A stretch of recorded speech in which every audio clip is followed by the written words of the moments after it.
I have to actually restart the stream there. Yikes. Okay, that's interesting.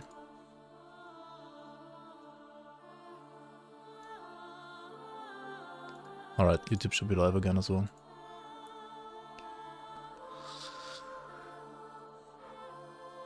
It's downloading. Okay, nice.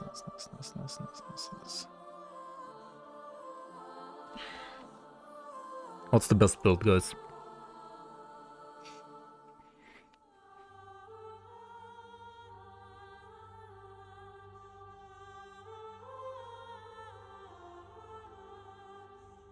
The best build, it's not a mage. Right, no mage. I know mage is like the best build probably, but...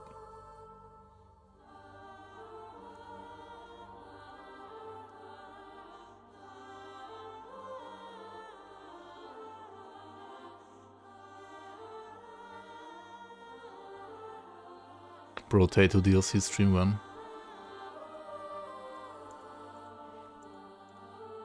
It's a cool game, but... Is there a race for Potato?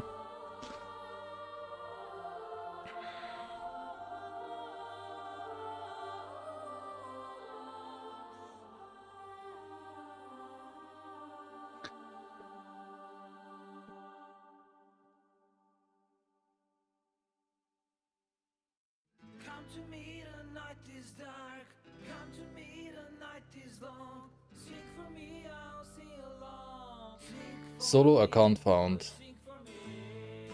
Solo account found. This item is target farmable, right? Pretty easily actually. Bulwark of the Last Abyss. Edit tools is updated, yes.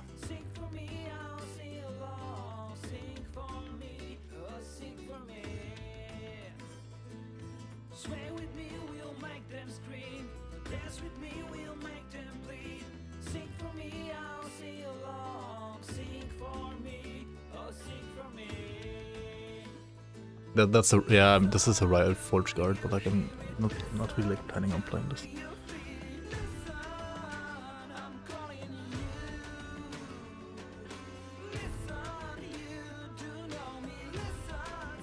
This is a 1.1.7 patch build, man. I'm not. Don't look at the build. I just pulled this up to have like a new versus old next passive point comparison.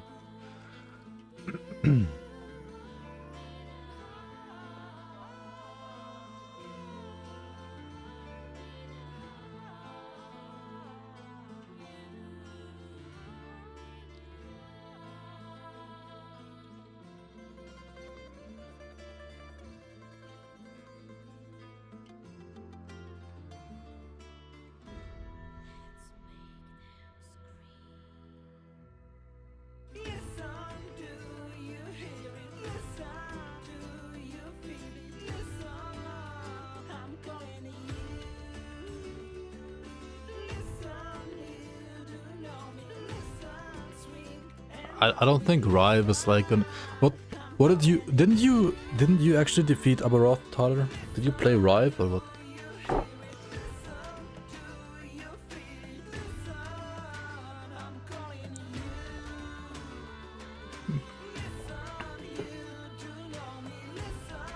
Swipe Scorpion.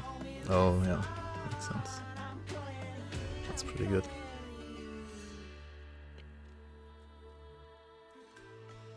I mean, we're not playing any Javelin shenanigans, I think. I mean, even if it's good, I don't think I want to do that. It's too risky.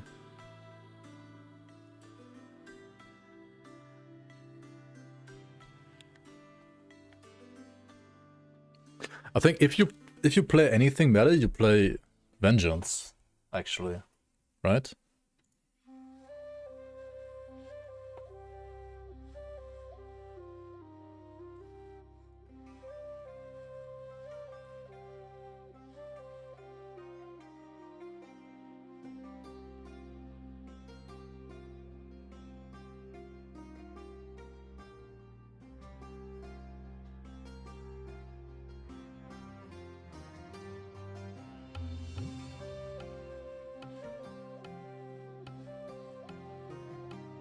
Void Autobomber better than ever?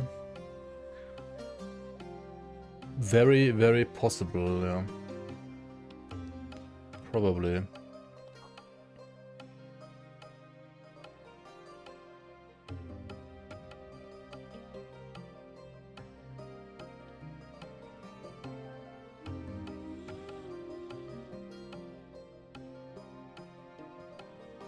Smelters is like probably, I mean, like 99% chance is still meme, right?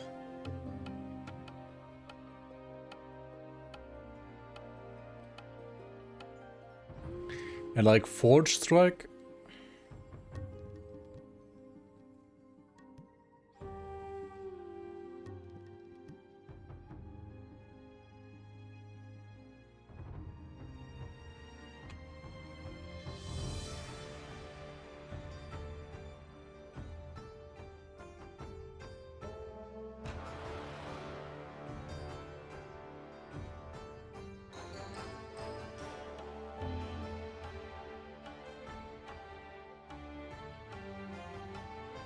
I don't think...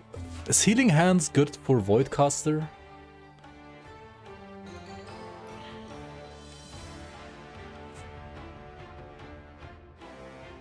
Like, maybe, but...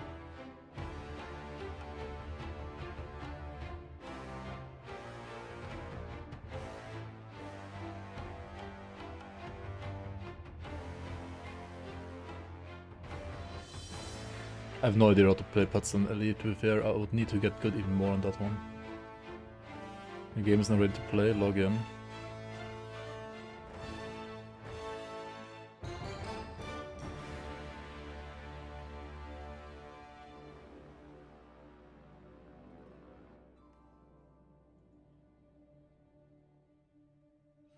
Falcon is the best pet, true.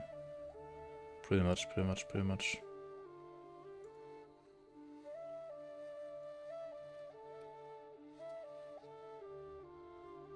Why am I writing stuff?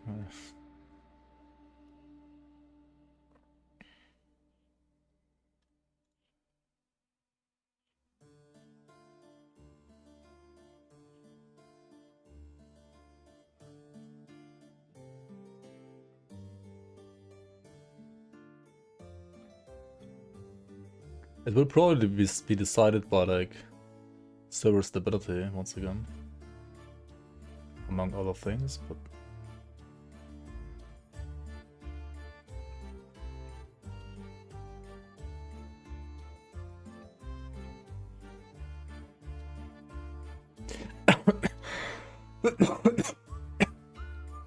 you need a build that's good. You need to be a good player. You need to be comfortable with the build you're playing.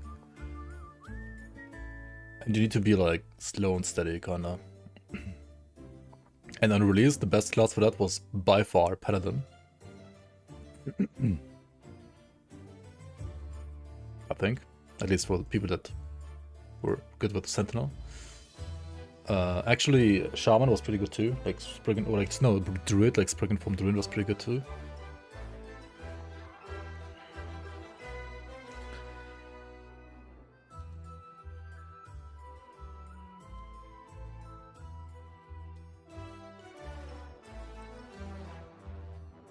Hammer throw best, you think?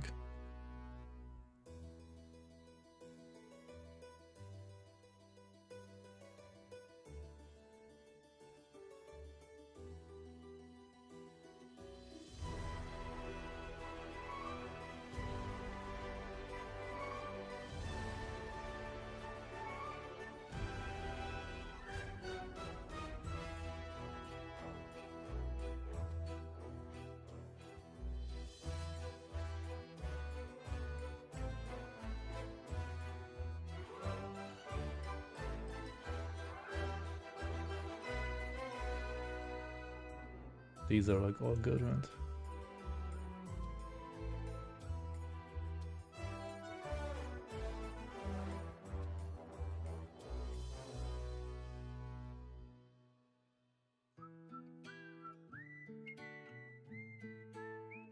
I mean, for Abberoth fight, like not being melee is just way better than being melee, right? Like there's no shot like melee is the way.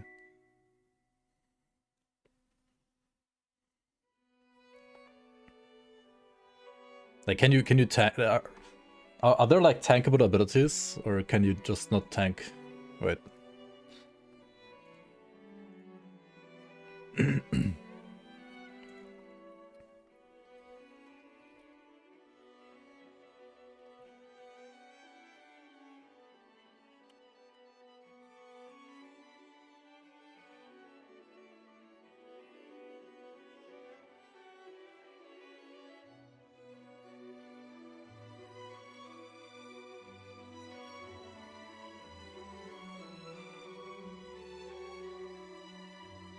Kill Abberoth in 24 seconds. The guy's playing Hammer Paladin. Such wasted potential. Orbis would have welcomed you.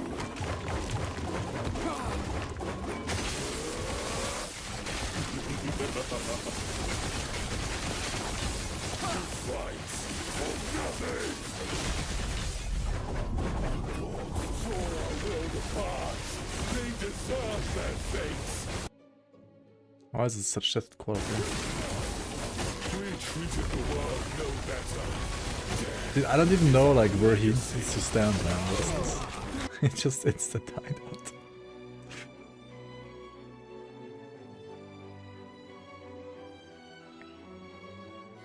Has he like a 36% execute or what does he miss this?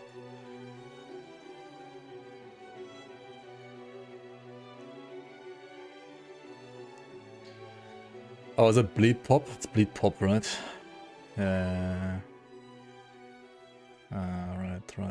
Right. Is this nerfed? Do we know if this is nerfed? Because like Flair's Pride is... Isn't Valdir's and Flair's Pride like very easy to get actually? Full of the Outcast A-bomb, and this is like... Oh wait, this is a random drop. Shit.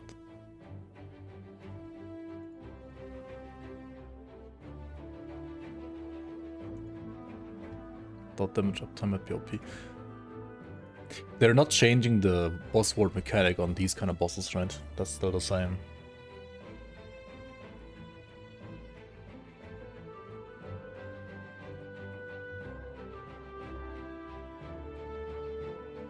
I mean, this video doesn't really like help me learn the fight. There's a guy but Dreadful. Dreadful is a good LE content creator, so... Very dangerous. Hello, this is Dread, and in today's video topic, this is going to be the first Abberoth kill I've ever had, as it took me a little bit to learn the mechanics of the fight, because... if you're racing, you're not going to have damage, right? Focused on actually fighting him, if that makes sense. I was more focused on learning his mechanics so that, you know, I could fight him easier in the future, because I'm playing Avalanche Shaman. Did Abberoth change a lot since this? Yeah, this is like 8 months ago. Is there a better one? And Avalanche Shaman has a lot of damage, so I could just DPS him down. But I mean, it is normal, but we don't know any information about Uber Abberoth apart from him being the same boss, just stronger. Maybe he has new abilities though. that wouldn't... I mean, it's new, yeah, but how do I learn to fight? Serve me well when I'm playing my next few characters. So I spent a lot of keys just trying to figure out mechanics, see how much damage certain things do. And now that I know this, we can actually talk about it in this video. Now, at the end of this video, I'm going to attach the full kill with some music attached. So if you just want to see me kill him with the Avalanche Shaman, go ahead. But first, before that, I just want to shout out, actually, right before I killed Abberoth, what happened was Woody Joe killed Abberoth as well. The first one on hardcore. Okay, maybe we just check out the skill itself, and then if we don't understand stuff, we look at what he says. Something else. Woodland Bye. Joseph Have killed fun the with first. video. He did it on Falconer actually, right? Didn't he? Back then.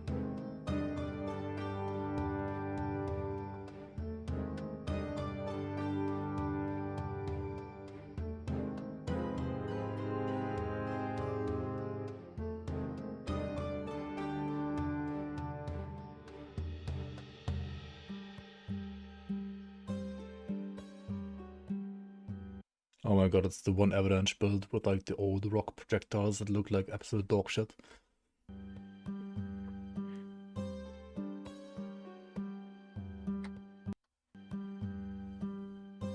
And this is just like the two Harbingers, right?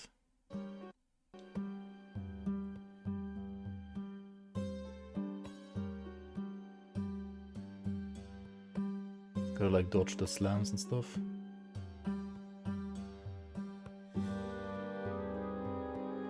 It's physical avalanche, I think. That's why it's black. Which, yeah.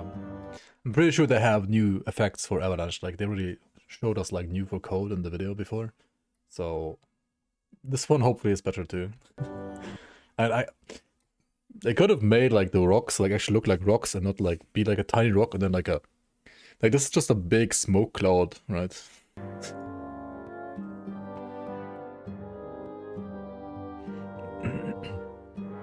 I mean, this is just Harbinger phase. This is like the precursor, kinda. Like, any build should be able to do this if you got to the stage, right? This is kinda just you kill it and face tank. Get from you like some abilities. Yeah, it looks horrible, like... But yeah, this is pre-release, right? And now we're actually releasing last Epoch.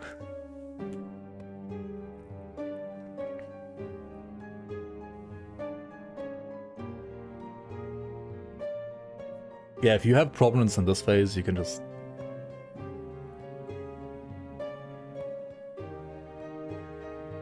Just forget about it.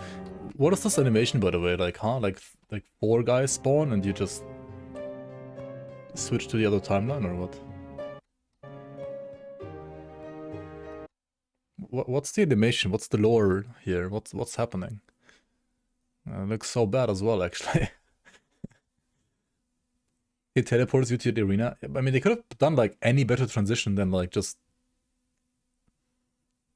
It's like they cut the video, you know? Yeah, the golden one. He's like teleporting you, but... Oh, this is like supposed to be like the channel.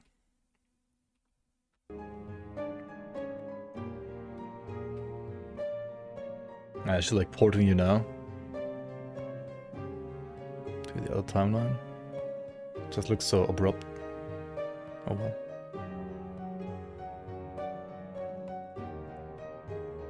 Okay, this is the actual fight, obviously.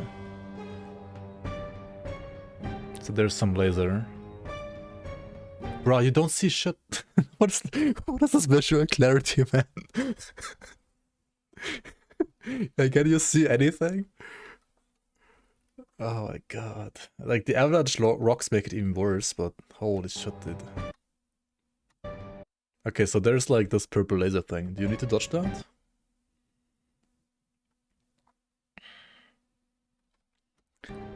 Into the circle. Okay, so you should stand inside of this and not outside here.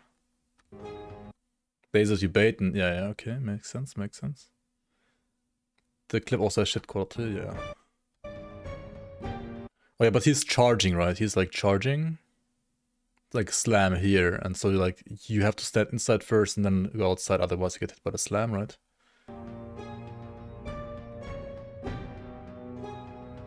Yeah, okay, and that's like slam with like expanding shit. Okay. Does that one-shot you? Huge dot, okay.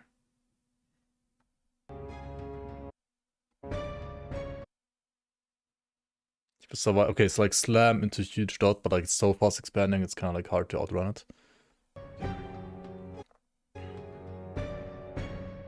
Okay, then it's like these are telegraphed.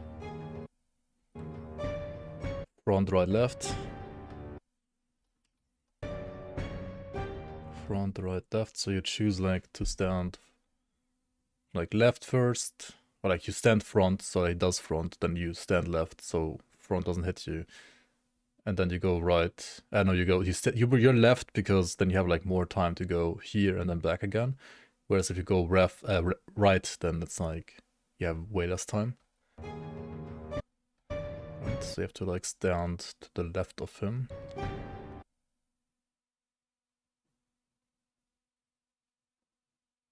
not getting it. Or is it like random? Does he like sometimes do it differently? Does he sometimes do like front left right instead of front right left? Can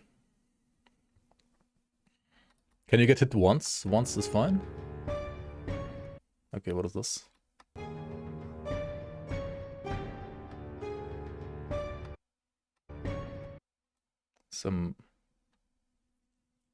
Something.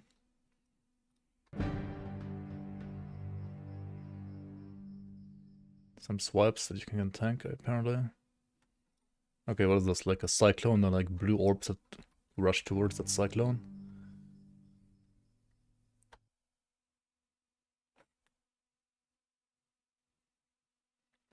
HP endurance, Beastmaster, yeah.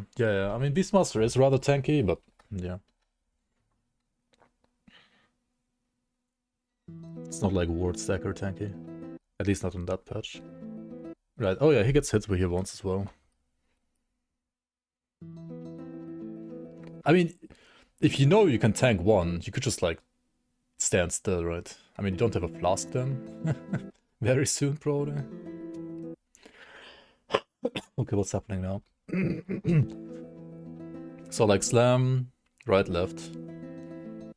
And then like some orbs and the laser that you need to bait. And you need to like stand inside again first and then go outside.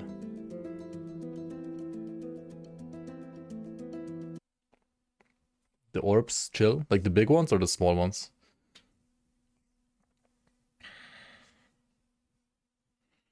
Orbs sometimes fly left or right if you hit orb the left dot ground. What? Okay, the big ones just chill mainly. And the small ones? Like, what do you mean if you hit the orb? Can you hit them like with like a baseball or? The small ones that go into the cyclone chill. Have I ever done bosses in PvE1? Not really, no. If you hit them with your face.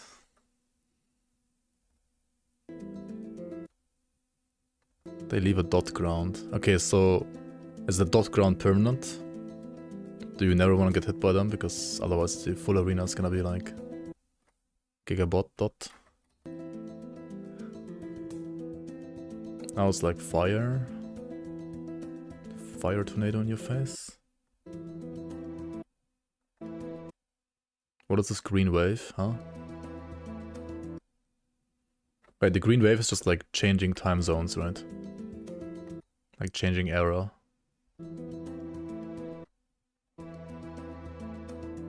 It's a root. If you get hit by it. So you have to jump over it. He's jumping over it, right?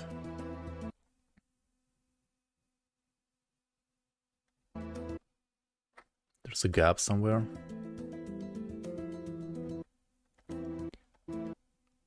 Like up here.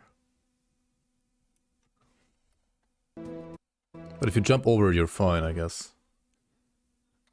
Which I guess you could do on Volatile Reversal.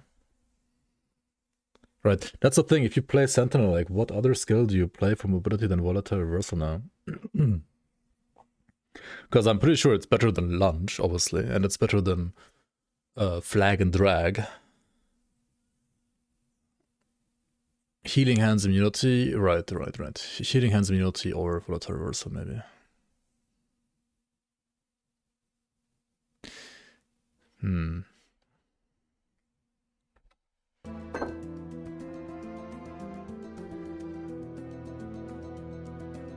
I was like gathering orbs. Charging.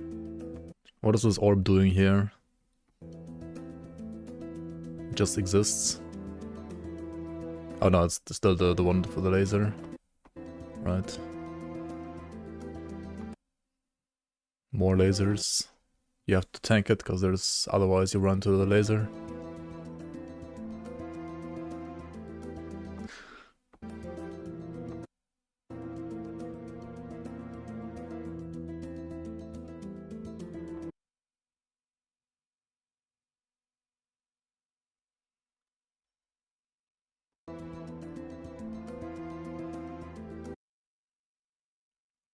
He baited the lasers, one down, one top.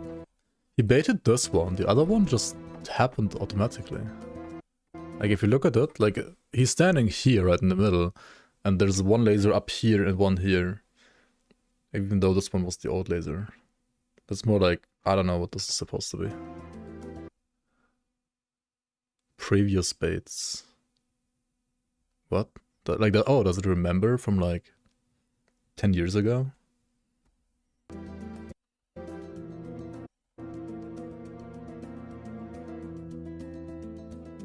Like imagine if it like remembered all of your lasers that you've ever done in your whole life. Right?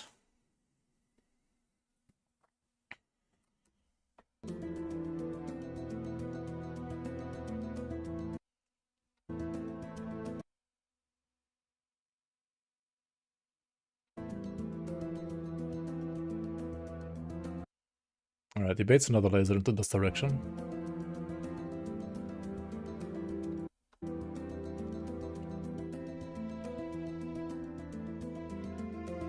Chill orbs. He always tanks one slam actually here, almost always. But the boss always does middle, right, left.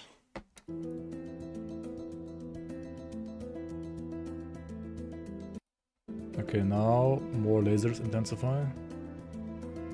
Wait, what is this, no memory game or what?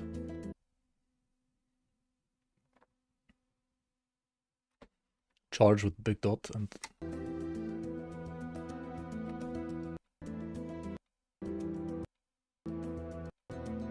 Is it? I thought it's like a mace slam as well. Like he's doing the dot, right? Just like slamming down. He's charging and then after that he's like using another ability to slam down. Yeah.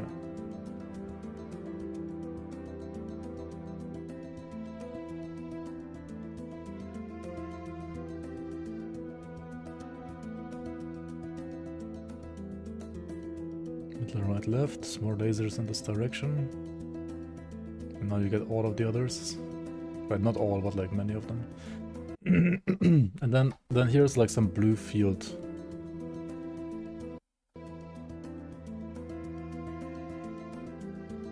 What is this now?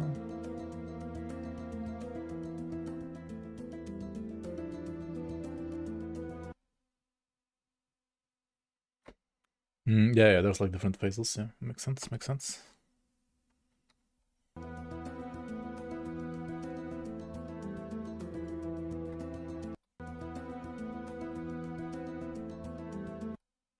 Holy fuck.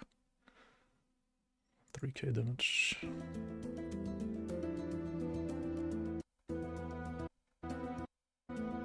What even hit him here? Oh, it's just a slam again, right?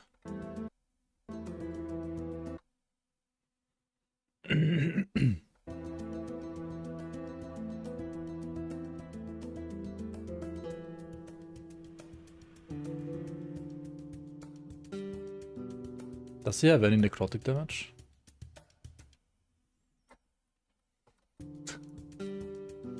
Oh, it's just the entire thing, like, gets slammed, right? And boom.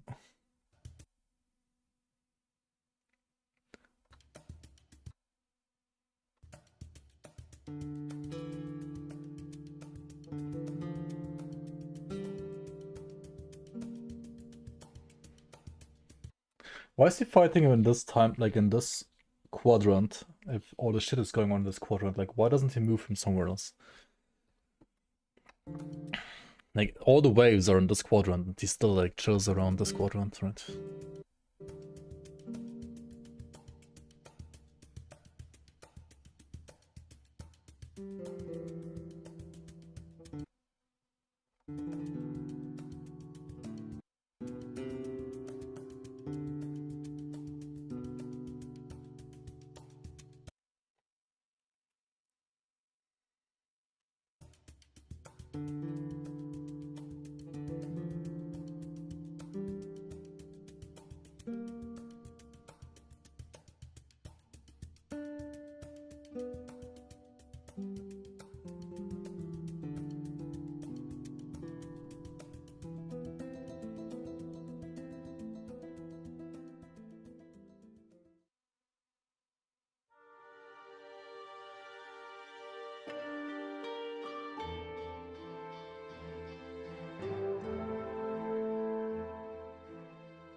I'm beginning to think like melee is not even that bad against him.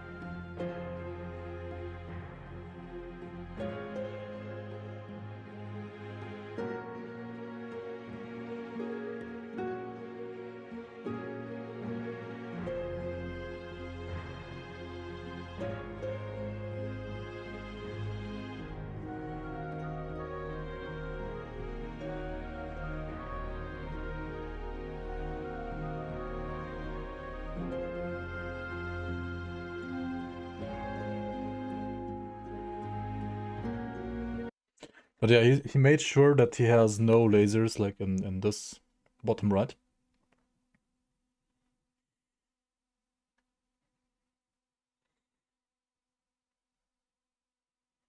Fucking black clouds in the middle of the screen, nice visual clarity. Yeah, I would not play like this old physical avalanche, but I think the visual got changed on that as well. To his left and top, orb ground. Oh, this one? Like Kazuya got hit by like one of the orbs or what? Oh yeah, there he also got hit here. And then you got like a ground here. Like here he's spawning a ground, yeah. How long do they last? Do they last forever or?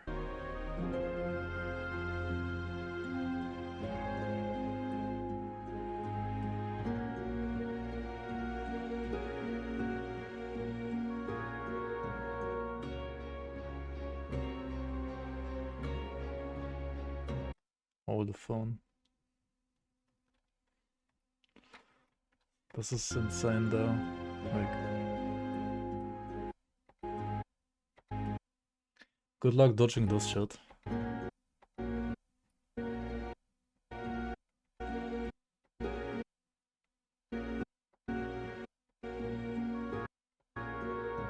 Now he does like the big slam in this little room.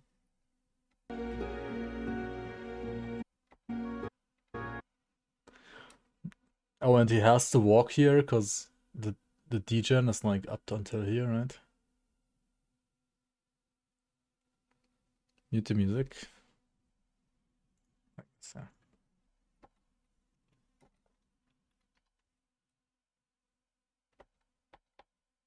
Why is he walking here then?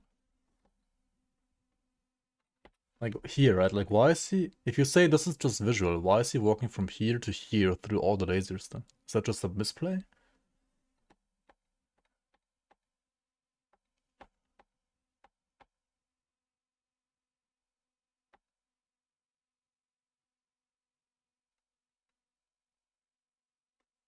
He had to use Warcry here to tank it, right?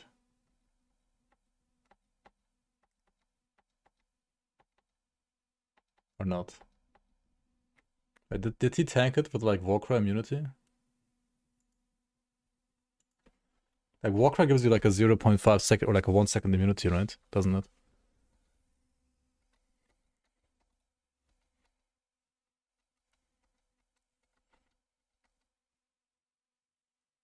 So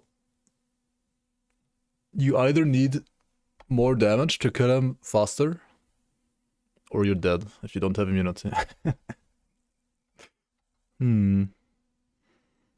Looks like a nice challenge for sure, yeah.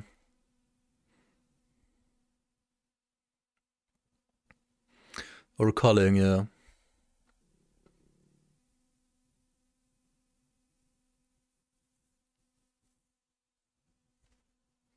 You can play that last phase longer if you made it in kind of bound.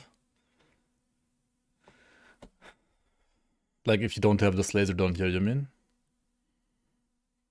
But what if Abberoth like decides to do the slam here? Like, doesn't he just decide where he does the slam?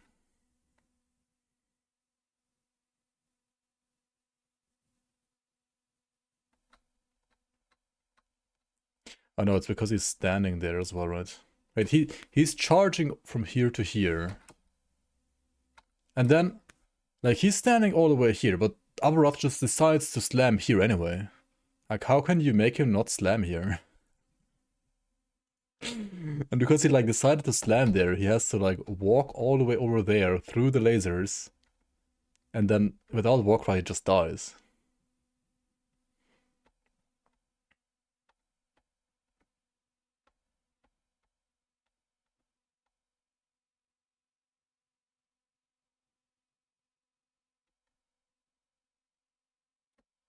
Okay, and then he dies because he has like some... Oh yeah, he just killed him. Huh.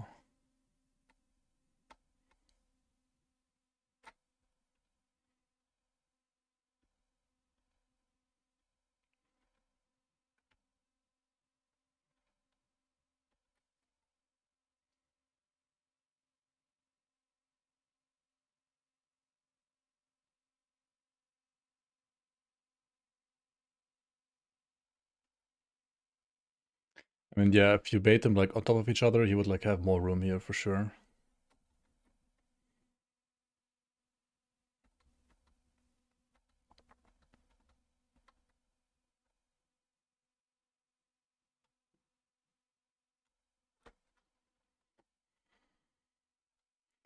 But also, like, the thing with the slam, I don't get it, man. Can't even see what's happening half the time. Yeah, I mean, it's a bit worse in the video than it would be in actual in-game, but...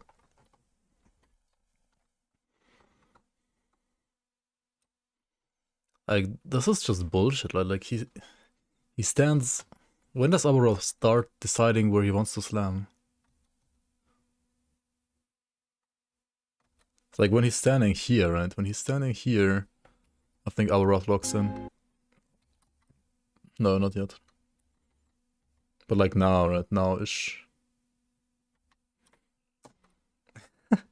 It's so stupid.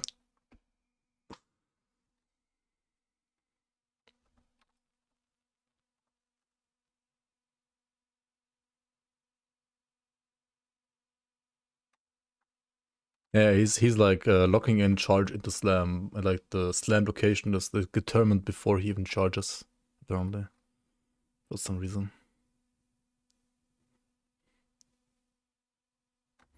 How much of this visual cancer is a one shot? I don't think like anything actually like literally one shots him here, except for maybe like a slam by which he never got hit. Like this one here, but he war cries it, so he doesn't do any damage to him. Monkey's way more telegraphed? Oh, come on, guys.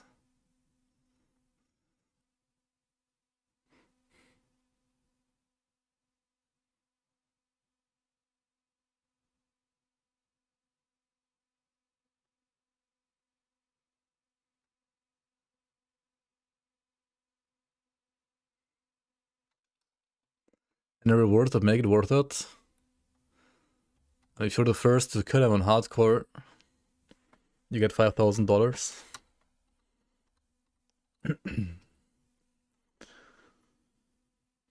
Okay, what does he have to say about the... And he was... I killed... Let's talk about the kill. Woodland Obviously, Joseph. this is in softcore. This is in with better gear. Woody Joe was like in hardcore with less gear, right? So his kill is significantly more impressive. But I do want to talk about my kill and talk about Abberoth in general. So we're gonna play this, and we're gonna talk about the kill. So the first part of the phase here is we have the two harbingers that come out. They're your stereotypical same harbingers that you've been fighting the entire time. They have the very basic moves. Now, essentially, these two are just a gear check. Once you have good enough gear, you can simply kill them very quickly, either with damage or, of course, tanking their blows. But to note a few things, that purple smash there that the Harbinger of Brutality does, it does a lot of damage. Also, the void pools there, they also do a decent else damage. So those are two things I would suggest staying out of the way of, but everything else is pretty easily tankable for the most part. I think I can tank the purple slam, but I get really low, and there's kind of no point tanking something that you can easily... Black Street. It's his own skill, which got fixed. He was playing Avalanche. Avalanche converted to physical, which has like black smoke on it. And that got changed. This is like an old video. This doesn't look this terrible anymore. The red beams used to do damage to me, but I've improved my gear a lot since then. But yeah, Avalanche pretty much easily destroys the two, because every single time I get a large boulder crit, I get two extra boulders, because there's two bosses, right? And then of course those two boulders could be extra large boulders, and then as you can see, we get a lot of extra boulders because of that. Now, I'm being very careful. I can kill these way faster if I just sit and face tank and everything, but I also didn't want to, rip accidentally for no reason, because these keys, sure, they are plentiful, like you drop them a bunch, but to be financially, to use them in the financially responsible way, it is better to just take your time with the Abberoth kill and then, kill these. Of course, if I were to improve my gear more and more, we could like kill him way faster. But yeah, now after this phase, if you haven't seen the Abberoth fight, he's going to teleport you to your phase. Now, first things off, in the beginning, when he does the little jump, he's going to do a little jump first. So don't start attacking him here. Don't spend your load here. Also as well, there's going to be a small little void beam thing here that's going to shoot out of the middle, and that will follow you. This will happen the entire fight, and you need to place them properly. It is void damage over time. By the way, in this whole footage, I have 50% void res, just so you know. But essentially, it's a void dot, and it can get really annoying. Now, it's not that bad. You can out-sustain it, but it just effectively reduces your sustain versus all of Abberoth's. I mean, obviously you can like one-shot these kind of bosses with like Giga Gear and stuff, but... So you definitely want to stay out of the void beam if you can help it. Now here, we're going to wait for Abberoth to jump over here. I'm just pre-planning my stuff, getting my Maelstrom set up. And of course here, he's going to do the big attack. So outside, void dot. Does lots of void dot. Inside is safe, and this is a time to DPS him down before he does the slam. So here, generally a decent build, obviously. No, so this is ignoring all of the memery, like the one tapping build and stuff like that. I'm talking about like builds that do normal amounts of damage like most of us. Here, a good indicator of your DPS is by knocking out his first thing here in the first phase, his first ward bar. So you can tell here, just use Rebuke. Wait, does Rebuke even still exist? Or did they remove that? That's actually not a bad point. Fucking Rebuke exists still, doesn't it?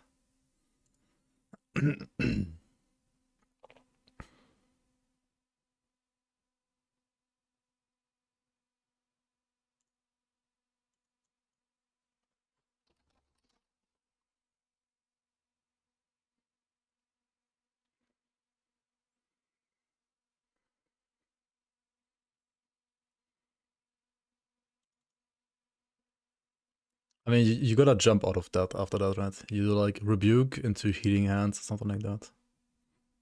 Right. Goes away, there will be a big void dot pool. That void dot pool does a very large amount of damage, and I have not seen anyone tank it yet. Here, he does a bunch of smacks. Technically, I can phase tank the smacks, but the smacks are so easy to dodge, it's not that bad. Now, it's so easy to dodge, he says, and then proceeds to get hit by every single one of them later. Happened here, see this, he did like a little bit of a jump. So he did like a very little bit of a jump here. That is very dangerous. This void pool he creates, the slam itself doesn't do that much damage, but the void pool he makes a very large amount of damage. And he can also attack you with it off screen. I have actually been killed off screen. He was off screen and he sniped me from across the way with it. And of course, at the time I only had like 2k life with like little void res and all that, so like I instantly died. But with a little bit of defenses, you can survive this, but it's definitely something you need to avoid. This is the main way that you can die in this fight in the early phases. Of course, there's this cold ball. This does cold degen. It's pretty easy to dodge, but all the balls themselves, they do a little bit of cold hits. They deal very little amounts of damage. So you rebuke the slam, right? And then you stack like less damage over time taken or something like that? Deal. Yeah, as you can see here, this swipe doesn't do that much damage. It's kind of like an auto attack. Take this time to attack him. He does like a bunch of moves where he moves backwards, forwards, and like he rushes into you and he moves backward. This is very... What's the gear on this?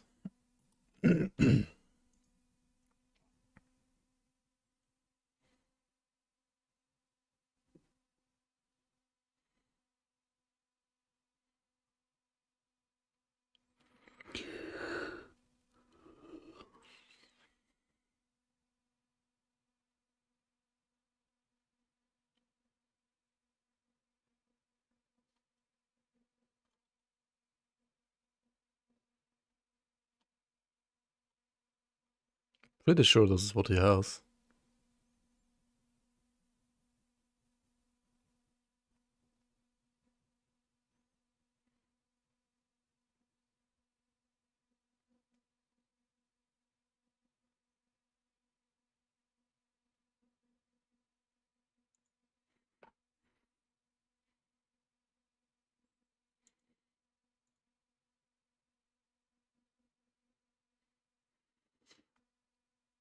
Wait, how much DR does this class have again?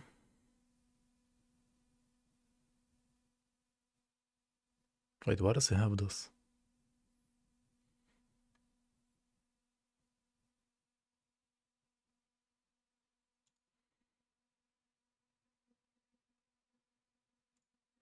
I think Dread's builds are generally fine, but I don't know about best builder, probably not.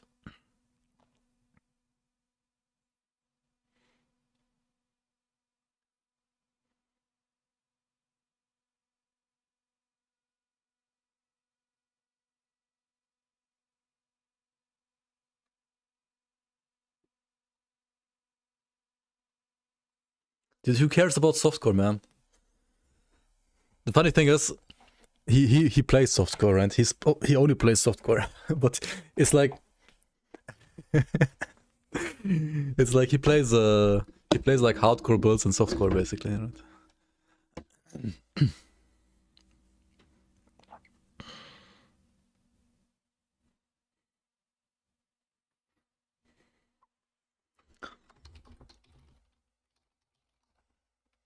Okay, so it's like 8% less damage taken here. Wait, does he even have shock on his build? Isn't this like physical only?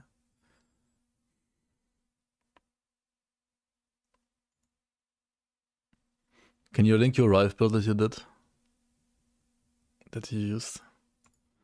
Important to know because for DPS phases, if you're playing a Softcore, build like let's mine stack where defense. it does Let's targeted go. damage, so like it's avalanche with a duration, I mean, you wanna not be die. careful and not blowing your mana load when he's moving, otherwise you'll lose a lot of DPS. He moves a very fair amount of ways away, so you can actually lose a lot of DPS just by accidentally casting spells when he's moving. So whenever you think he's gonna move, you gotta like play with the tells and stuff like Oh yeah, that. he has 10 But stacks of essentially, shock, yeah. you know, try to DPS him down. So he does in have the shock appropriate DR all phases. the time, So probably. here, he does the smack again. I phase tank it because it's not that much damage. So these void balls here, they come in random patterns. And essentially, whenever they hit you, they're like shaper balls. They make like a void dot pool for a little bit. I don't know if it's the entire duration of the fight, but I know that they have a long duration. Either they last the entire duration of the fight, or they get cleansed when he changes timelines, I think, if I'm not mistaken. I'm not entirely sure how that works, but I know that they're void dot pools and they do a decent amount of damage. You don't do the most amount of damage, but obviously you don't want to be sitting in it. Now, as you can tell, as we're doing all this fight, the void dot things, lasers are still going. Now, this is going to be another phase.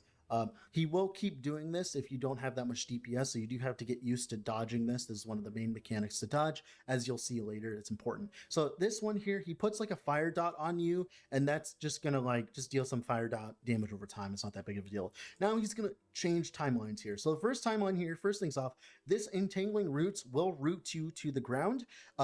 So if you use a skill, a movement skill that makes you immune to damage, like Fury Leap or Shift or something like that, you will not get rooted or teleport or whatever, right? But if you evade through it, you will.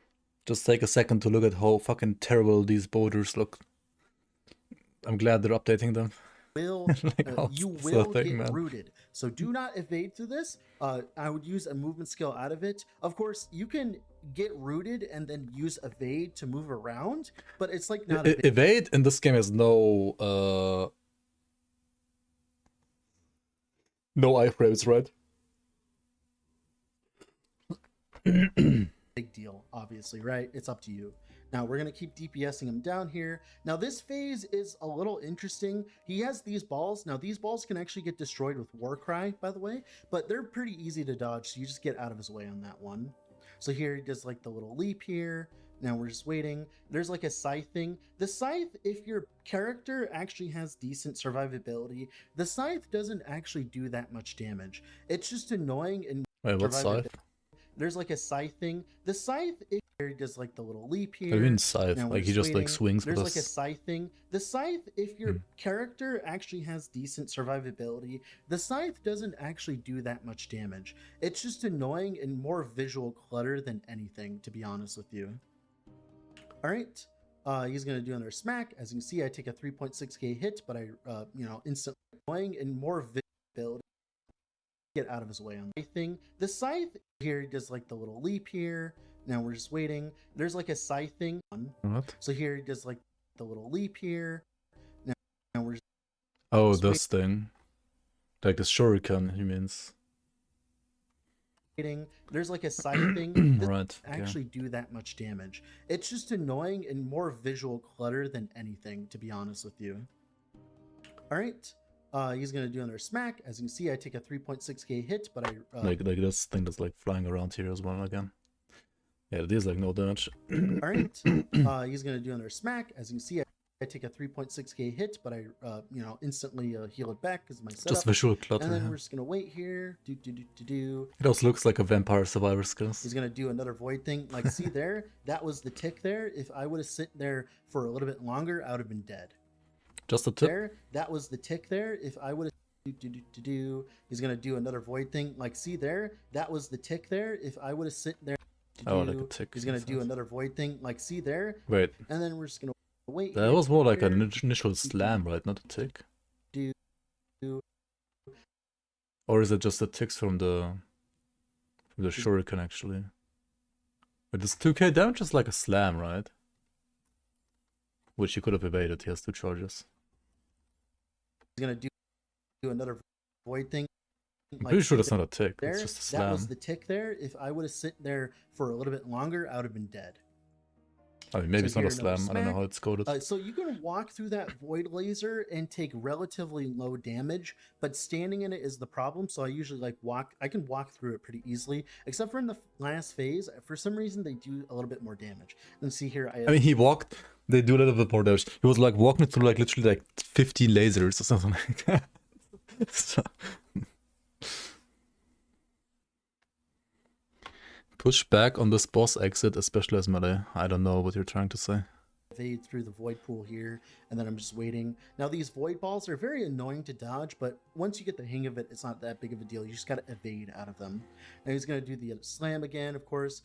Make sure, like, when you're playing a character, If you have better, why he has 2 evade stacks? Like, does he not like evade or what? Like, can't you just like evade behind him? gonna do the slam again, of course. Like dodge roll behind him? Like, when you're playing a character, I forgot how good evade is. to Maybe make it's the just quality of life the of this garbage. I fight never much use it. better is to focus on getting enough tankiness to tank those slams, because once you tank those slams, your amount of DPS windows you have are significantly higher. So if you're playing like a melee build, being able to tank those slams and Playing reach in low back from graphics, them is maybe? I very don't know. important. Maybe he is. Yeah. So here he's going to change phases again. Now here, this is when the void lasers, you start getting multiple void lasers, and that's when they get very dangerous. Now this mechanic, I am not entirely sure how it works exactly, but from what I have seen, what can happen here is there's 4 different areas for 4 different You're nervous, gods, welcome. and each one does their own thing. So one does a bunch of lightning, I think lightning and cold, like lightning ones. I think that's the Lagan one.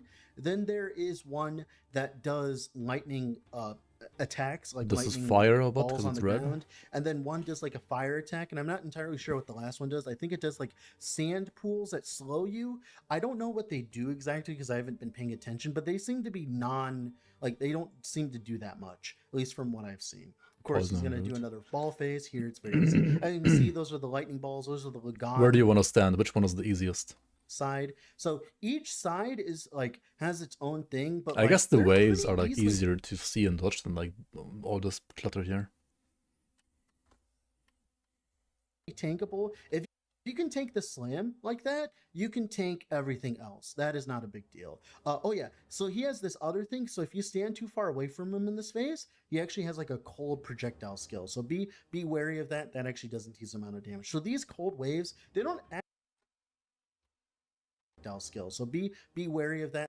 That actually Like looking at his like slam and stuff, so isn't it like way easier to stay close to him? Like you're never dodging that like this, but if you stand here, you can dodge it. these cold waves, they don't actually Like I mean, it's cool that you can tank it, but at some point you might not have any more pots do that much damage. To if you tank every be single one. honest with you, like at all, they don't really do that much damage. So like you can just Just send basic. lasers? Like you saw Yeah. there, that void scythe, it only did like 293 to me. That didn't do that much, so you can kind of ignore that. We can go here. If you stand between the zones here, I've noticed you can actually kind of dodge most of the effects in this phase, but they're pretty non-consequential. Now this is the necrotic phase. So he has this slice attack, this slice attack with scythe. Actual scythe this time, yeah. Now this applies a curse or like a stack of ailment on you or something that cannot be cleansed. It stays on you the entire fight, the rest of it, and I think it makes you take increased damage if I'm not mistaken. I don't know exactly how it works, but I'm pretty sure it makes you take You can't pause this game like you can PoE2, right? increased damage for the rest of the fight. But it's pretty easy to tell when he's doing it. For a voice cue, he's just like, you know, like die, and then he does that, and then like it's pretty easy to dodge as long as you're like decently around him. If you stick close to him, it's very easy to dodge because you just like run around him, right? Of course, You pause with your corpse.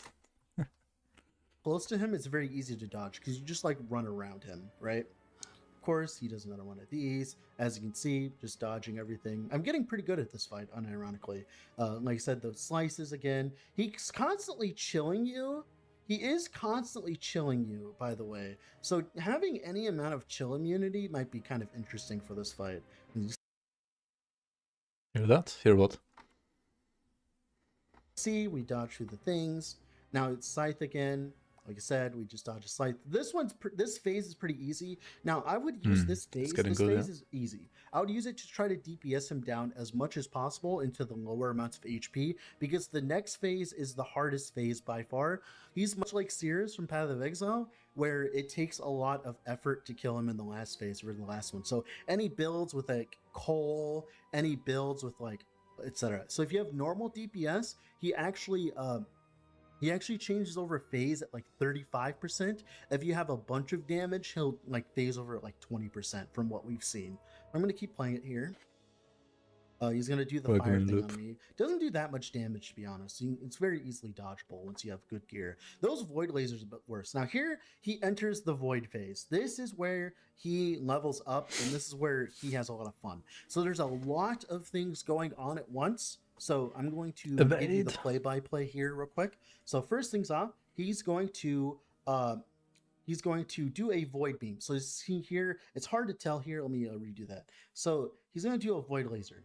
So on the ground there, you see this little line? That is the indicator that he's going to do like a void beam death attack. Now the problem with this void beam death attack is he can move while he's channeling it. So watch where's the move. fucking indicator? See how he moves?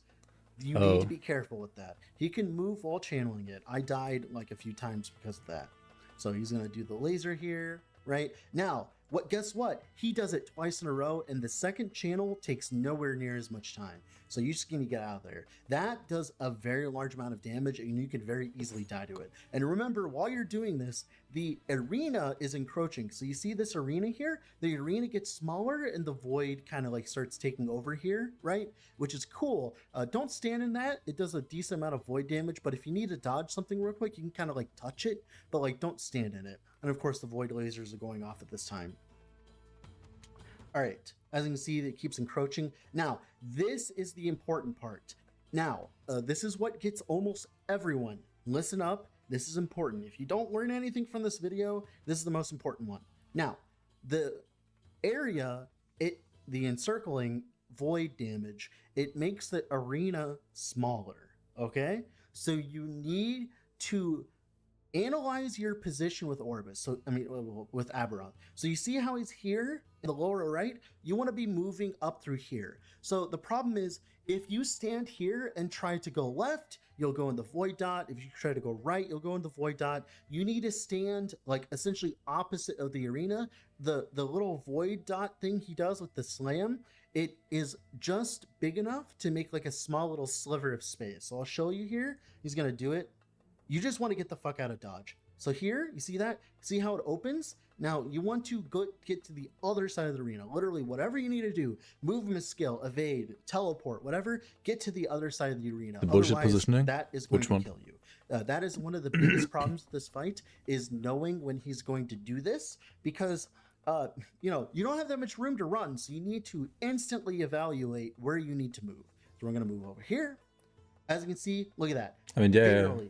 barely any amount of room there at all. Like look at that. I'm gonna like rewind it a little bit here. How much damage does it deal to you when you like walk into Yeah, let me the outside dot area? rewind it a little bit to give I you wonder. an idea, okay? Like, Because like if you channels this shit like just in the middle, right? Doesn't it like cover the entire arena? so that look at how much room you have. You need to know when he's gonna slam you, okay? So that's the next one. Now after this, he does normal mechanics, so he does like the slam You can't things do it and in the all that. middle. Now, one thing that's dangerous is this void beam thing here. He's gonna do a bunch of void beams around you, Maybe right? you can't, yeah. And like essentially Yeah, maybe. it's gonna lock off areas of the arena. You need to have decent either dot mitigation, sustain while not leeching, by the way, or just void damage, less damage taken, like a ravenous void or something. But essentially, this thing here can easily kill you accidentally if you're not careful enough. So here, we're just gonna go through the mechanics. See, as you can see here, essentially these void beams, what they mean is these areas are just locked off. You do not want to be over here at all because of the void beams. They can overlap and you can be damaged by multiple ones. That's why one void beam is kind of okay. You can kind of tank it a little bit, you know, if you have good sustain, but multiple are just going to kill you. So here, he's going to go through his mechanics here. He's going to do the slam. Thankfully, as long as you have a build that's tanky enough to tank the slam, it's not a big deal, right? Then here, he does the void beam things again and again. So he does the void, not a big deal, right? Then here, he does enough to tank the slam, it's not a big deal, right? Dude, this telegraph is like Then here, whack. he does the void beam things again and again. So he will keep doing. Wait, does this already deal damage? It does, right? Slam's not a big deal, right? Like this is the indicator right now, and then this deals damage.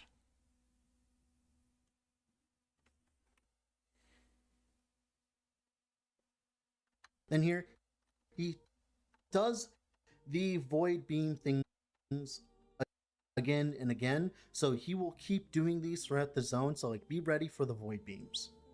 So be very careful. But this one deals even more damage, I guess. Remember, he does 2 in a row still. Now, we're waiting here. Now he's going to go to that side of the arena. You can't see shit because of the fucking stupid boulder build, man. Now, he does the cold thing, not a big deal. Now he does that. Now, pay attention here. Okay, this is important. Now we're gonna play this again, and we're gonna play it at slower speed because I'm gonna show you the trick. Okay. Try another video.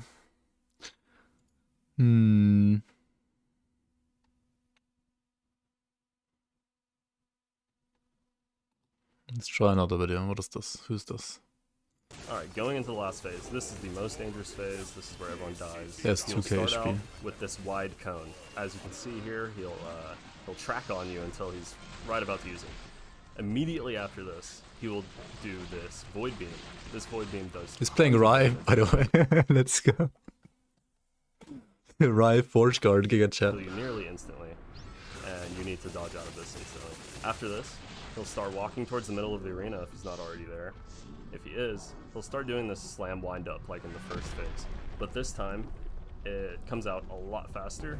The arena's closing in, and you just have to run from this thing. There are some little ads here you can leech off of, kind of helpful. And then after that, you just gotta DPS him down. He'll do some slams. There can be some really annoying void beams. Here he's doing his double breath attack again. Dodge the first one, second one will always come after. And then hopefully you can kill him before he does the second slam. You can get some really bad void beam Like, can't you have Cull on... You could have Cull here, right? And if your damage is not very good, there are some unavoidable deaths in this last phase. Now I'm going to go back over from the beginning. I just wanted to give you the most important Always kill himself with reversal. Classic. I mean, that's not going to be a thing in the next patch. information first, which is the last phase. Watch it again so you can remember what you lost. What do you mean? Hi guys, today I'm going to talk about how to defeat Abberoth if Maybe you're playing a thought at once. Abberoth, not bugged, not broken build. Like I was, half out and guard, and I had the opportunity to make it do very much damage. Okay, I mean, okay, his gear though, like his fucking chest. Can't seem to make it do very. Sure. +4 Rive Night Portent, yeah, classic. Casual. Yeah, his gear is much better than Red's for sure. Okay, what did you play? You played this, right? Epoch is small. I mean, 3 LP is kinda... I mean, 2 LP is what I had most of the time. I mean, 2 LP is easy to get, 3 is kinda lucky, I guess. But I mean, chill on hit is also maybe not necessarily needed. And you can guarantee an FX now. So getting this with like Void Melee and then like Melee Crit on top is a lot easier. Tier 7 and 6 though, that is kinda crazy. Tier 4 Anomaly, HP, Vitality, Armor. Tier 4 Rive, I mean Tier 7 Rive, HP, Health, Adherence. Yeah, more damage per Doom. So you have 1 Doom ring, right?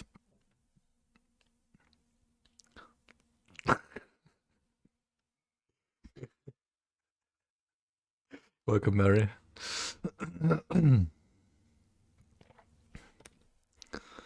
This shit is insane. I mean, yeah, but not that hard to get. Dark Stride, I guess, sure. Swaddling of the Erased, really. More melee damage to high health enemies. More spell to low.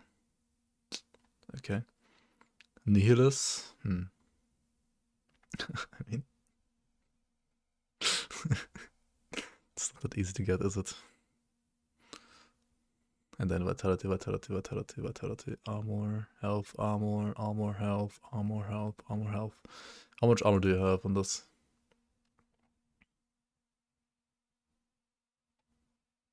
Wait, where the fuck do you see that again? EHP, 12k. How much does his Shaman have, by the way, EHP? It's a lot weaker, yeah. What's his build here? No Epoch tools? Epoch tools? What the fuck? But I mean, yeah, this is some stupid gear. I don't even... Are these gloves even like good for this build? Wait, he has a fucking legendary Nihilus? What?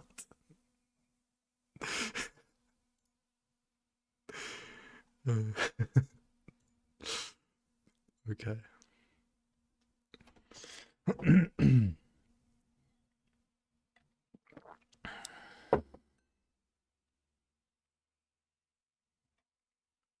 Just get it. I mean, to be fair, you could like Weaver it and like just shuffle the LP now around, and like getting a LP on something like this is definitely a lot easier now than before. Your gear is all merchant skilled. And what is his gear then? Like fucking offline cheat mode or what?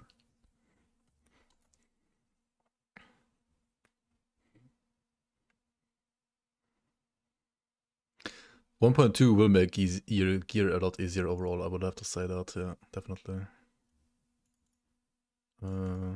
Anyway, Anomaly, but like all the stuff here, right?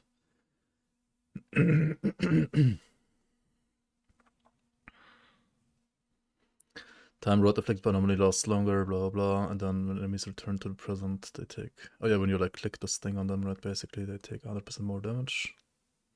Makes sense. Volatile reversal, because yeah, it was definitely mandatory last patch.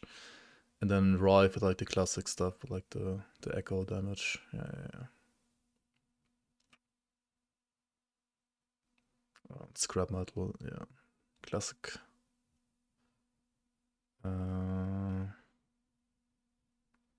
Yeah, makes sense.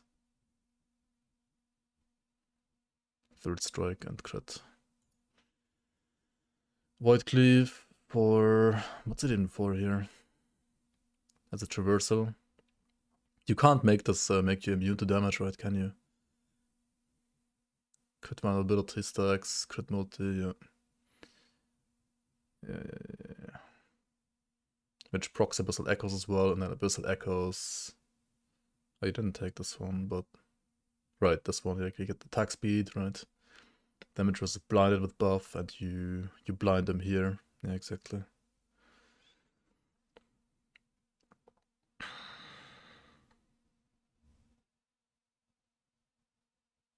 Is this even worth this stuff over here? Wait, is this stuff any worth it? Whirlpool Explosion and Screaming Rifts? Does it actually deal any damage in this build? Isn't this like ZDPS anyway?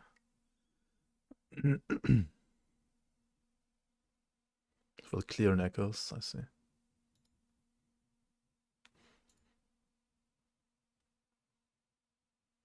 How much vitality is this? Like 100?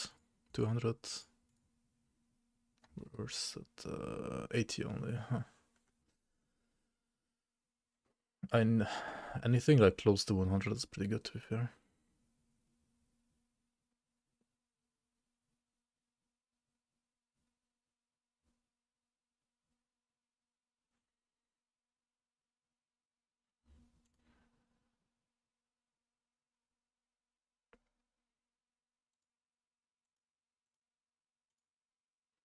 Oh yeah, if you look at max, it could be 96 max. Everything max rolled would be 96. So I assume you have maybe like 85, 88, something like that. Maybe like up to 90.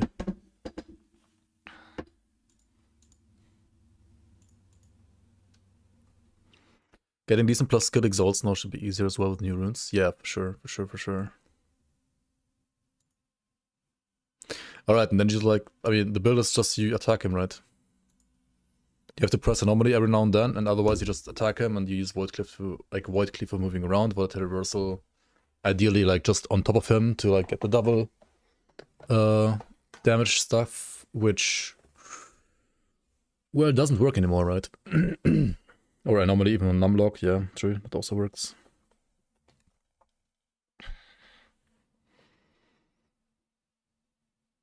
Is there a rune for monos to get more skill FX shards? I think there's some prophecies at least. I mean, this looks like pretty much almost the same as like every Void Knight build I played ever so far in this build and this game. Like any Rive build. Just like a bit better gear, right? Rive has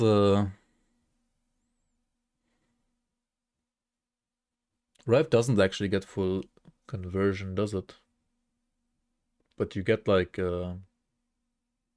more void damage and double echo, triple echo chance. Oh, in 1.2 it does now? Right, let's see here. Rive.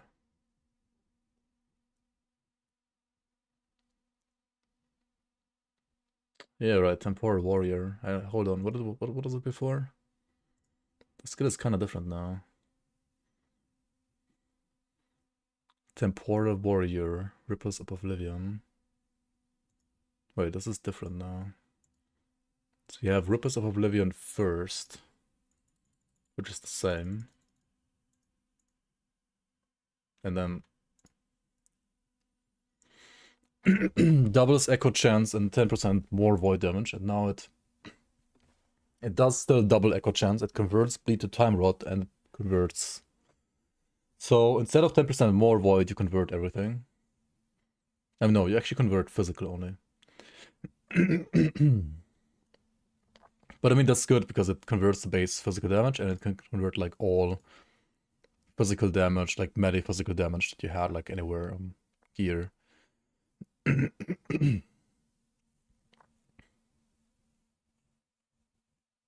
Yeah, like here, right? The flat melee on the Apathy's Maw was actually physical because the Rive was a physical tagged skill. But now this is all void. Exactly.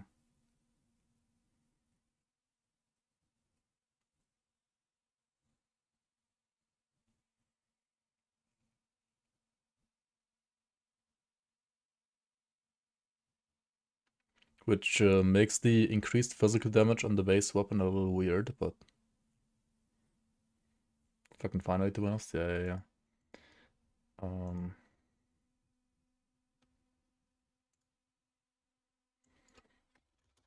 Vengeance also has conversion now. Blade of Darkness. Where's the fire conversion?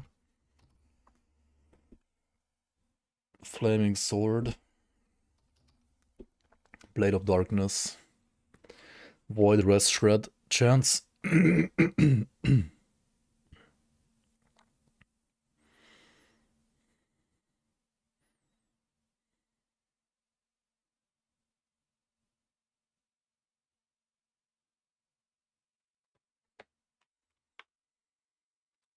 Hold on, you get Void Essences just by using Vengeance as well now?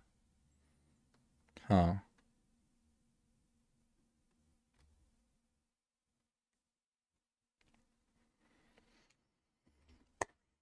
Yeah, I'm thinking about like something like a... Maybe like Void Cleave Erasing Strike with Vengeance as filler between. If I play melee, to be fair.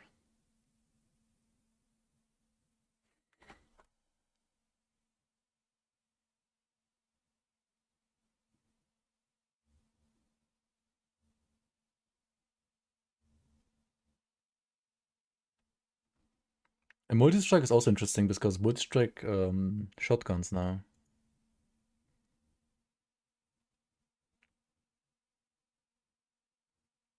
There's also nullifying carve.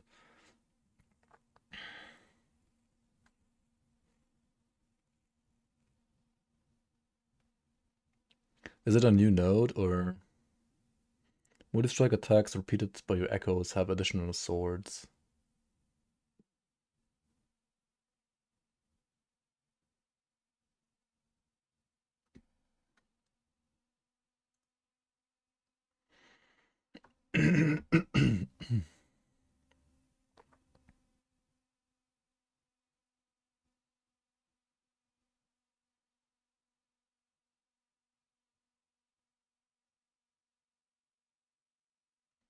Blade Storm is the shotgun node.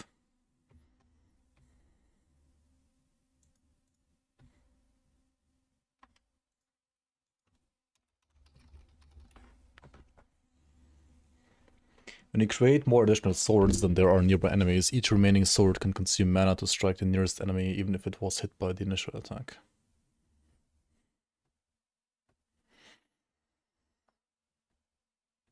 Okay.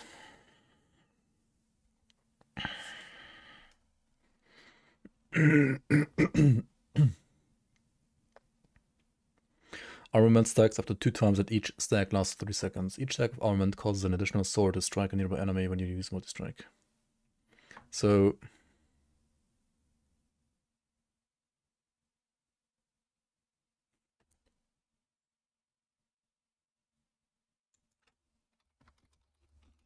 There is no void conversion on this though, is there?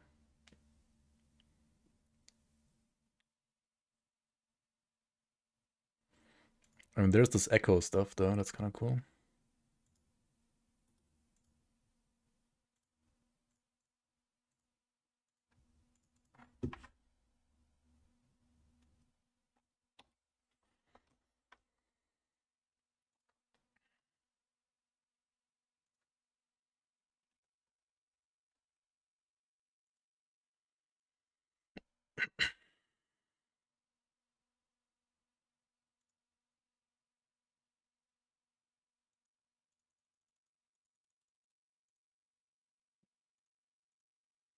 Okay, so you need Blade Storm.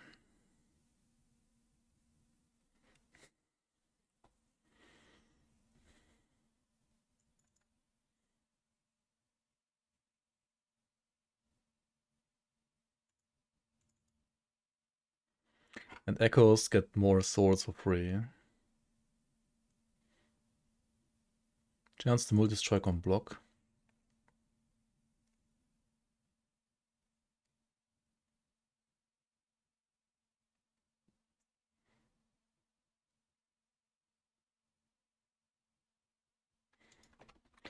Does the armament get consumed? How does it work again?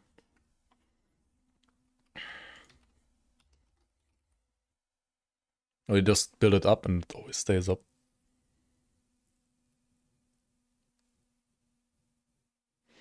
Like you, as long as you attack, you have 2 armament stacks, and then you hit 3 enemies. Or what? Max stacks.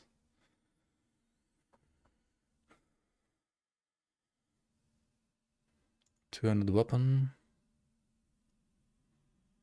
Max stacks. But minus attack speed.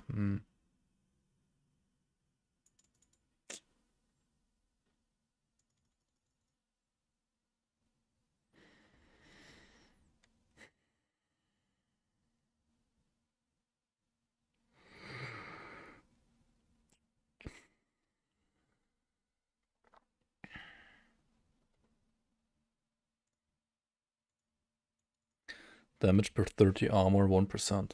What do we have here? Forge weapon stuff? No. Double initial strike. Do not strike twice at multi-strike, but the full attack takes significantly longer. No. So if you do this, right?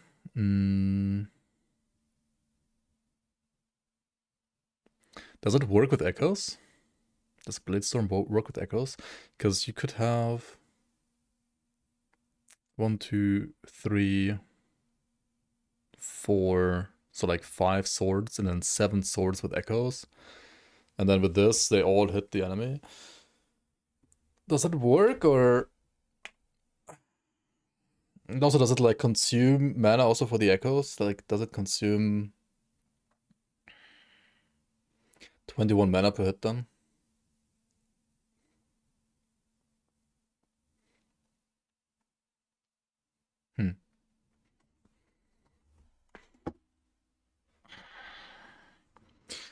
But this is physical damage, right? Even on Void Knight, this would be a physical damage build. Aeon stream is live right now. Oh yeah, the dev stream. What are they gonna talk about?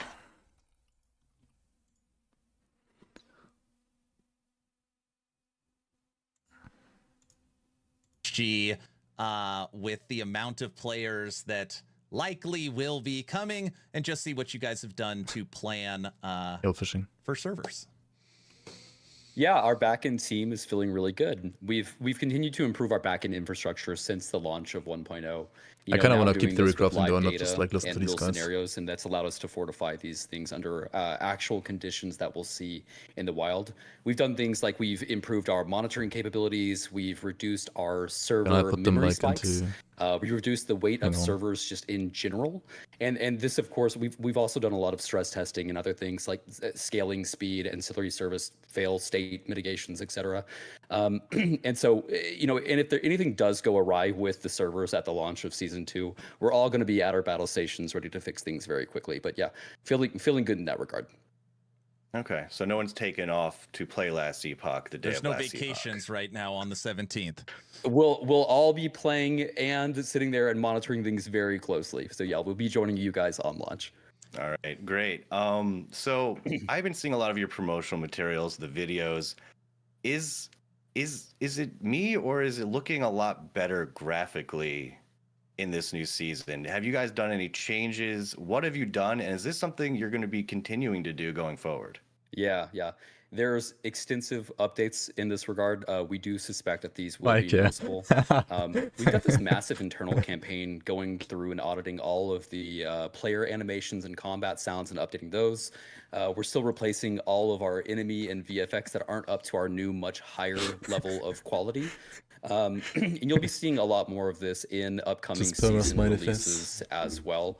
But yeah, with the release of Season 2, Last Epoch is looking and sounding better than it ever has, for sure. Ross, you've been working very closely in those pipelines. If there's anything specific you'd like to add to that? Yeah, so yeah, as you mentioned, Judd, every season comes with visual upgrades as we update older content. Most of these improvements aren't generally attached to a specific season as a goal. We just continually work to improve visuals. There are some exceptions where we might target a specific large visual improvement project to a release, like when we updated the player shadows and lighting at 1.0, or when we added environmental variants to echoes. Updating the engine helps with our options here as well. In terms of VFX updates, we target both player VFX and enemy VFX for improvement. And depending on how old a particular effect is, reworking it can result in abilities looking better and performing better, and being clearer in terms of visual weight and clarity. I think visual clarity is always important, but especially so as you continue to add more complex mechanics to the game. Is he watching my stream now? And he's On the like, sound oh, effects this is side, awkward. it's a similar sort of thing there. We either update older sounds because the sound team have targeted that for improvement. He did, or yeah. He because lost there like a is lot. visual rework It's of insane. something that facilitates the need to update the sound. Very, there. very nice. On the environmental side of things, in terms of level design and textures, we are in the process of a big push there in terms of both the fidelity and clarity when it comes to things like ground textures and contrast, which has a big impact on overall readability when it comes to combat. So yeah, as Judd said, you'll continue to see improvements across the board here with each season. Now, recently, EHG has done an engine upgrade, and you've basically gone to a newer version of Unity. Has that unlocked more potential for what you can do as designers? There's certainly been... Yeah. Go, John. Yeah, there's certainly been aspects of the engine upgrades that gives us more insight into what the code is doing to a deeper degree and what we are able to push going forward. There's upgrading the engine gives a lot of internal ability to improve things. Sometimes it does come with performance upgrades as well. Those are things that we're always excited about. And upgrading the engine is important and something that we do from time to time. Okay. Cool. 13 pages of bug fixes. How important were getting these bugs taken care of before Season 2? Really important, right? We want people to know that we're going to be pushing higher and higher quality content as the studio and game mature. Lots of bug fixes coming in Season 2. And although there will likely always be some bugs floating around, we've got more dedicated resources for bug fixing than we ever have by a large margin. On that note, if you guys end up finding any bugs in game, can you repost any use that in-game bug reporting system. It's super helpful to us. It gives us your logs and character information, which helps us find and fix bugs, literally 1,000 times faster. So if you guys see something, say something for sure, and it's always much appreciated. Nice. Cool. So, I didn't get a chance to read all the notes, believe it or not. I think there's like 100 pages. Along with the 13 pages of bug fixes, I saw like massive amount of buffs for underused abilities. Now, I know this is just like a blanket question everyone can answer. Are you guys looking forward to any particular ability specifically that has been buffed to play with in this upcoming season? And everyone can answer what their favorite one is. Yeah, it's not buffed it's buffed slightly from a damage perspective, but we updated Lightning Blast to actually a chain, and that really helps. So rather than hitting all enemies at the same time, it sequentially changes, which makes it a lot more satisfying. I think there's a few fixes we've added for this as well, so I'll be trying Lightning Blast. For me, I'm really excited to be trying out Symbols of Hope now that the functionality has changed. I think that's going to be a major improvement to the Sentinel's skill set. So really, really excited about Symbols. There's some little buffs to Smelter's Wrath, and there's potential in them ability hills. So I'm looking forward to eventually what that's going to become. For me, it's probably I'm most excited for turning Judgment's Consecrated Ground to Aura. Now that I don't need to dump my entire mana pool anymore, because that node got changed to not dump your mana pool anymore, and since Volatile Reversal doesn't immediately give your mana back all now, so you can actually use some other skills and don't need to worry about the Volatile Reversal stuff. Carve, I know what you're doing. You're trying to bring a true RF to Last Epoch. Don't try and fool anybody. We know what you're doing. Come on. We have And a we also couple get- skills that are basic like Righteous Fire. That being one of them, and one of the uniques coming for Acolyte, I think gives you somewhat similar playstyle. Oh boy. Frosty, I can tell you that I'm probably going to be the only content creator in the world that's going to be playing Summon Bear for my season start. We are going to make a Primalist Beastmaster Summon Bear build. I mean, I'm probably going along with majority of people that I've talked to and just going Heartseeker because I love bows and that is, I'm so happy with that. Like, I nope, am I'm so just gonna unbelievably play happy with that. Heartseeker. That's hands down what I'm going. Very nice. All right, guys. I don't know who wants to tackle this question. Put I feel variety like in my once game, Season nope. 2 comes out, there's going to be a lot of questions around this. WASD movement in beta form. What's the future of WASD in Last Epoch? Potential strafing, using right thumbstick to shoot as you move backwards. What's the kind of future vision of WASD? Yeah, I can answer this one here. There's a lot on the table and a lot up in the air still. What it's going to look like at the very end of the line of like when do we take that beta tag off of the feature type thing? It's such a feel dependent thing. So we need to make sure that the changes that we're making are things that feel good and things that feel good in Last Epoch specifically. So there's so many abilities that interact differently with this type of like input movement. And actually adding in active strafing to abilities is a huge power spike to a lot of situations. And so like it's on the table, but it is not guaranteed. So we are going to be testing things out and seeing what feels best.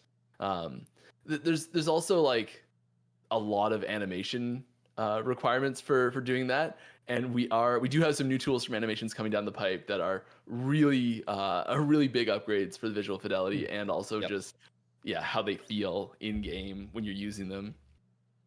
It's going to help us make this feel a lot better going forward once we do get that beta tag off.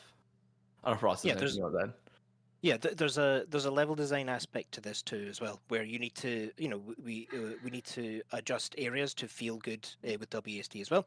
We're doing that for all of the new areas that we're creating, so tombs and cemeteries, and in future seasons. But we will need to revisit some specific areas in the campaign and in Monolith as well to ensure that the level is laid out to work well with WASD. Nice. Cool. I just got to get this out of the way first. This is a massive, massive patch, massive season. There's so much being added. Is everything that's being added now going to be permanent and also available for legacy servers? Yeah, everything that we're adding right now is permanent content. We think it's very important to make sure that the game is stacked with fun content. And when we released 1.0, we didn't quite have enough to start to introduce temporary mechanics.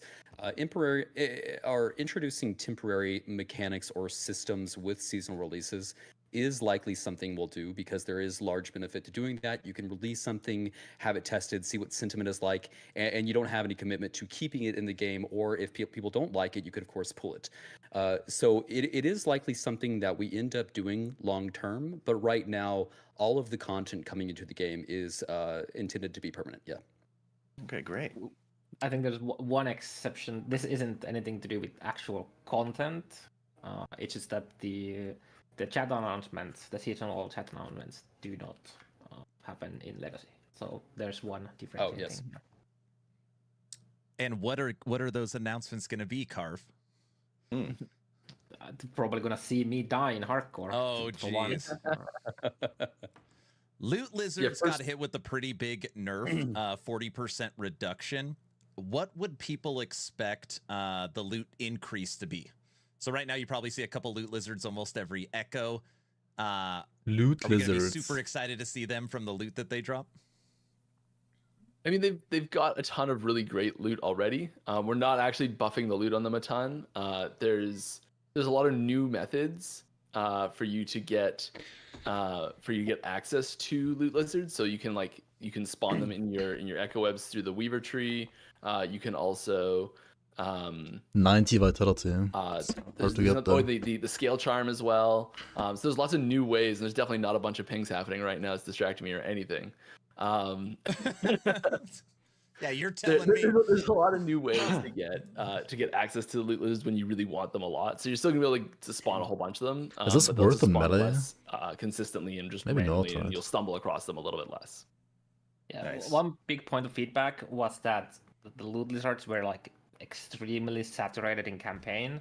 So the reduction in amount of loot lizards you find is mostly it's probably notable in like campaign because with the a Beaver homage tree, to Lizard are as well. Yeah, and then there might be a Woe and Echo that contains loot lizards. that's why they made it. You can Why they made them in-game lizards. get a Yeah. decent amount of loot lizards still. Probably. Well, speaking of loot in campaign, I know these champion monsters, these like mini boss type monsters that have been added to the game, will be in campaign. They have a potential of dropping, I think it was a pile of uniques. Is this something that could possibly happen in the very early stages of your new character in a campaign? Yes.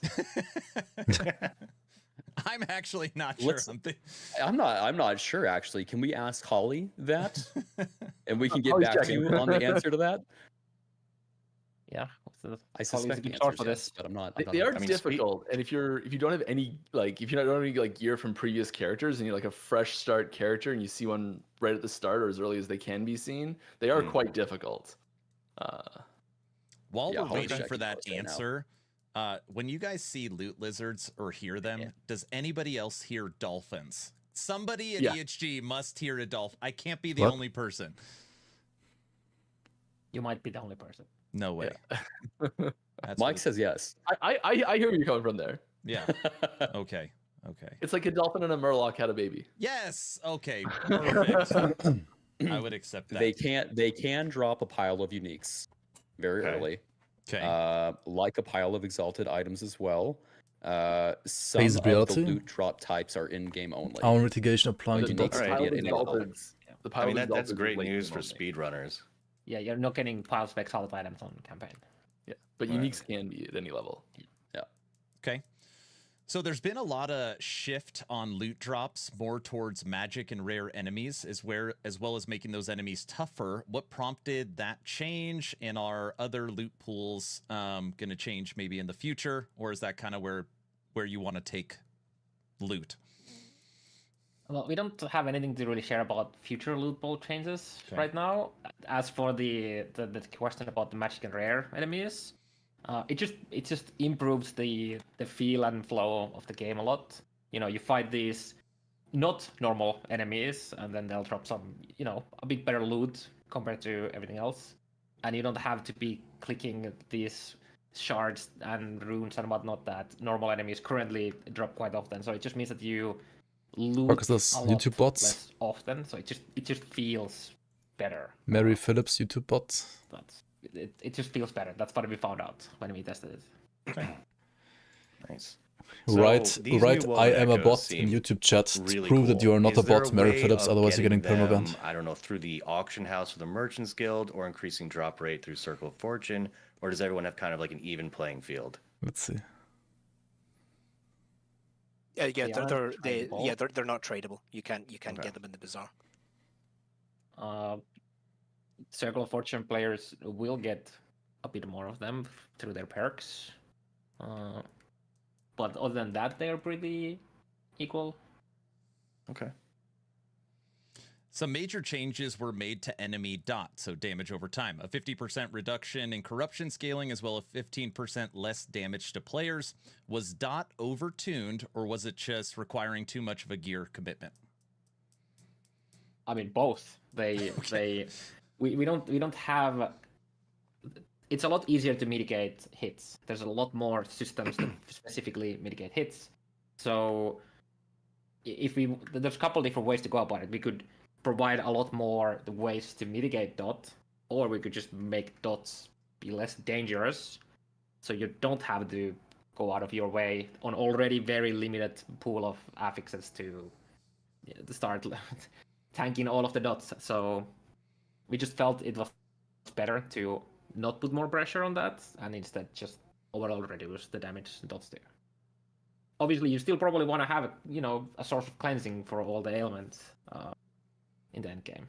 I feel like this is going to be something that players really feel and notice when they play endgame for Last Epoch. Most of the time when you die, it's like a poison or bleed nemesis, or it's Gaspar or some dot that like smokes through all Good, your you're back. defenses. So I think this is going to be a great change. Thanks for the reset, Yeah, I Wretched. think we were about How you doing, halfway man? through the development process for the season. Welcome. And I had a distinct memory of watching some streamers specifically struggling here. I think it was. I Is think it was VR Khan, even worth as using? well. It was quite passionate about telling us with this.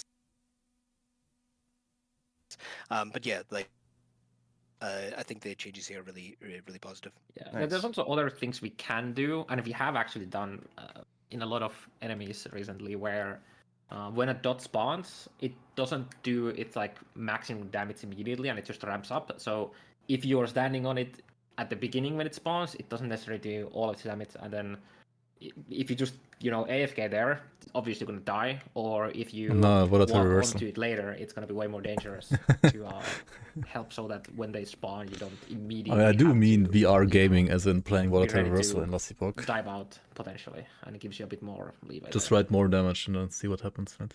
So we're getting some pretty cool news in from the team right now, and I promise this isn't scripted or planned. Slightly The randomized. team is pinging us right now saying that our stretch build has passed QA, and so we will actually be adding another list of patch notes that were not included initially, and we can show some cool things that we were excited to get in that we weren't sure was going to come on day one, but we have some it looks like Photon pushed in some new visuals for the Monolith Hub, which is really cool. This is pretty neat. We're all very excited about this.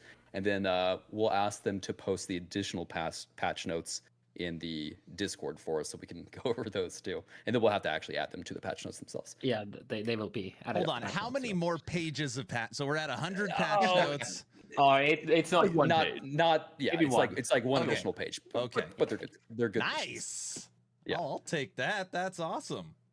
That is very cool. Basically, just rolling the first hotfix into the launch build. Yep. Okay. Sweet. Frosty, what do you got? Nice. Oh, okay. Well, I might not have a lot of time coming up to play a lot, so thank you for the mastery respecking, because I would like to be able to maybe switch my mastery without leveling up a whole new character to Okay, like so 90. if you play like melee, right? On the video, either like reduce melee with VR by taking frenzy and armor. What made you decide to allow mastery respecking? And just like, before other than that, it someone doesn't do answers that much, right? question, if you are out there and don't know, Frosty LaRue's wife is due tomorrow with their first baby. So they're having a baby girl. So he wasn't even sure if he was going to make it for today's podcast, but just huge congratulations. Excited for you. Thank you. Excited for Thank you, so. guys. And Dad EHG, gamers. everyone in chat is saying that he should name his daughter Ellie. Get it? It's not very funny. I like All right, it. I think I'm thinking Abberoth. Sponsored for this. Abby could be another. Abby could be another good one. Abby's a good one too. Abby, yeah, there you go. That's true. Yeah, well, so with respect to like the mastery respect, Like literally name her it's one of Abberoth the and then things just call her that, Abby. People, But, like, it was a pain in the point official for documents, some it's people always who like are, Abberoth. starting out, and they all they do is just look at the Yeah. maybe the broad theming of a class, and they're like, oh, that's something I played in another game, and you dive right in. You get to end game, and it's not like maybe we've taken the class in a different direction than you're expecting, or something like that, and you're like, oh, I wish I'd actually taken a Beastmaster instead of a Druid or something like that, and just that little shift. And then on your very first character, you look back and it took you so many hours to do the campaign because you've never done it before, and there's like that big pain point moment, and we just didn't want people to bounce out of the game right then. And so this was a really good opportunity to give people a way to keep playing and keep experiencing and keep evolving their character. And like we wanted the cost to be something that was significant enough that it's not just a hey, I'm gonna go switch my mastery today You had because I like feel like bonuses it. to But not so debilitating that you're like, okay, I'm gonna right. farm for this week so I can afford my mastery respect next week. And it's a new thing, and we're gonna be paying attention to feedback and making adjustments as we need to here going forward. But yeah, it's something that we're using more as like a relief valve for fixing a mistake rather than like a tool to be leveraged. And I think the really big similarity here is the being able to switch between COF and MG. and like that's not something I see a lot of people being like, I'm gonna leverage these two together to switch back and forth. And that's sort of the relationship we want, is where it's fixing a pain point for players, not really a tool for like to be followed in build guides so much. And like I'm sure it'll pop up from time to time in these places. But Can it do volatile reversal main expecting attack? more one-way switches than repeat switches. I'm happy that you guys put it in the game, but I'm not gonna lie, I was pretty surprised. This was one of those questions, Mike, that you've gotten for 5 years, where it's always been like, nah, we want something to feel permanent. So it was a nice surprise, but I was surprised. Yep. Yeah, we have to stay flexible, and we have to be ready to change and adapt. And I think this is a good example of that. We're gonna keep making the best decisions for the game in its current state. Nice. Yeah. Well, I think as long as you can't swap a mage into a sentinel, we're probably good here. So can't swap the a lot class. of surgery. Yeah. Right. Something that's been coming up more and more when everybody's watching these trailers, looking at the patch notes, is power creep. So with the introduction of being able to enchant your idols, power creep elite with the ability definitely to never existed. Guarantee your 1 LP slams, with the ability to switch out your attributes, and all these new items and gear, champion affixes. What are the thoughts around power creep and trying to keep that under control? They just don't. It's They just don't keep it topic. under control. They just So don't care. We incrementally buff monsters almost every patch because we don't want the player power to start to drastically outpace monster power. When we elevate the player power floor with additions like you're calling out right now, that prevents us from having to do things like introduce a patch where we buff monsters. Oh, then we very have like slow significantly, here, which can right? feel For very free. jarring to players. So just as we continue to elevate the floor of player power, we will incrementally buff monsters with these outgoing patches. Okay. Nice. So, I mean, speaking of player power, with the massive amount of changes pretty much every ability has in the game, there's going to be some builds that just explode with damage, and you might not even foresee this. Is there any plans on maybe reining those in if you see certain builds just being ridiculously overpowered, and maybe the same busted builds, yeah. How are you going to handle that? Is that something where it's like time to nerf it to the ground, or maybe nerf it a little bit? What's your theory on that? We just don't do mid-season balance changes. It's extremely disheartening and disruptive to pull the mat from underneath you're playing a good build and there's no box or anything involved, and then suddenly your build is gone. It's just a horrible feeling. And when we polled the community on this topic, it was pretty obvious that unless bugs are causing it, just keep it intact, and it's aligned pretty well with our internal thoughts on the matter. And now obviously, we do address any bugs that present outlier cases like this, and so it might be that something has broken, and then you're scaling way higher than intended because of that. We do fix issues in that regard. Another thing that will allow this to feel better is that we need to start releasing seasons more rapidly than the release between 1.1 and 1.2. So if there is something that's very overpowered, and we would want to have the opportunity to balance that sooner than having a patch release, in the same time span as 1.1 to 1.2. 4 meters. Yeah, that's the TLDR. No balance changes, but bug fixes. Yes. Got it. If it's bugged, you'll patch it. If it's just broken from overtuning, it stays until the next season. Okay. Reduced to 6 from 20. Judd, I mean, I'm glad 6 you is brought still that up, more than that was going to be 4. my next question. You said something where everybody was like, "Oh yeah, we'll believe it when we see it." So I just thought we could bring it up now. On the first tour of the Erase podcast, you said something with Rax and Zizarin that the goal for time in between seasons is actually 3 months, and then if it goes to, I think that's, or if it goes to 3.5, so be it. If it goes to 4 months, so be it. But really, the goal in between patches is 3 to 4 months. Yeah, we think the most healthy cadence for releasing content for Last Epoch in the future will be at a 3-month cadence. It is something that, again, we are getting our legs when it comes to games as a service and the live operations model. We are doing way better than we ever have about making content in parallel. So there are many things that we have in development for future season releases already. So we're making really good progress to what we need to do to make that happen. So the ultimate goal will be 3-month seasonal releases. I think There you it's go. more appropriate to say 4 months is something that we feel like is reasonable for 11th hour games at the moment, but certainly not this large gap that we've had between 1.1 and 1.2.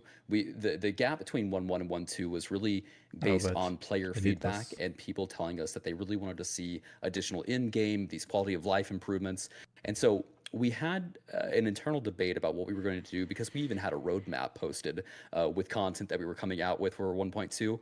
And with all the feedback that we were ingesting, we were like, it's going to make us feel like we are just blind to the feedback that we're receiving if we create the content that was positioned to come in the previous version of 1.2. So we decided it was time for us to, go heads down, listen to the players, focus on the stuff that you guys want, and that is the result of what we have coming in Season 2. It did take a little bit longer to come out, but we do think that people are really going to enjoy the efforts and the content going into this patch. Awesome. I'm excited Nice. for Season 2, and I wish I obviously could, I'm like, excited see for the Season 3, cooldown of 'cause Mike this, has talked about some like, in real necro time. stuff. So, I just, anyways, what do you got, Frosty? So I was looking at the video you released earlier, and they talked about the Gauntlet of Strife Woven Echo, which is basically you're fighting a gauntlet of bosses. Roughly how many bosses are we fighting in a row here? Is it like 2 or is it like 10? What is it? I think it's 2. Okay. Yeah, Holly. No, I think Holly it's could- more.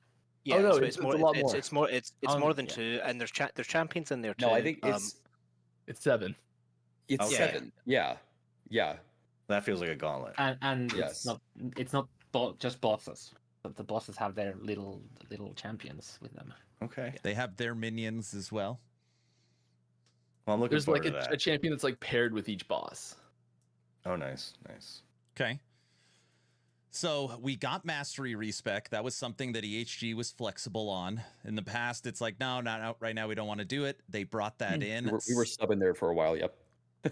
Something else that has been added to the game is we've always been able to jump through the dungeons to kind of jump through the campaign on alt characters. But something that was always kind of a pain point is you didn't get your idols and you didn't get your passive points, which means you still had to just run this quests anyways. So most people didn't use that feature. Now with Season 2, you could be able to jump through the dungeons and you can get some of your passive points and some of your idols.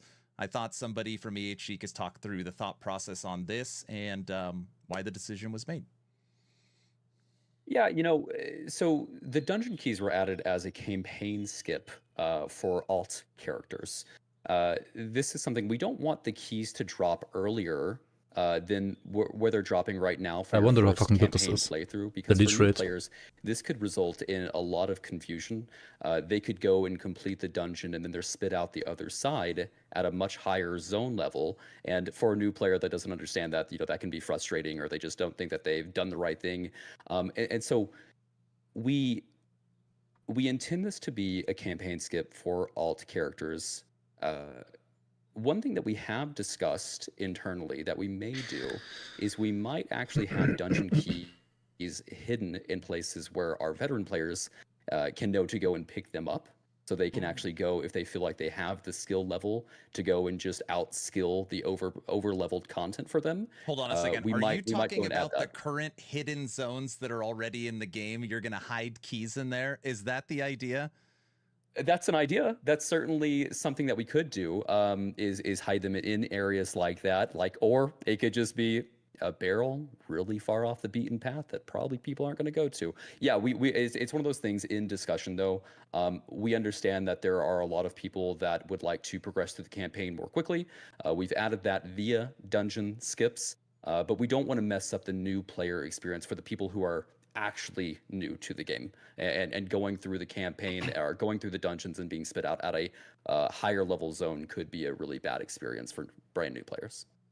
And in terms of hiding the keys, it's more like the cave in the starting zone where the veteran boots are. Yeah, like yes, that nice. sort of stuff. Yeah. Yeah, like it's that. probably gonna be like one-shot cash, so you don't like repeatedly farm the key there. It's, character has a chance, one chance with the key at the beginning if you wanna go risk it. So. Okay. It's also, if you've never done one of the dungeons before, some of them are pretty tough to get through on your very first shot blind.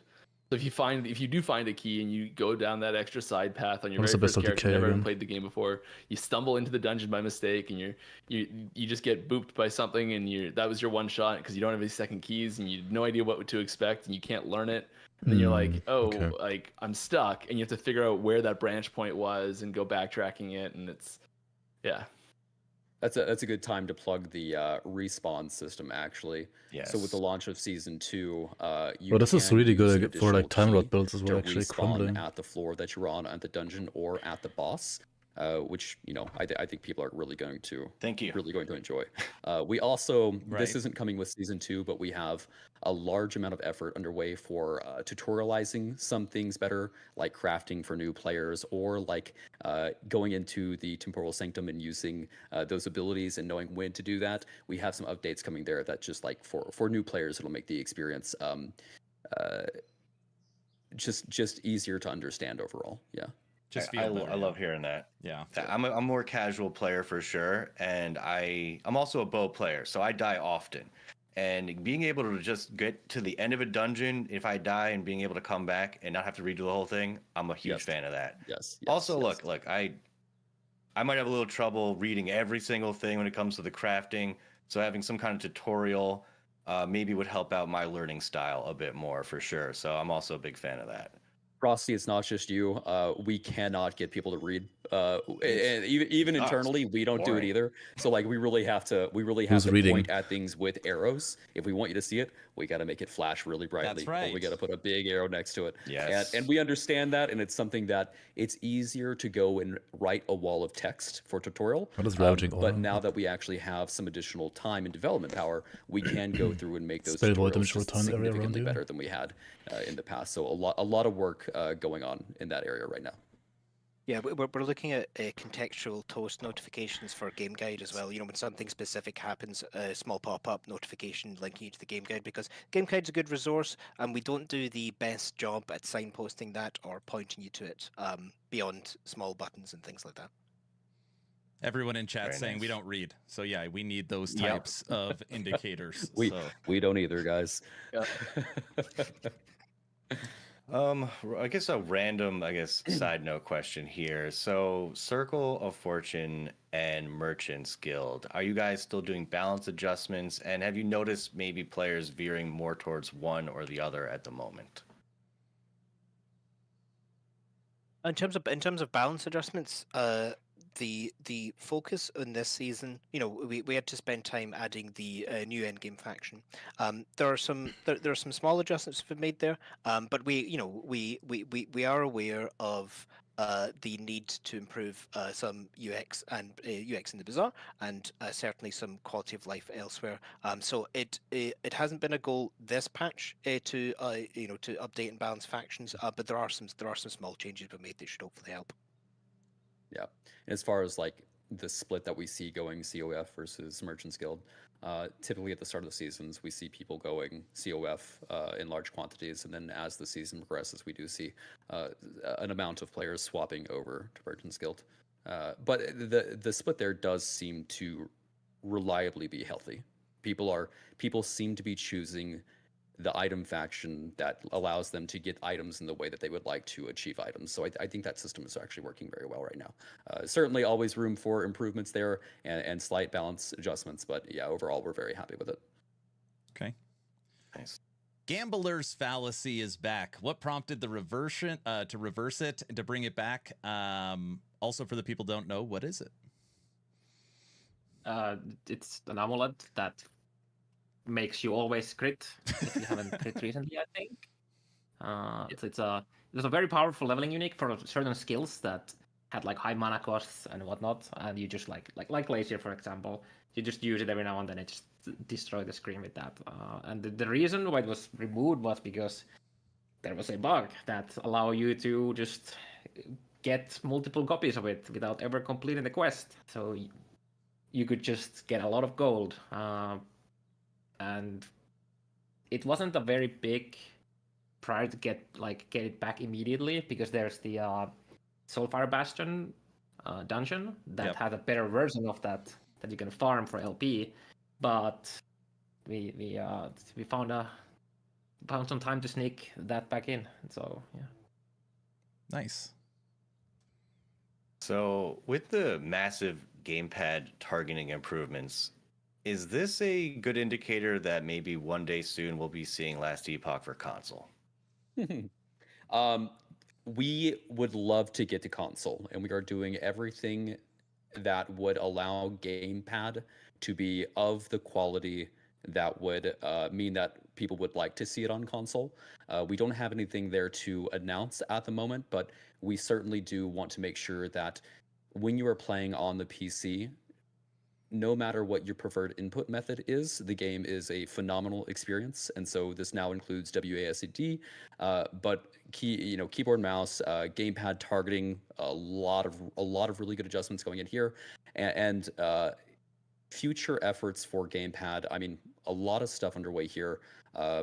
We have the targeting feeling pretty darn good right now. The UI has been improved significantly already for gamepad, but we have a lot of work going for UI, mainly navigation, happening for gamepad in the future, because we do want gamepad. We want the gamepad experience. Isn't to this feel node natively like completely busted? I don't see It it, should but feel like it was built natively for the gamepad. So a lot of with, like, good all the adjustments time there rate changes, coming up. It's some of our this is very favorite stuff to 300% work more on. damage. Both Ross and I have a What? UI background, so it's our time to just kind of hang out, geek out, work on some UI stuff. But yeah, a lot of good gamepad improvements coming. Console, nothing to announce, but certainly It's giga busted, isn't working it? our way in that vein. But you guys want to, in the future, have Last Epoch on console. That's a future goal. Yeah, we for would the love studio. to. Absolutely. Yeah. Okay, awesome. Yeah. I get this question all the time. Why is it the Weaver tree and not the Weaver web? I know. And what is a super beacon? There's also Forge Guard. The name originally was Weaver's Web. There's a lot of debate internally about this, because I thought we thought people would default to calling it the Weaver tree anyway, and we call And other Paladin. trees skill trees and things like that. It's Mike? not it's not a type of naming that is See it's Mr. consistent Smiley with Face the again? rest of the trees in the game. But yes, it was a divisive decision. Let's put it that way. Oh my, got it. In terms of super beacons, those are just bigger beacons like you have in the monolith. They reveal a large area on the echo web, and that just allows you to plan things out a bit more. Like if you've got imprinted. Yeah, old Mike is echoes, like that's a half good way his, to like he search has for like those, lost like half of passive his weight. I respawning. feel like it's crazy. So insane, I actually. think I see there's something called a shade ambush being added to the game. What is this? Is it scary? Do they drop anything? Just try to explain this to me a bit more. However you want to talk to that one. I mean, it's like a normal shade fight. It just pops in your echo Eris, and drops you loot if you can kill it. It's the same just ambushes cool. we already have in other Yes. like ambush echoes already. So you'll like the mechanics for the ambush part of it happen the same as normal, and then it's the Shade of Orbis fight just like you'd fight it normally. So it is like it's two things that we kind of already have, and just However, a little it bit is more spice it is in not. your echoes. It's a good note. However, it is not the actual, like, it doesn't add shade into the normal ambushes that you get as objectives. It's just like an additional that happens randomly. Okay. Okay, I think I got one more question, Aaron, before we go to the next screen. But Okay, go ahead. Shoot. All right. Fresh. So Uber Abberoth being brought to the game. So this Abberoth is like how much more powerful than the one we've already fought? Good question. Yes. Oh, and also, does it have new Yes. abilities? Another good question. Yes. Kind of. Yes. Kind of. It's a lot harder. It's a lot harder. Gonna have lot fun. harder. Yes. I'm ready to see the rip clips. I'm so ready. And I'm also ready to die to myself as well. Yeah. Carve, It does what have a minimum percentage of corruption. players do you think could beat it? Not very high. Yeah, no, One? not very many. One? Woody, have you Very seen many. this clip? Yeah, like if 1,000 people beat regular Abberoth, how many of those 1,000 would be able to beat Uber Abberoth? After the announcement today. After like I was trying Zizerans, to like think- I would probably go with a single digit. That's my Wow. guess, but it's a lot harder. Aspirational content. It is a very hard fight. Yes, do not expect most people to be able to do it. Did Like, Carve you can- just you can say keep maybe grinding. 9 people? 9? Single digit? Damn. Of the 1,000. Of the 1,000. Yes, not total. Yeah. Good. It's like 1% of players that can kill Abberoth now will be able to kill Uber Abberoth. That is what I am thinking. We had some technical difficulties at the beginning of the stream. how many don't worry, I'm not what's the terrified percentage to of go the to people that next scene. I'm haven't sure it'll work beaten fine. normal Abberoth? Please work fine. Please Do you work think fine. are gonna be able to Moving beat Uber on Abberoth to our second scene for the Town Portal podcast. on hardcore? Oh god, everything. Oh, no, it's fine. Aaron, are you still there? Can you guys hear I Aaron? hear Aaron. Oh no, where'd he go? It is echoing. Yeah, me We neither. can hear you. But I still wanna beat Uber Abberoth. It's fine. It's working. You're good. It's fine. It's fine.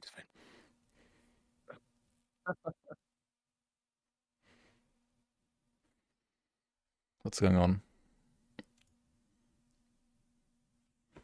Did he literally get muted? He literally muted himself, didn't he? No, you. Oh, wait. Wait, really? Hello. Hello. We can hear Aaron just fine in the call. Looks like EHG team can hear Aaron, but no one else can. Hello. That's our Fixed. team saying it. It's all right. We're good. Okay. Oh, my. We're in. We're good. I thought people were Oh messing my with gosh, you. I thought you guys were playing a prank on me. I'm like, oh, very Yeah. funny. Yeah. I mean, we were Yeah, we initially. did. It's a joke at the start. I know. It became real. EHG, if you guys didn't hear, was gracious enough to give me 27 clips to show off on this extra 27. screen. And we're going to go through these right now. If anybody wants to pause and comment, go ahead. So we're going to look at some skill. We're going to start off with some MTXs. Chthonic Fisher. How do you start off with MTX? And with these, you guys will notice some of our environment and lighting improvements as well. Like these clips have some good. That is true. Like the game looks better. How do you start with fucking Papyrus? Just man? variations that come in. Chthonic Fisher is already so cool looking that it's like, you know, it's like double. Moving on. Okay. I feel like people are going to be like, no way. Are you guys ready for Another this? MTX. I think this is my favorite one. Same. Yeah, this one's sweet.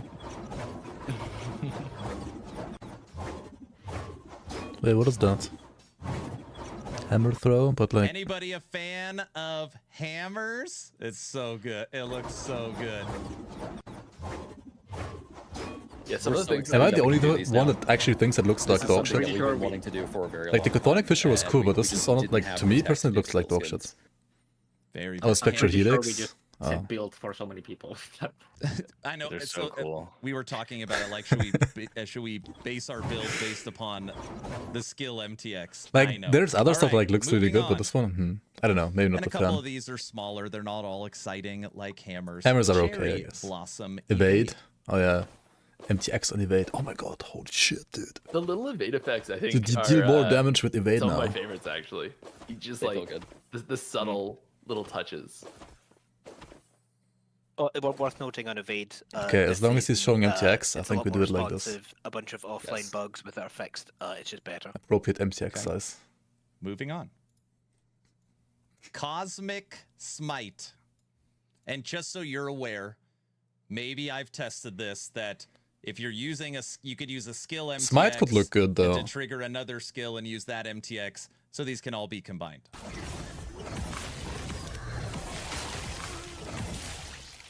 Yeah, I do love having the visual connection between Does it skills. draw like a different astrology and sign every cosmetics time as you well. cast it? We don't happen to have a clip of triggering smite with hammer throw. Oh yeah, where's Mike? That would be so nice. No, we don't have that. Mike's the best MTX. I'll have to use your imagination for now then, I guess.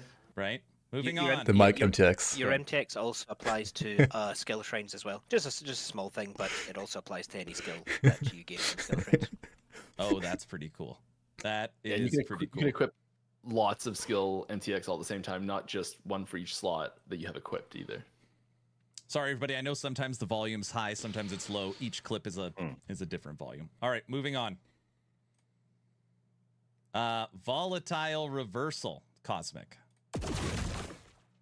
Nice. What the fuck? That's gonna be really good when you're playing against Abberoth, dude. Like, it's gonna nerf your ability to see everything by 500%, dude. It's pretty cool. It looks cool though, Pretty but neat. is it viable to play with that? And we continue. Okay, It actually guys, looks good though. This is Dragon Claw Rise. But it's like pay to I've been lose. playing so much Primalist, I swear I see swipe when I look at this. Tell me unless I'm losing my mind, which I probably am. Rive. I can see it. You can see it? Yeah. What? Yeah, I can see it. Yeah, for the first 2 swings, yeah. Yeah. This I mean, to is be fair, this one at Rive, least is usable. Dragon Claw Rive. Dragon Claw Rive. Yeah, more like swipe Rive. Okay. Rive though, man. I might actually buy it. I'm not even kidding. Backslot. These ones don't have any audio. You guys probably don't know this. I'm not a wings guy. I never wear wings, so the chat always gives me crap when they see wings.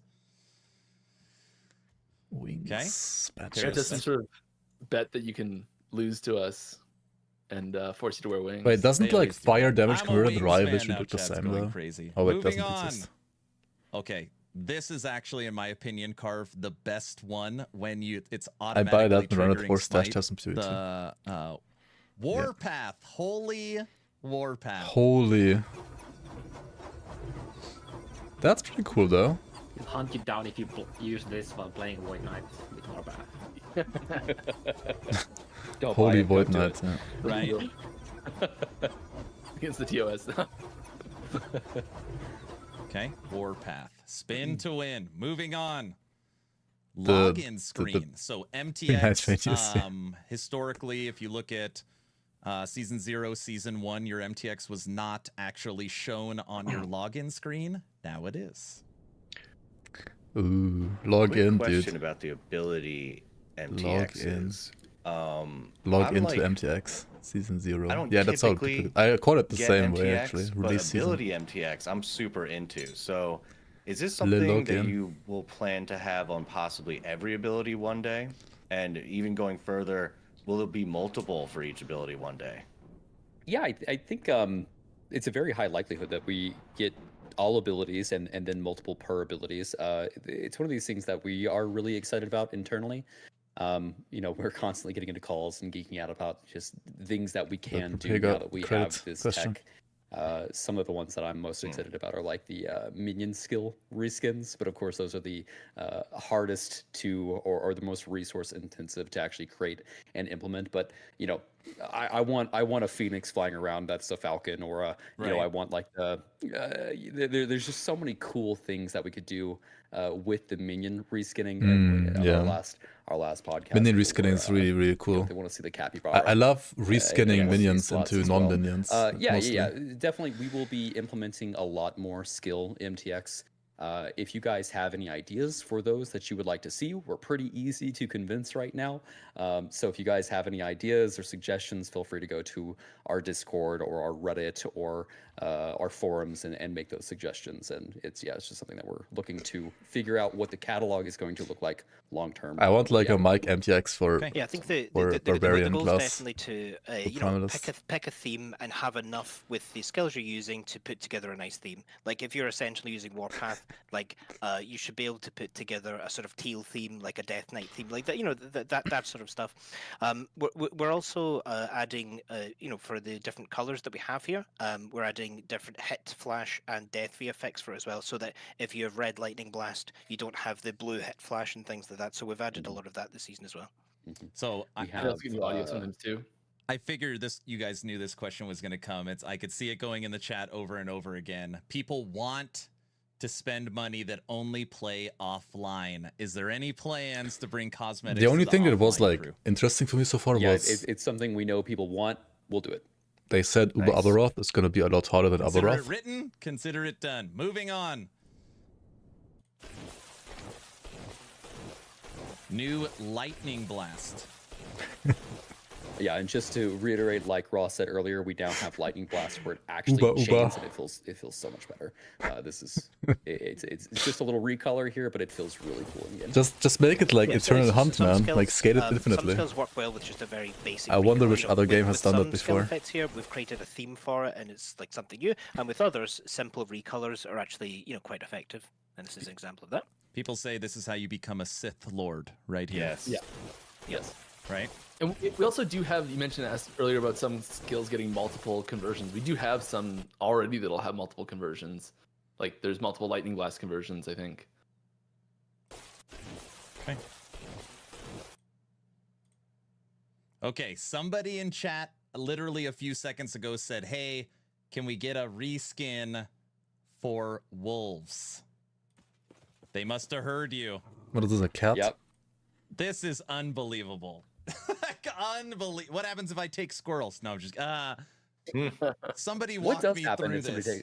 takes? I think if you take squirrels, it does go to squirrels. No, Or it no, it does- always does defaults to it? MTX. It goes to MTX. Is that right? Then Okay, you're like so the squirrels will show up as smaller 12 dogs. cats. Is that right, guys? Is that Oh, that's true? cool. MTX win. I don't think they're small dogs. No. Oh They- my we- gosh. I will switch my starting build if I get these as squirrels. I'm gonna ask the team right now. They'll just It's turn not into like bees. a squirrels themed like this. That doesn't happen. But So- we did talk about this recently. So this is a pestilent Like- hound summon. Oh, it's a wolf it's a dog, skill not a cat. MTX. It's Now, like a we're saying Warhammer hell squirrels. Warhammer dog. Hey, by the way, This since is- we're this is- speaking of squirrels, when are we gonna get that void conversion for squirrels that we get out of the shrine? You guys must get that question all the time too. That's fine. Mike, what do you The think? Primalist theming itself doesn't lend itself well to a actual void powered skill. There's not enough support in the Primalist tree to actually give a void skill to Primalist right now. That's Yeah. fair. We'll just do void bees then. All right. Moving on. This is the hatchery portal. Hatchery portal. Is this like an MTX stream or what now? This Like, one's one of my favorites. You like this one? Yeah. Okay. We need a Leroy situation. We need to use that egg and that dragon to like run through and break them and stuff. That's exactly what it should be. Yeah. That was one of our Man, I can't initial, decide, man. plans that didn't quite get do across the line. I play Oh, jeez. VR? Rainbow Evade. Might be coming. Like a new class? What do you mean a new class? Is there a chest at the end of the evade? There is no new class. Yeah, right. Some treasure? Shattered Frostclaw. Shattered Frostclaw. The shattered ones are so good. Oh yeah. You like That'll be this a one? popular one. People are gonna. There's love there's a this. few themes like this, and they're all really good. I like the sound too. It's good. Okay. Yep. Shattered Meteor. Judd's favorite. These are patch notes. Here you can read them real quick. Right. And Meteor's another one that's got multiple MTX options for it. It was Uh-huh. hilarious when Mike said on a Friday quick dev patch note stream read. that skill MTX is coming. We all knew that there was at least one meteor. We knew it. Like, Oh yeah, of course. Of course. If I could have pushed 6 through, we Correct. would've. It Correct. was the only guarantee. It was the only guarantee. If you Meteor guys don't know it, MTX. top dog. at That actually looks EXG Judd, decent. His favorite skill is meteor. Okay. Always has been. This is the Slack Hopper pet, and I'm hoping one of you could tell me what's flying in and out of its shell. Those are little frogs with wings. I was like, Yeah, I mean this is pretty much like is not that what it quite, is? but A like frog? 9 months of Yeah, patch yeah, notes. they live inside that shell. So they're actually they they're have been mutually cooking now. beneficial You have to say. relationship. And nice, there's lore behind it. Well, symbiote. Oh, it's a frog. They also cooked up some MTX. Mm-hmm. There you go. I can't get over how the eyes pop out. This is a frog snail. Those are good. Yeah. I didn't even notice the eyes Okay. popping out. Hold on a second. That's a frog snail. Oh yeah, they do pop out. It's like a turtle head. All right. What do you mean? It's a snail. Now It's a we are frog moving snail. over to Twitch drops, and there's a couple Not other everything ones is a in here. turtle. So come April 17th, Come. your favorite creator, if you gift a sub or do one tier 1 sub, I don't know if Prime sub works, guys. This is the support a creator unique. It is the corrupted Maelstrom. I don't think Prime subs worked last time. Okay. Corrupted Maelstrom. Wait, it looks like dog shit. Primes don't work. All I right. mean, So it's not tier like one dog shit. or Wait, one didn't gifted, Mike you just can say get like corrupted giving Maelstrom. void themed skills to Primalist is like a bad like we Right. can't do that, and then they give like void. Next, this is Maelstrom a MTX free Twitch instead. drop. I know total Twitch drops is 6 hours. I don't remember which one unlocks To be fair, where. but that this is skill the, might actually be good though, Twitch right? drop Because it for makes it Crimson easier to see Smite. enemy abilities. That's cool. It's so cool. I know. I What is this, like this a one. Chaos Smite? I love that you guys did a couple for Smite too, because it's just like a skill Crimson that's used Smite. so like everybody uses Smite, right? Smart. Everybody uses Smite. True. All right. Holy Shuriken. What Leaguestarter? Again, I really like this one. I'm thinking Because, like, about it's so hard Spell to Void see, Knight the base or Melee shurikens. Void Knight. And this one, if you May- want to maybe see some other exactly stuff where as they're well, going, but this so one's far only so Spell or visible. Melee Void Knight. Which is I literally the don't same know I if played you're last going season, either, but you really want to see where they're going. So you're saying it this has is some pay to new win juicy right here. stuff. If you want to see where they're going, this is the pay to win MTX. I mean, if you could control where they were going, sure, but they have a mind of their own. Next, Rip Blood. There's one of these out of order. I'll show And this it is to you Rip again. Spider Rip Blood. Blood Twitch drop. Rip Blue Spider Blood.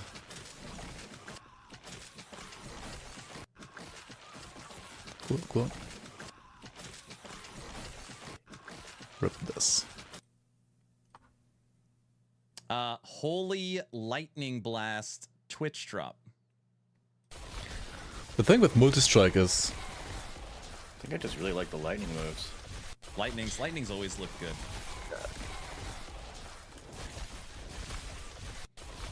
Also see the new chaining here. Oh, you can see the new chaining in it. All right, let this one play for a sec. There's a small delay. I mean, you're gonna have like less feels so ward much better retention now. by just instacking. For sure. Like very tiny chance of chaining on Yeah. it, and it just feels so much better. Because it used to be that you'd cast and it just. This kinda is Lightning cradle Blast, fed. right? That little tactical throw just goes. Like Holy Lightning Blast. I think the last one, which is not a Twitch drop. Yes, Voidwalker's Gaze Helmet. Voidwalker's Gaze. Let's go. Ooh. Oh, wow. Some sparkly eyes. That one's too scary. Too scary. All right, now EHG sent me, I believe, an additional 5 clips that I don't have queued up like this. They came in late, but that's okay. So the first one I want to show, and we can finally confirm. Let's Judd's see. very happy. Monka Flashbang. Meteor. around. Meteor. Meteor. What? Meteor. Holy shit. Those are bees? Those They are. It's like a big bees. comb. It's like a big hive that comes down and splashes honey. So and your you see all the meteor What are turns these? in- yes, exactly. Meteor. That's kind of cool The though. B tier. It's real. Now that's an MTX. Someone says in chat. I like this. It's like this one's really good. Just the way it looks. That is awesome. Hey, No, it's cool. It's Mike, cool. I don't know if you know this. What if you take like, oh my, look at that pause right there. Oh, Nice. that looks so good. Meteor skin What for happens if you Meteor take, skill. like, meteorites? Yeah. Oh. Does it transfer the meteorites too into small? until meat Yeah, ball I'm into pretty sure ragu. there's a reskin of the little of the spawn sub skills. So all of the skill MTX, it doesn't matter where you go on the tree, you're still going to be able to see the visual. It should all work. Yeah. If we miss something, that's something that's got to get fixed. No, I got you. Okay, that just popped in my head because I was thinking about like if you're dropping 100 of these all the time, like that would be very, very cool. It's also a big reason why it takes so long to make MTX4 skills, because we have so many different Oh, ways meteor to belt, modify man. them, and then Meteor let's belt. figure out how the MTX is going to look on those as well. I mean, it's true, Hatron. Like, after like this big patch, like it's literally like 10 times longer than the release patch, to be fair. Is we have some examples of the new controller support. They can shit on show off and some the MTX. new WASD They earned it at movement, this point, right? Controller I think. support and the new WASD movement. And some of this stuff real we could quick. talk to. Flashback. Go ahead. Aaron, right before you start, I don't know if I dreamt this, but is there a Heartseeker cosmetic also? Correct. Yes. Sorry. Yeah. Okay, great.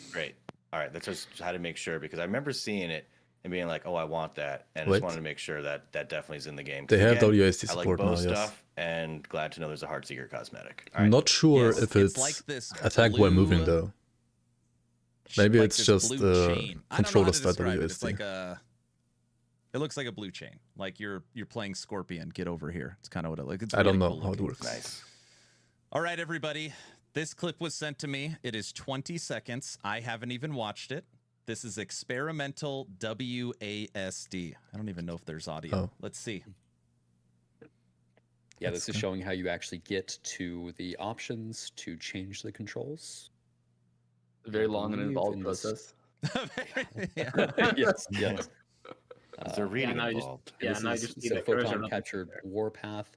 And this does actually have options. So you can, in the settings, you can change if the warpath is going to follow your cursor when you're using WASD, or actually just following your input. That was kind of a divisive thing internally how we should do it, and people had very specific preferences there, and so we made that an option. So. And just remember, everybody, that EHG, putting this in as beta. So this is for people that really love WASD, is going to have that option, and in the future it'll continuously get better. Nice. Yeah, we heard from the player base. Those that have tried out WASD on other games really enjoyed that. And they're like, I don't know if I'll ever be able to go back to not having WASD as the main control schema. And we're like, okay, let's see how hard this would be to prototype and get in. I'm pretty with sure the they prototype, showed we like pretty the quickly skill understood that it with already which it felt looks the pretty good. smoothest, And so right? we Like this is invested not the a additional time, normal in attack skill. Season This 2 to is get the warpath. control schemas and stuff like that set up. So yeah, we're excited to hear people's Right. feedback on this. We'll be looking for it. Sweet. Okay. The next clip is, what is this? Yeah, like Puncture try WASD with before like and multi-strike. Good after. luck. Puncture before and after. This is Gamepad targeting. This is the first time I'm seeing this video too, but this Okay. is, I believe what is on the left is probably what's on live versus what exists in season 2. Yeah. Okay. Let's watch the video. Here we go. Yeah, so what we've done here is we've actually added some target memory. So The one on the right previously has more on the attack speed. gamepad, it would be that if you start to That's why it hit looks an enemy, better. say that you shoot an arrow towards an enemy, and then you have to start kiting that enemy, you'd have to flick the joystick back and That's forth good. to shoot in that direction, and then start kiting again, turn back, shoot in that direction. Now, if there is not a new target recognized in the direction that you are running, shooting that arrow will instead just turn around very quickly and shoot without you having to do it manually. It helps the flow of gamepad combat just very, very significantly. This is huge. This is like This is huge. completely changing the entire gameplay feel for somebody using a controller. Like that's massive. Yeah. It helps an absolute ton. It helps an absolute ton. Wow. And there's all sorts of settings for different How contexts. much how cheating is this against like bosses? Every combination of all those things, and because there's so many situations you can be in and so many combinations, it is something that we're going to be looking at feedback for very closely to get outlying and special case where people are like, when I've taken these Gamepad 6 nodes login. together and I'm in this very specific scenario of combat, it does something weird, and we're like, cool. No one thought to. Mike's referring to. This is like playing like those old James Bond games on like a PS2 where like you just have like auto aim for everything. The team put a lot of work into this. We've essentially made all these different paradigms for how skills can or should act in combat. And we've mapped all of the skills and all of the nodes that maybe or should change the way that targeting functions with the gamepad. And so now, I mean, the update makes gamepad play. It's just I can't even emphasize how much better it is with these changes. What it also allows us to do is to make changes to those paradigms that we're mapping to these skills very quickly. It's very standardized. So if there is an instance where people feel like one of these abilities could be, I agree. I mean, having WASD is good. That would make it feel better. Like generally, we can get that feedback and more we can options, make that change much more broader rapidly audience, than we did before. more people coming to the genre. Phenomenal gamepad improvements. You can stream for I more thought people. Gamepad was already good. Like I always thought you guys. It's getting there. It's getting there for sure. People are already enjoying it, but you know, we still see a lot of opportunity to improve that. We really want when you swap to gamepad for it to feel natively like it was made for the gamepad. We're making really good progress there. It's feeling pretty good at the moment, but still. Next step, Epoch now, Judd, on if Xbox I'm and using PS4, my controller, playing on gamepad, PS5, and then I whatever. set down my controller and I grab my keyboard and mouse, will it work seamlessly? Yeah. So you can hot swap. Controller's not far away from WASD. Pretty cool. Nice. Oh, cool. I mean, as you can see in the clip, Very nice. he's not attacking while moving, sure. right? I just asked a simple question. All right. He's still standing still whenever And he I will attacks. say this is a huge DPS increase. Like doing this change, attack too. while moving like PoE2 has is requires if you're not someone who all is character going to models, manually all switch skills, all super animations fast to to be go and do redone these from the same ground up, types of and they're not actions, doing that. It is a DPS I improvement, yes. don't think they're doing that ever anytime soon. Ballista armed It's an insane amount of Again, effort. I have not seen this. If one of you guys want to. And maybe they will, but definitely not This anytime is just soon here. the targeting based on context, so it knows that it wants yes, to yes, put yes. near enemies because it's going to explode when it dies. This is exploding ballista. Okay, so normally if you just summoned ballista, it would summon next to you, but in this case, since you've taken ballista in a certain way, it goes next to the enemy, correct? Correct. So it used to be that if you had a target focused in the live version of Last Epoch right now, it would just summon the ballista effort at wise, the target's the location, which would quickly end up attacking in while the enemy movement, swarm and get like attacking while dispatched, which moving is with not a all great the way to play animations on is ballista. more effort. Now, if you are than targeting weapon swap. something, it knows to put the ballista next to you or away from that The group of weapon swap enemies. system, But if you take this like a node, PoE style where you weapon swap typically system, I want think the would be ballista easier be to right in the middle of all the combat, retroactively it implement knows than to do something that. like Last So it's just Epoch another example of or Grim Dawn even. the different paradigms that we've I think. executed on for these abilities. Okay. And the last Maybe I'm one. wrong, but I think so. This is ballista before and after. Okay, there you go. Oh, well, I got it.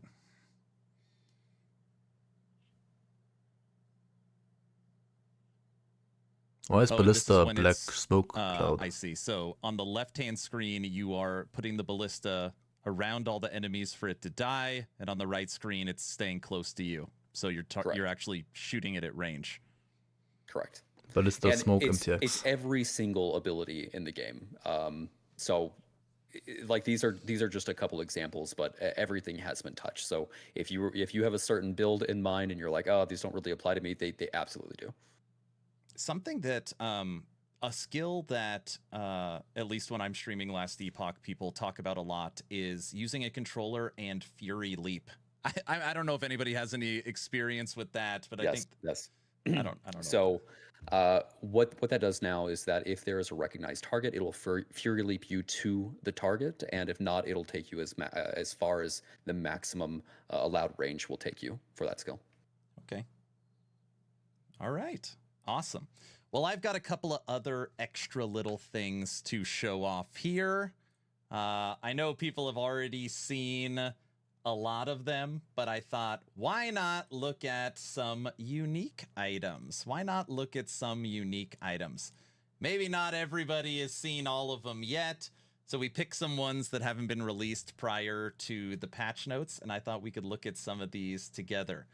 So the first one is Downfall of the Righteous. Now, all of these items that we're going to show right now are shown with their maximum rolls, and you'll see the roll ranges. And what this is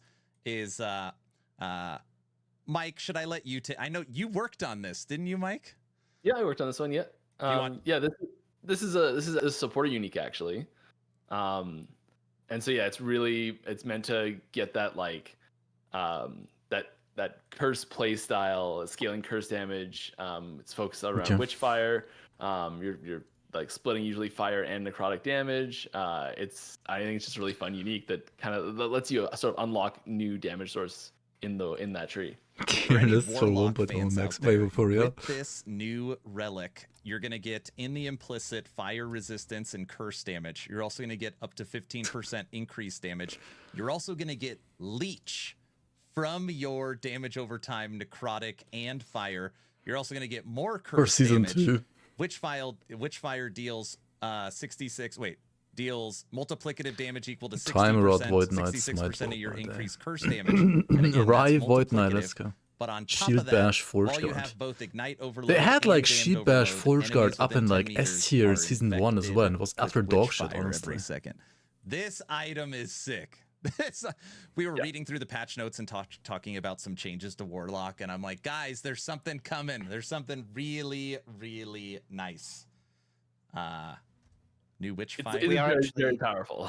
Yeah, we are last minute. We are adding a visual effect so that the 10-meter area is actually shown here. That helps with the feel of it a lot, because without that, 3%. Wait, you play Wait a Devouring second. Orb on So when Forge I Guard put for on 3% Downfall more of the melee damage per Righteous stack? on my Warlock, It's there is only gonna be a 9%, ring man. around me that shows where the enemies will get Witchfired.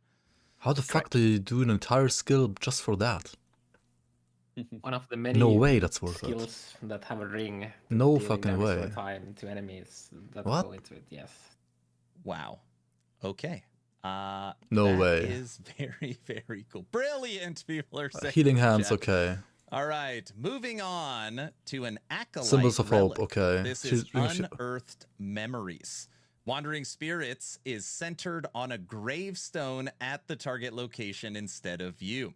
The gravestone grants allies within 12 meters 15% multiplicative necrotic damage. What did they over do? time Wait. against Did they cursed enemies. change Increased reveal Shield? rate for Wandering Is it Shield Spirits? Bash? 12 to intelligence.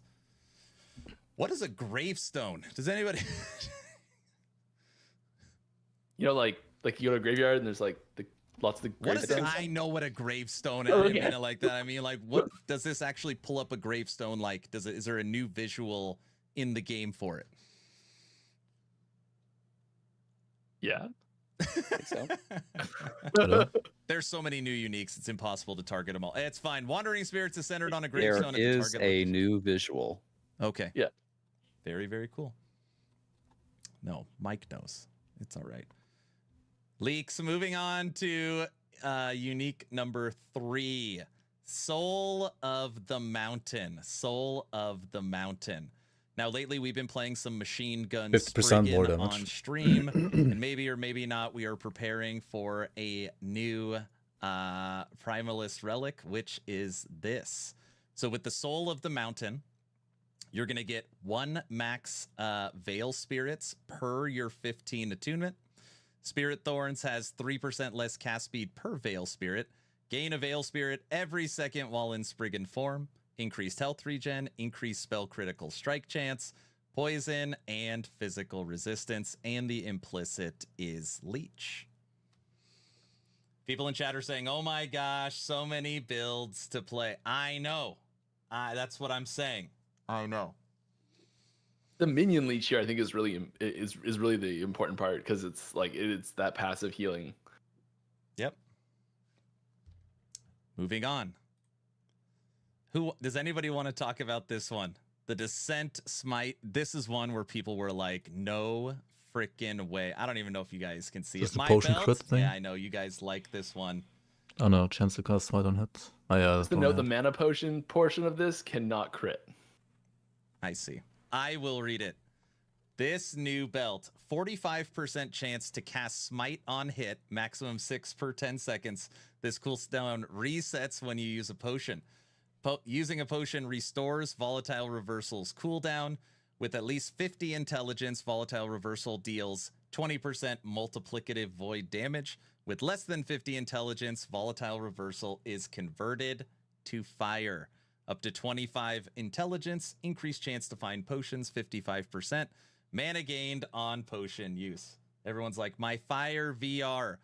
Now, while we're looking at this item, I thought we could talk for a second about your guys' vision on roll ranges inside of uniques. And I bring that up because this item specifically has a... Oh yeah, Titanheart is can like so roll fucking good at 4 this. to Like, forward guard setup. 25 intelligence. How does that is like what makes you think, or even like, you know, roll like, ranges are exciting, right? I like roll. Yeah, we like roll ranges internally. I think we were kind of conservative in this regard early on, and I think we are loosening up on making roll ranges lower minimums, higher maximums. Yeah. What about negative? You only Oh, have yeah. those. We do have that. Yeah. Okay. I think it depends on the type of stat it is as well. Intelligence is one of those stats that it's like it lends itself really well to this like big range. And there's certain How do you not other move things against that'll be on Abberoth items where with like this the build, though? mechanic needs to be a certain level of consistency to feel like it's know. doing something or have an impact.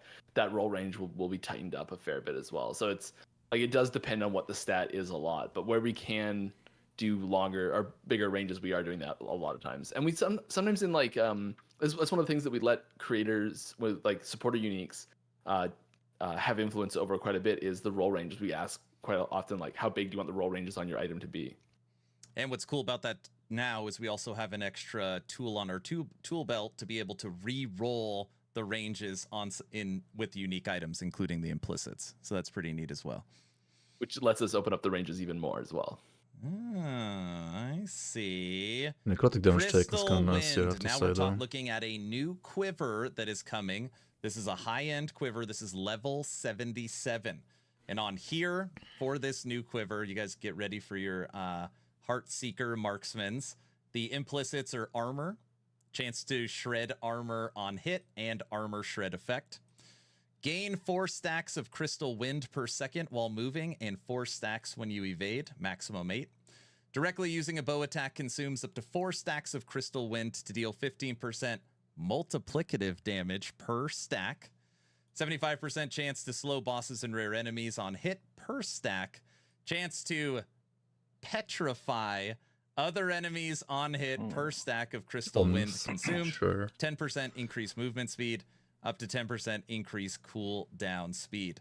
Who wants to talk about petrify?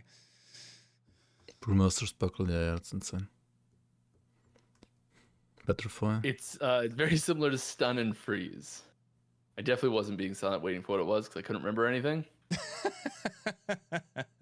It's been They a do long get time. a visual What do they play like a for skin this? that goes over them, like turning into stone. Anomaly, devouring This is orbs, like mites, yeah, Majora's okay. Yep. Not even VR, what? Petrify I like this. coming. I'm a big One fan thing- of this item. Yeah. One thing to note here is that a lot of the oftentimes we have uniques that have their like own like subtypes that you cannot drop normally outside of the unique. This is an actual, I believe, new quiver subtype that isn't limited to the unique. So it's just a new endgame quiver subtype as well. Very cool. I'll double check that. You're checking it right at Petrify? No, if that subtype is droppable. Yeah, it's Yes, just it for does like drop max block. naturally, yeah. Countenance of Majasa. This is a new iron glass shield. By the way, earlier somebody was begging me to ask you guys to put in shield. What the fuck is their cosmetics. fucking So this is just me saying that I would promise planner, to do it. man? What is So this? now I've done it. How is this okay? A new shield coming. This is level 72. So in the Give me LED implicits, tools, man. You've got block chance and block effectiveness. Hello? Each second, every enemy looking at you has up to a 20% chance to be petrified for 2 seconds. Wrecked by IGN. So if I've got a minion army and the enemies are fighting my minions, they're not looking at me, right? Is that the idea behind this? Looking at me. Like literally the most important part I of think the it's just entire comparing page the is bugged, rotation. man. So I think if I think with something blocking line of sight, it still works. Yeah, Holly can probably confirm. I just Nice mana assumed cost. it was aggro, but Holly can confirm. Okay. It's where the enemy is looking at. When you I block an think if it's enemy's looking hit, at you, I mean. got it. When you block an enemy's hit, it has up to a 20% chance to be petrified for 2 seconds. 30% of block effectiveness applied to damage over time, as if it's been blocked. 600 block effectiveness. This is pretty. Some of these uniques are pretty cool. The chance to petrify, just a note at the top, that 20% it's an up to 20%. So like boss and rares, it's significantly less. Got it. But technically, you could petrify a boss. Yep. This might be it might be getting one? a nerf in the future. I think the What? legendary No, potential level on this No. is really low, so that might get changed in some time in the future. but Apocalypse is pretty good, right? it's a very powerful unique. So We need You this can to stun and freeze petrify boss. Uber Abberoth. Not for season Yeah. 2. For season 2, it'll stay this way. yeah, Okay, good. it'll go untouched this season for sure. Who made this? Now Welcome. Maybe even When- double it. Literally everyone's screaming at Carve now in the chat. Don't nerf it yet. Okay, this is one. Go ahead. Amarathi. Go ahead. Oh, sorry. Yeah, No, you're one okay. slight Time one rot. slight tangent on effects like petrify and freeze. One thing Yeah, we're you working on played at the this. moment. Oh, is he's an actually update, playing Forgotten to Knight. Look freeze, at this. So visually, that'll look better on enemies, and we're looking into having enemies Yeah, shatter yeah. into chunks of ice on The death. and things three-piece like that. Forgotten these, Knight stuff. These sort of elements have a big combat feel improvement because you can tie in a bunch of like audio cues to that sort of stuff That's as well, pretty which is very cool. satisfying. Nice. Just wanted to put that out here as one thing we're looking at the moment. So there's been a lot of changes to the feel of combat coming up. Yeah. Yeah, we're constantly working on this. I think Judd mentioned this earlier on. We are working on some core animator updates for player characters. This will give us a lot more control over things like changing the running animation depending on your movement speed. We're looking slow at on lean hits. animations for when your character's turning. Viper Nice. tail. We're It's actually looking insane, at yeah. attack recovery and movement blending, so that the stutter step you see, but if you're moving forward and using swipe or rive, that'll look a bit smoother. And of Okay, course, so we're just looking it's at updating general this shit animations with- as well. Looking is conservative. We are actively doing this, and they are awesome. Even better. Nice. I'm just being careful. Just being careful. It's just for sure. But they're, Yeah, they're and really good updates the team is making Yeah, for the future. Yeah. and just on the combat feel side of things, regarding sound effects as well, we're working on improving the overall sound mix there, so that you should be hearing things coming through better, Why do you- with what? that particular focus on hit sounds there as well. Okay. That shield as well, just a note, it is the legendary potential level on it is lower than its level. So it is easier to get LP than most level 72 uniques.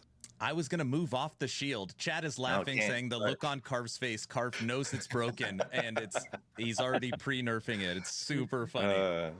He knows it. He knows it. I- He we doesn't should want to just talk. dual wield shields. You can do that. Well, kind of. You kind of do that. All right, everybody. This is one I have been biting my tongue about for, I don't know, since I found out of its existence. This is Mantle of the Pale Ox. This is a brand new body armor unique. And on here, it's unbelievable. 24% of damage redirected to your highest health minion, up to 24%. Carve was a pure streamer and player. 32% increased health for you and your minions, up to 10% movement speed, 16 to strength. But he and got up to hired by 2 HG at some point, yeah. Strength, or up to 2 minion skills strength minions.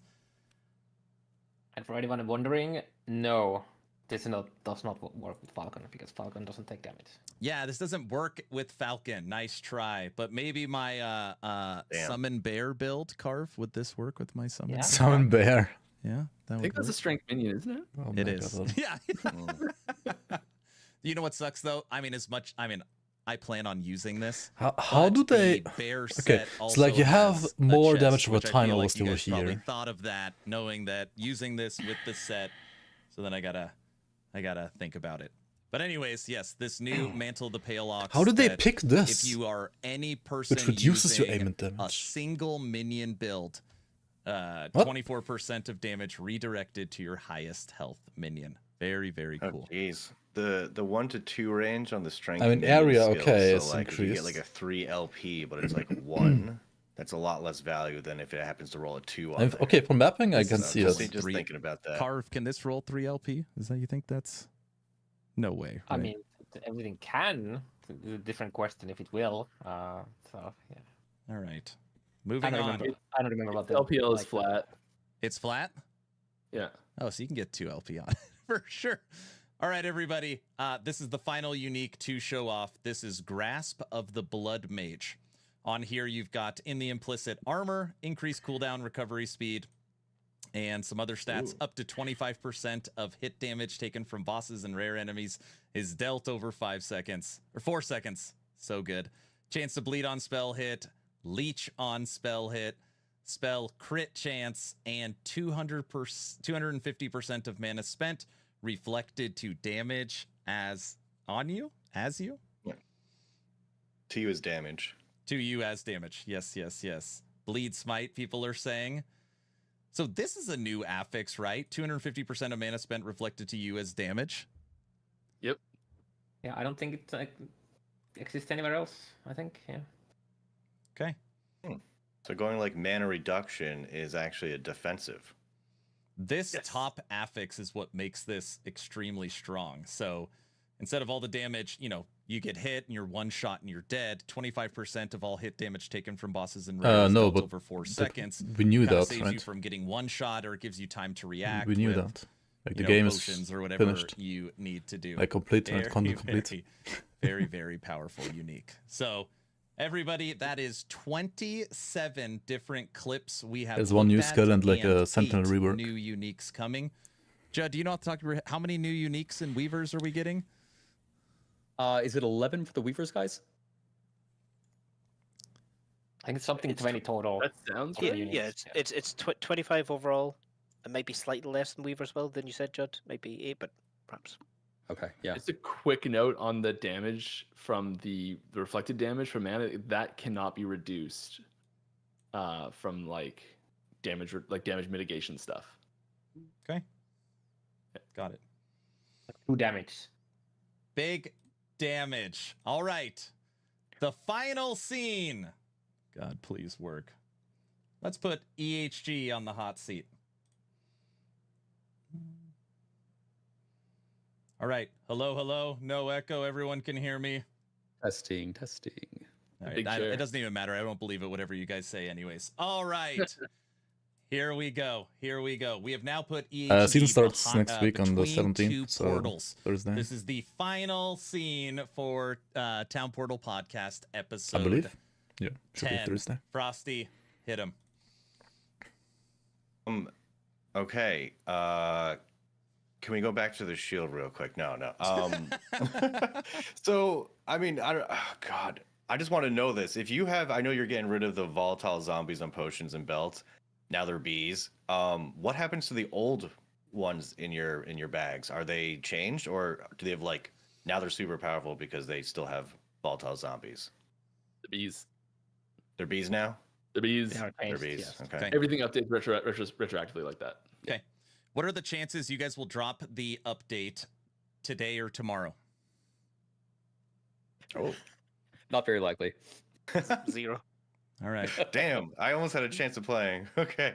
Oh, jeez. I got some lore tidbits here. When a zombie gets old enough, it turns into a bee. Hold on, that's Oh, there we go. all-consuming. Oh my DK. gosh. Canon. What is everyone's spec that they're going to be starting this season with? You can, Oh wait, Heartseeker, the 100%. Yes. This is the percent this is a damage reference to does the old first Diablo also 2 apply to Guided the Arrow. ailment, and then the I think a ailment lot of minus the damage RPG is players applied after understand that, right? We were super excited to get the chance to take that as a base and bring it into Like a it does new get era. 100% more damage Heartseeker's gonna be first. super cool. So Heartseeker for me. Okay. Wait, Judd, do you have, Does are you going to not. do Fire Heartseeker, Cold Heartseeker, Triggering Puncture Heartseeker, Throwing Heartseeker? Yeah, I'm still debating here. I really want to try just going full physical. I'm debating whether I should do so. You've got the multi-shot node that makes it to where you can upfront damage is increased by 75%. I'm not going to take that. I'm going to take Heartseeker, and then I'm just going to be able to spam multi-shot from the back line. So I think I'm going to try to go full physical and crit to begin with, but we'll see. I think I'm gonna change your mind right now. There's a on the fire conversion, there's a buff that grants you fire spell damage, and there's a belt that What is it, you can may follow or may them not WhatsApp? drop a meteor Oh. on enemies. Oh. Crit. I'm going fire. And you can turn Heartseeker to provide you mana on hit. So Okay. And there's no nerfing once this goes in, right? Correct. Unless it's a Good, bug. Good. No, it's fine. Not a Heartseeker. Heartseeker would be bugged. Let it be.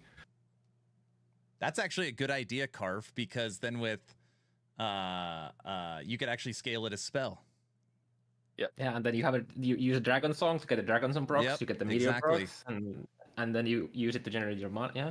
So then all you need is just a high crit chance to drop your meteors. That's a good idea. Yeah. With enough recurve chance, What? like you don't even need that high of a crit chance to just pretty frequently get crits. Yeah.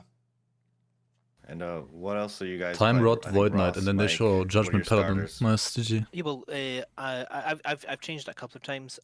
If the change for the Witchfire unique does, it does have that area, I'm probably playing Warlock there. I just need to check that change got in because it was a last minute addition. Hopefully it's not in hotfix. And if that's in, that's what I'm playing. I'm sure it's on the last page of patch notes. Oh, nice.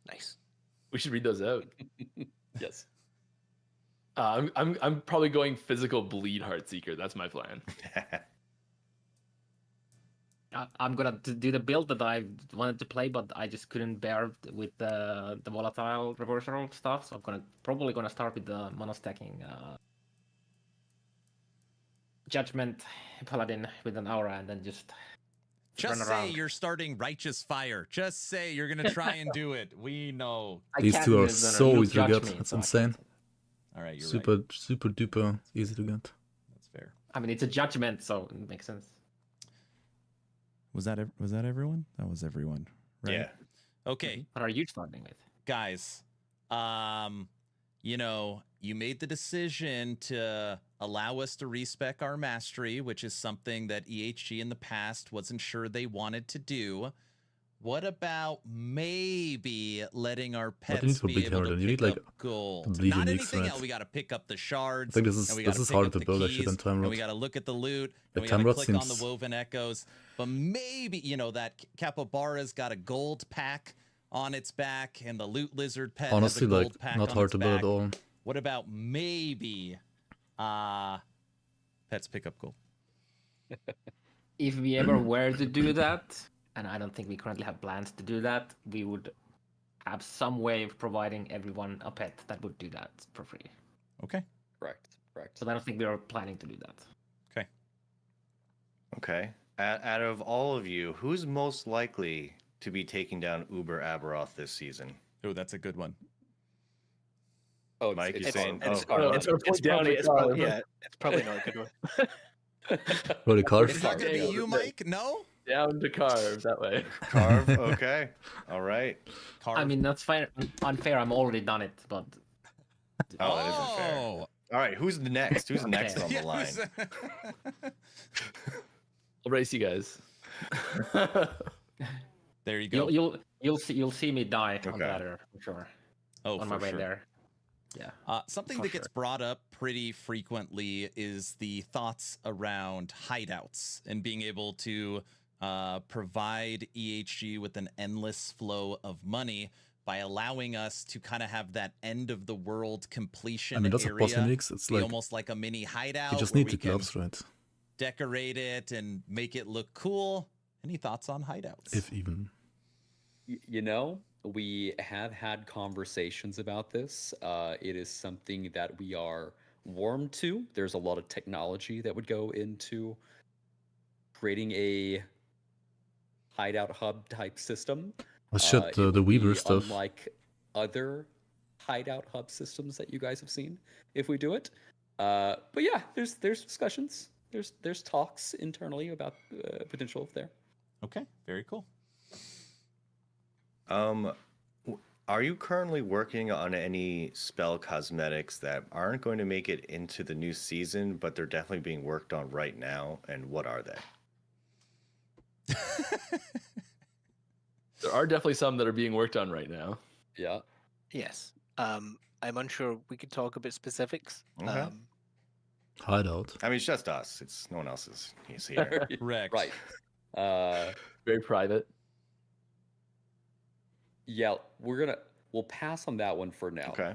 Okay, no worries. I would love when Mike is streaming on Friday to be able to go hostile and we could duel. The one and have thing some that's a bit fun worrying is in actually the PvP. sets item. Any thoughts? You know, not Like it's a kind of common set item, not but like still we're like stealing each random other's drop loot. set item. Any idea for like dueling or anything like that in the future for PvP? You know, it's something that we've always wanted. It's one of those things that we really just need to have it be like a CUF, project yeah, where true. we get a couple Never mind. developers to go and prototype that, because I don't think it would actually be very hard True. to implement a Yeah. dueling system. Now, the concern with any type of PvP in a game like this is as soon as you say PvP, people have expectations, you know, some higher than others. Yep. And as soon as you add expectations in PvP into an action RPG centered around character power and loot, balance is very, very hard.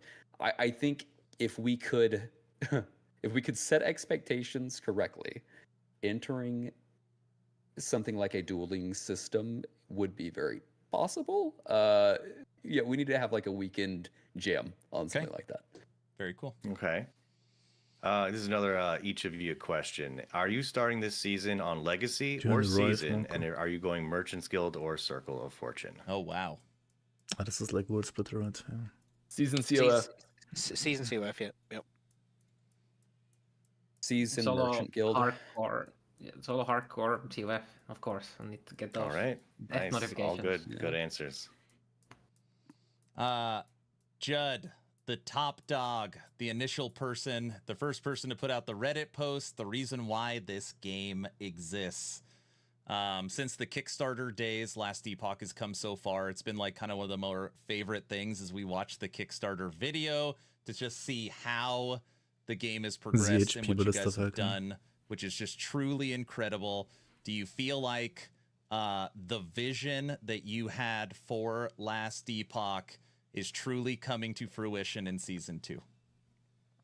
Yeah, it's incredible to have started where we started and The be vision. here. It's really surreal in a whole lot of ways.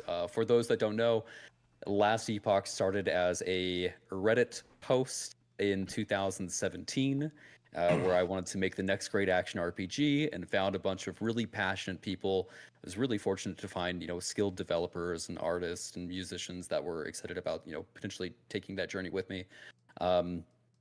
Yeah, and then my goal has always been to get a bunch of die-hard ARPG enthusiasts together so we can get into a room and debate what the best systems for an action RPG could possibly be. Just get a bunch of people that love it, know it deeply, debate what's going to be the best, and we have fostered a team that is exactly that. And so the vision for the game, it continues to evolve. It will continue to evolve going forward. But I think as long as we have the right people in here and we can have really good, healthy debates as a team, we will consistently make good decisions to make the game great. So yeah, I think it's going in the right I path. love it. So cool. So awesome. Well, yeah. I don't got know. something? I got one more thing Go here. ahead. I mean, speaking of the vision and future vision of the game, are you guys planning on like this season coming out? It's like an expansion. Are you Pretty ever much, yeah. going to make like an expansion to the game, or are you just going to keep it as is and just do huge changes when it needs to be, seasons when it needs to be? Also, for people who own the game, are you going to ever charge for an expansion coming up, or are you still going with the $35, which is pretty damn reasonable these days, Sure. going forward? Yeah, our goal is to make seasons at a faster pace and be able to monetize those in a way that keeps the studio financially healthy and growing.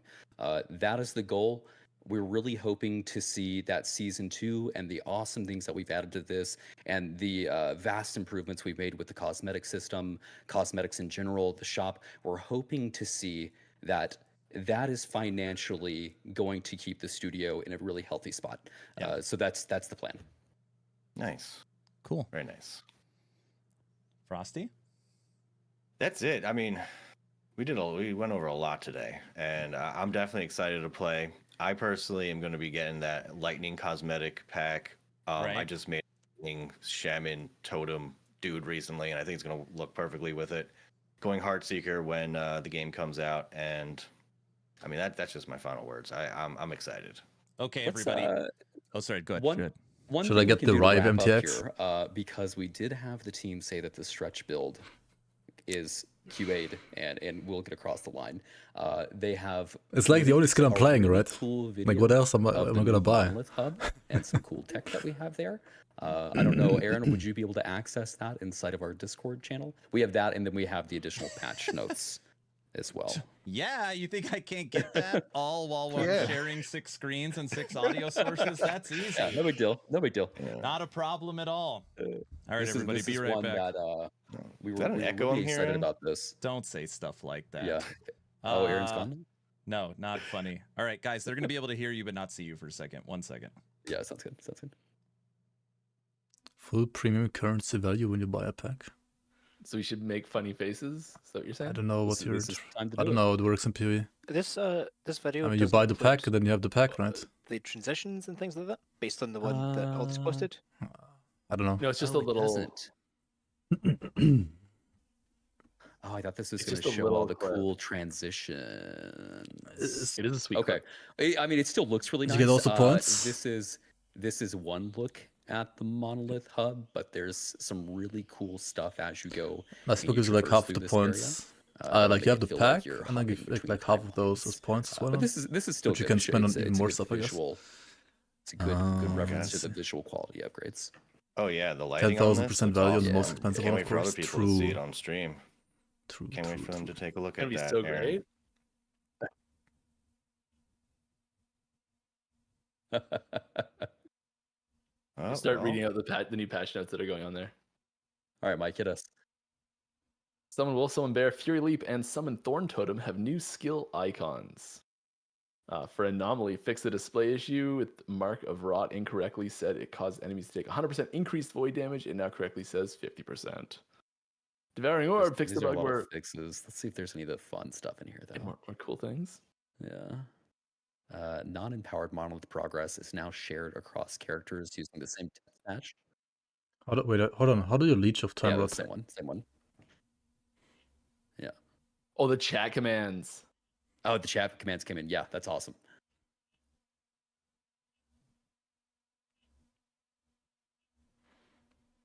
Yeah, the new chat commands are sweet.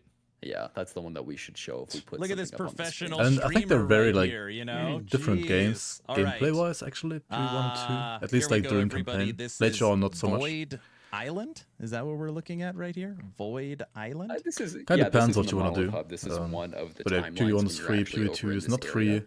But PoE we 2 is have some also new good, tech, but it does need that's, work. that our team put together. PoE that 1 when is you a more transition from finished timeline product, to you timeline, could like say, in for the sure. monolith cool. itself, it'll have this.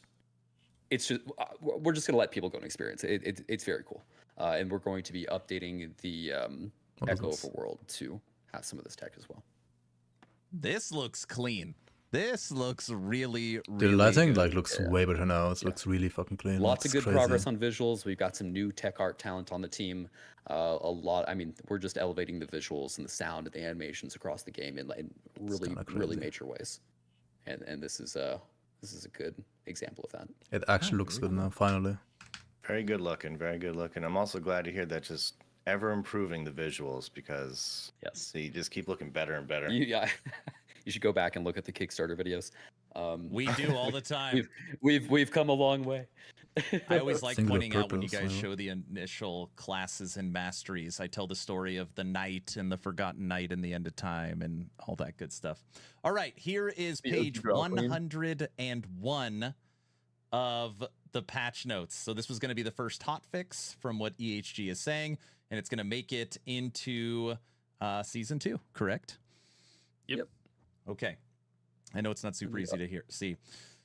General skills: Summon Wolf, Summon Bear, Fury Leap, and Summon Thorn Totems will have new skill icons. Okay. Anomaly. Fix the display issue where Mark of Rot incorrectly said it caused enemies to take 100% It's not actually void nerfed, damage. it's just like Now one it of those says instances where 50%. the descriptions Devouring aren't Orb. Fix referencing the bug actual where values, Orb right? Masters more void eruption damage would not apply unless you had source of increased area of Devouring Orb.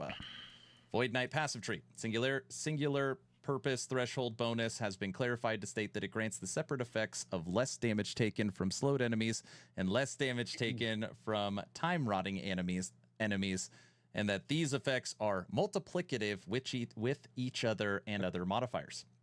Fix the Aaron, bug. let's do this because a lot of these are fixes. This was the first hot fix. Go to the last image with the new chat commands. I think that's probably the coolest thing coming with this stretch build that is not mentioned in the patch notes. Added new chat commands. Oh, shit. Mike, you want to take this one? Sure. geez. So we've got /deaths, which lets you know what your death count is, which is the one that you get. No, everyone's gonna know how many times I've died. Deal with it.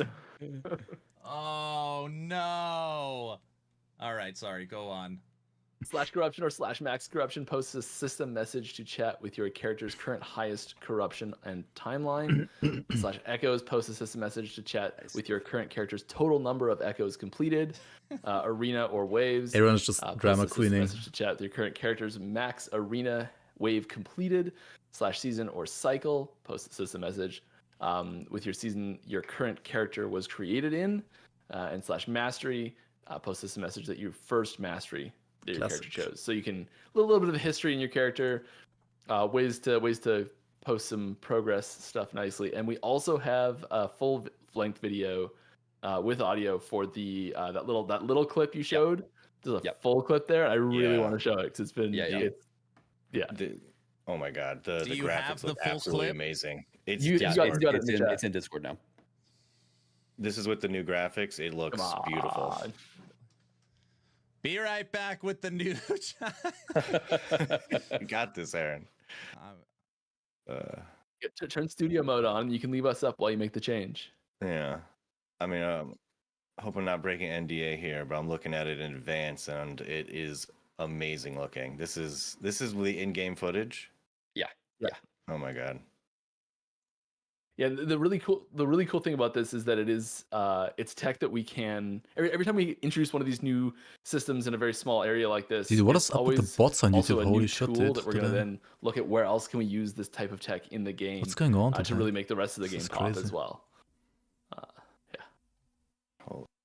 Yeah, I know. Just the grassing, the effects. I know, chat. I know you want to check it out, but sorry. Look at YouTube The bots, man. weather and the lighting changes. Is there audio on this? Yep. All right, we'll push up the audio. All right, everybody, this is a 4-minute clip. Yep. It's a walk through the monolith area.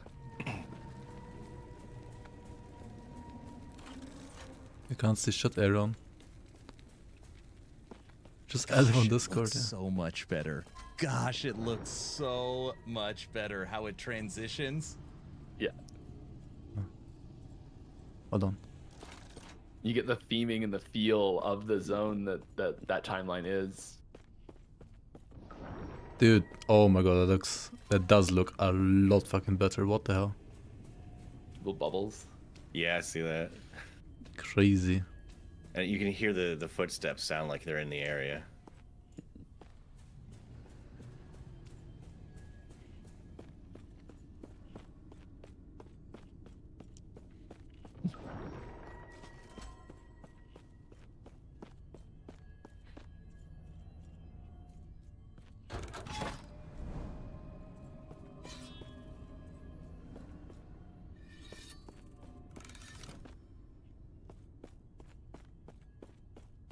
People Shield really the guy, like tell me. this. They really like Yeah, it.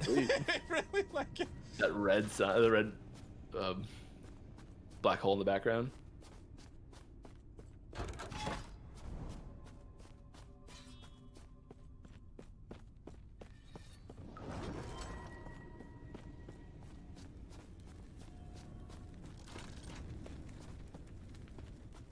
Such a good shot. Yeah. Like Got the fire, light rays. this stuff looks insane now. I have to say, it's crazy, crazy good. You guys, Yep, I'm this not is, just glazing. This is like incredible looking. Like it looks so good. Yeah, with some advancements in tech that we have, we'll be able to start making the entire game look more just beautiful all around.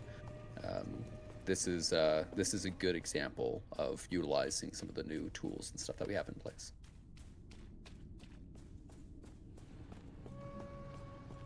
Does it go all the way up to the top 3? Did I miss those? This one's one of my favorites. I don't know why I didn't say this earlier. The the boards and everything and yeah. It gives you a feel of the theming that's coming from that I like this foliage. Yeah. What the fuck? And this is I think this is really indicative of like the the level HDR. of attention to detail and just like the cool stuff we're able to add to the game now and how much faster we're able to add these individual things. It's gonna just ramp up.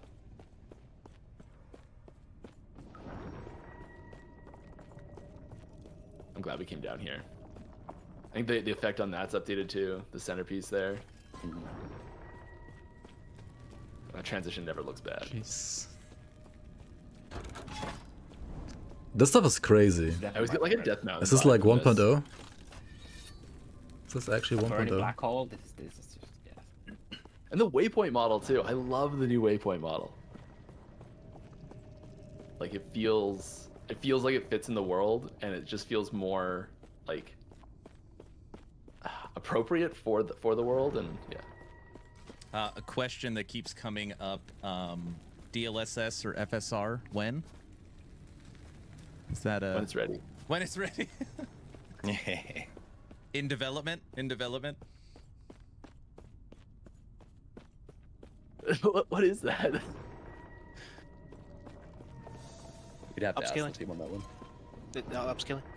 No. I meant there's a meme that's just stuck in my head when he's like in development. All right. Yes, I do know what DLSS and FSR is. Sorry. We Yeah, figured. that's why I paused on it. All right, that is the whole video. Holy smokes, that looked really, really good. Nice job, guys. What the hell? That is great. Obviously, This we crazy started a little looking man. late. Normally, we end the podcast with just taking a few questions from the community. Is that all right, guys? Maybe 5-10 more minutes maximum? Oh yeah. That feels good? Okay. I kind of almost just want to leave this playing, Frosty, and maybe we just mute it Yeah, no. and stay on this Keep it scene. playing. Mute yourself, mute it, Aaron. and I ask mean, what? questions. Let's stay on Okay, the just screen. want to be Nah, as good clear job, as Aaron, humanly you're doing well. possible. I know a bunch of questions are about to be flooding in. Me and Frosty are going to do our absolute best to manage them. Frosty, I'm going to take YouTube. You take Twitch, okay? All right. And we'll try and we'll just do some rapid fire questions. All right. Patch notes when first one I saw. Yeah. Right. Patch notes when. like 6 hours ago. Can we get an Are update there- for Nah, he's a server cool dude. I stability? mean, I know we kind of touched that already. You guys like. I agree. Yes. Like the To- way to he does recap, we're content feeling is very not good for about me serviceability for the as a launch person, of, the but upcoming patch, so we I invite can still everybody to join respect us like right on time, 11 o'clock. Okay. the stuff Any- he's doing in general to like bring forward Any plan on new EHG and like classes? stuff, you know. Like he is We working love a lot classes. That's what for I'll like a say. stream and stuff We like love that. classes. to Okay. say. All I right. bet you have a like list sure. of like 10 classes and masteries already. Like, you know. I bet you're right. Could be right. Yeah, got it. I Only bet on 10? that. Only There's such a gigantic backlog of things of like, wouldn't it be awesome if we could just make this? We've got to pick the ones that are the most important. Do you guys feel confident that seasons moving forward will have new sets? Yes. Yeah. Okay. Panda MTX for Yes. Beastmaster Bear. More like no, Sounds cool. Please.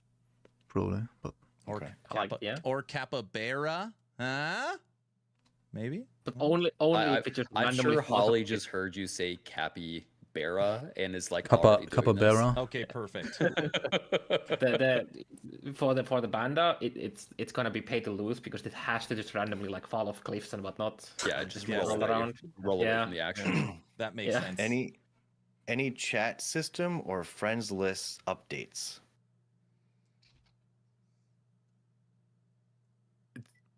I mean, chat system, yeah, We- the announcements. The announcements coming with the chat yeah. system, there used to be like this terrible bug that was Huh? lasted What? way Who? too long, where there would be like large gaps whenever chat was very active. We've fixed some issues like that. The polling update time. Like, so it updates faster, like populates your friends list faster. Didn't we do that? Yeah, that's been worked on since 1.0 though. That Oh. typically happens very fast now. Okay. People are asking on YouTube chat sounds for the loot filter. Sounds for the loot filter. Very, very common request. We hear you. There is a lot more that we are going to do for the loot filter, and we hear you on that one. Yes. Okay. There was a major class rework this season. Is there going to be another class rework for next season? Yes, kind of. And that's all we'll say for now. Yes. Yeah, and there we'll talk about is a Yes, you no. could- I mean, you could calculate how many threshold nodes each mastery has. That's true. For the people out there that love lore, love the world of Atera, next act of the campaign. It's shaping up very well. It's really cool. Okay. It's in active development. In active Oh. development, Act 10 of the campaign. Is there anywhere people can follow Carve, and do you do as many leaks on your socials as you do on the podcasts? I've done some in the past on the our Come, community join Discord. join our Discord, join our forums, and we are very active there. And typically we don't mind sharing things that aren't like needing to be held back for like a Time big Road can't marketing put beat or right. something like that. We're as a I mean, it's a studio, we're dot- pretty dots leaky. We're can't just buttons, excited yeah. about stuff. So yeah, I mean, join us on our socials and stuff like that, and we give a lot of information. I know Usually Mike. trick us into saying Oh, sorry. something. Go ahead. You can usually trick us into saying something. Right. Yeah. Also, yeah, I, it's not- also it's I not don't very I hard. don't leak. I tease. Okay, there's a difference. Teases. Mike, I know you've answered this question a ton on Friday's stream, but I am seeing it spammed quite a bit. Guilds, clans, even if it's just a way to chat with friends. Any thoughts on guilds and clans? We've always wanted guilds because of the chat and like the chat capabilities that it brings, but it's like we feel like if we were to say, hey, we've brought guilds, and like the guilds mean that you can chat with your friends in a different colored text, that's not quite hitting the mark that feels like we can even call it that. So it's one of those things. If you guys have ideas for what guilds could be, that would be really awesome and additive for Last Epoch specifically, we would love to hear that. It's something that, as a team, we've been interested in since forever. Let's see. What do you guys know the rough estimate of the size of the patch for the season? Oh, that's a good big question. Oh, like data, Like gigabytes, yeah. 50 gigs, 100 gigs. 5 billion Quick gigs. download. Yeah, we typically go and we have smaller updates. We have a nightly build that happens, and we'll update that build iteratively. And so I don't know what the full build actually is at all.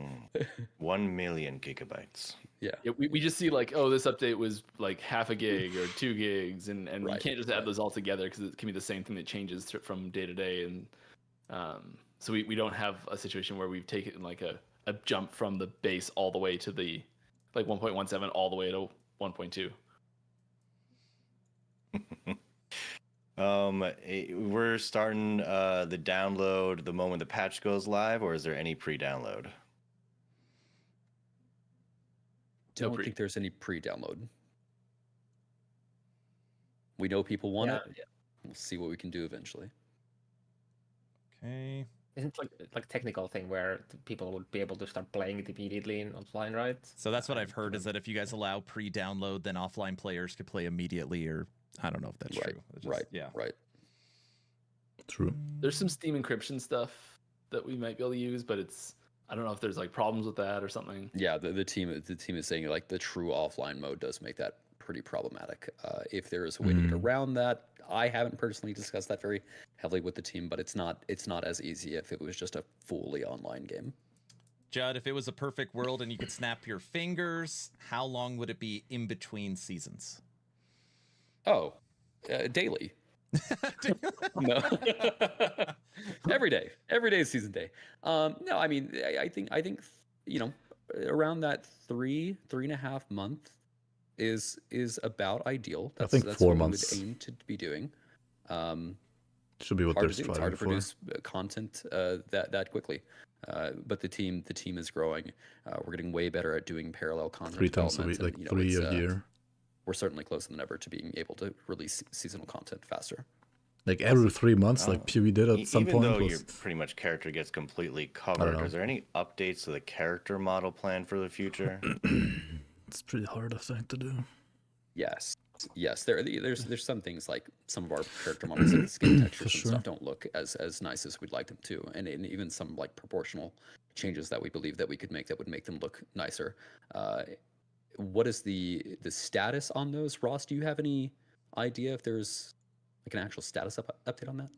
Yeah, nothing to announce just now. Okay. Totally fine. Transmog when? I know these are like rapid. There's just a million. I'm just picking some out of here. Nothing to announce on that yet. No worries. Okay. Oh, jeez. What? We've losty. It's a Frosty. He's losty. Frosty's gone. Yeah. Frosty said that if Stop, leave. Imagine leaving like in the middle of an interview. Like, fuck this. He'll have a Boring. backup plan. No, I'm here. I'm here. Wife went into labor. I said, dude, like, obviously take care of your wife, but if your wife goes into labor during stream, it's going to be excellent content. That's what I told. Oh my god. I can't believe this didn't get brought up. Secret lizard level. Somebody's gotta spill or say something like. How can you say that? What? Dude. Yeah, what are you talking about? If you're finding lizard tails, I would certainly buy a stash and store those lizard tails, at least. Honestly, that is unacceptable. I will absolutely accept that reason. I would why keep wouldn't those you lizard keep them? tails. Yeah. They're good memories that you helped. Poor lizards were super overburdened, right? Dude, everybody in chat, you know what that means. If you find lizard tails, That is actually keep weird, them. man. Keep them. There is no lizard level, just to be clear. Don't go looking for a lizard level, but you should not get rid of them. You should not get rid of them. You can have up to 200 stash tabs. If you were to get every stash tab, I think it would cost about 190 million gold. One of those can be for lizard tails for sure. There you go. All right, let's do 5 more questions. Somebody on here said, is it possible in the future to get a price checker for the bazaar? Yes, we've talked about this. There's a few UI UX additions we need to make to the bazaar. One is improving the unique search. We basically don't have enough there's not enough power to the unique search, and it's difficult to know how to price things. We've had conversations about how we would implement price checking. So these are discussions that are happening, but nothing to announce yet there. But yes, we've talked about it. Okay. Frosty, I'm back now, I think. Are you good, Frosty? Yeah, it was nearing the end. I had some big technical problem. I need some attention too. It can't just be you, Aaron. That makes me feel. Thank you for messing No up problem. too. Now this might be an abstract question, but are there any other games EHG might be creating on the back end instead of Last Epoch? Last Epoch is the only game that we have in development. Okay. is it possible to implement a pause feature in the future? Right now, offline has pause, online does not. I mean, people are Right. Yeah. It's something that we interested sometimes. have the team looking at how that could I don't possibly think happen. it's It is that bad of a much more question. complicated than anyone would initially suspect, Okay. and it gives a lot of potential for abuse cases, edge cases where things could be messy. It's something we very much want, but it's not coming season 2, season 3 probably. Okay. Considering the game is only $35 and people really do like the game and want to support you, what is the best way to support the company outside of just buying 2 copies of Last Epoch? Buying Here 3. comes the merch store question. Sorry, go on. That's funny. I mean, the genuine answer to that is like if you love the game, tell your friends that you really enjoy it. Multiplayer is significantly better than it ever has been. Party Buy play. socks. Leave us stocks, a I mean. good Steam review. Those are always helpful. Yeah, those are the things that typically help. Frosty, I think I'm good on my end. And everybody, please stick around. I'm going to be giving away 2 copies of Last Epoch at the end of today's stream. Yeah, that's it for me. Guys, thank you all so much for staying and sticking around through the technical problems and having such great information. And we all just can't wait to play this season coming up, guys. Really do appreciate it. Judd, I Really feel appreciate like the time, guys. Judd, I feel like you're the top dog. You're the reason we're all here. You have to give the closing speech. I always normally make Frosty do it, and Frosty does a great job. But you get the honors today, sir. Yeah, for sure. I mean, really appreciate you guys having us on. Great pleasure. It's really exciting whenever we're releasing a patch to be able to get back out in front of the community where we came from and talk about the awesome stuff that we're doing here.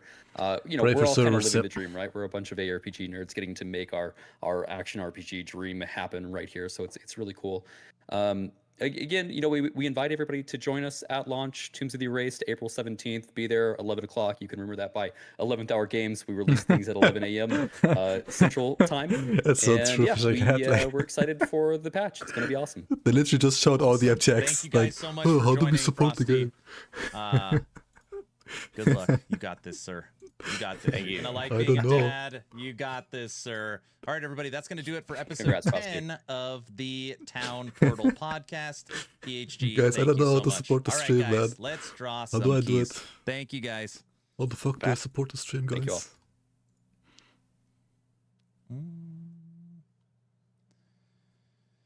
you all. Hello, everyone. Bye. Let's get muted. Let's mute him. Yeah, good stream though. Good interview. Let's write it in chat. Here's Blue Man.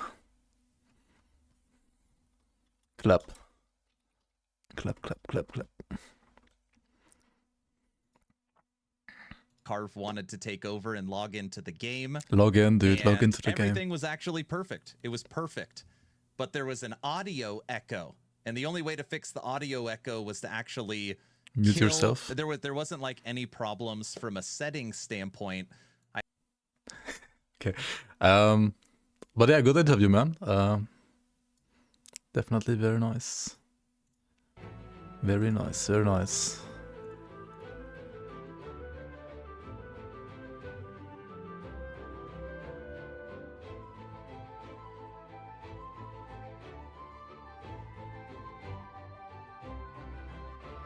The stream had like more people watching than playing the game actually. Almost.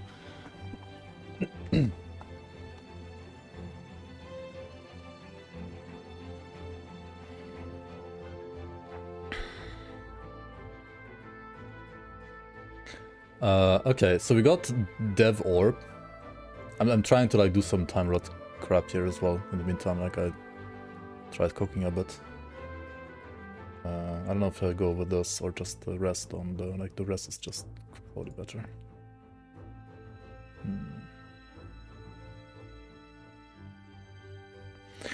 So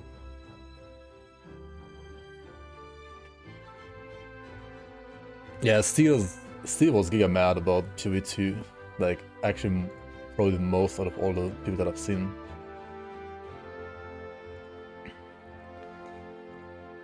I don't know if I should like add Abyssal Echoes.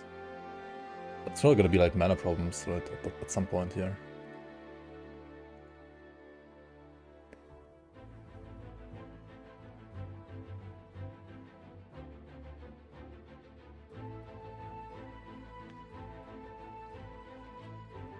Oh wait, we need to do Nether Convergence, right? Pull all the orbs together, so we can consume them all.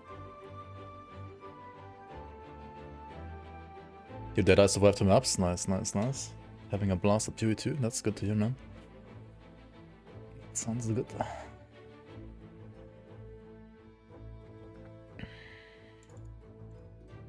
I think you do this to pull them more often.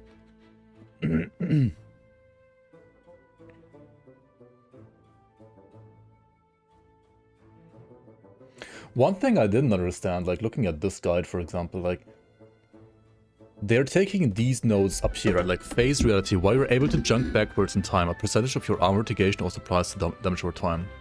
When you gain the frenzy buff while you're able to jump backwards in time. And then they take fucking immutable past, which makes you unable to jump back in time? Huh? Are they, what? Like, I can't see this being good, but...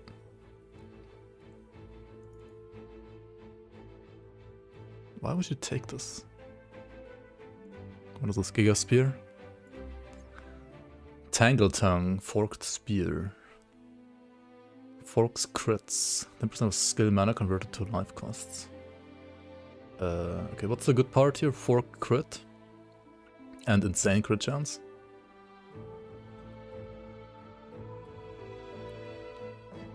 IGN guides login.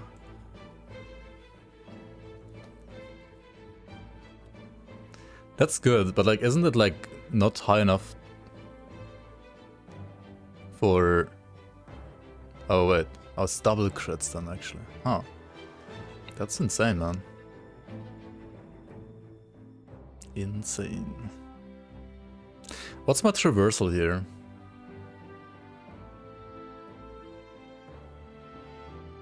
The only thing that makes you damage immune is like healing hands, right? But like...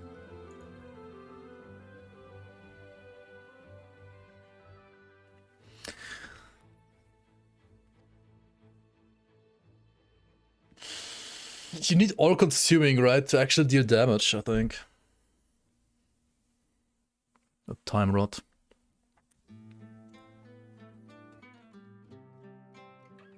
I guess this is, but... Damage immune. Nope. Immune.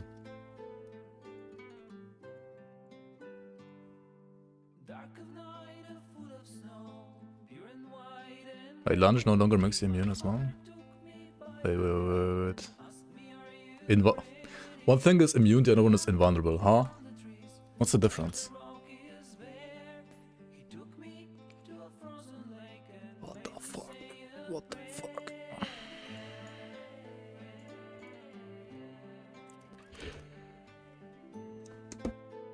I don't play PoE, is PoE2 really that bad? I personally think PoE2 is better than PoE1. But I am like a minority with that take, I think.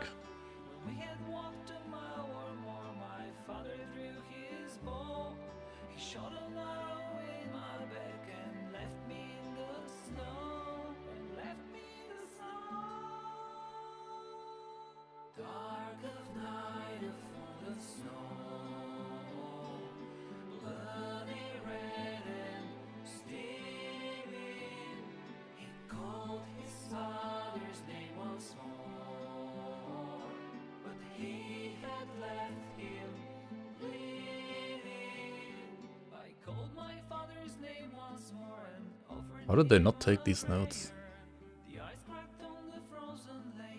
Echo? Slow chance echo? Wait, what?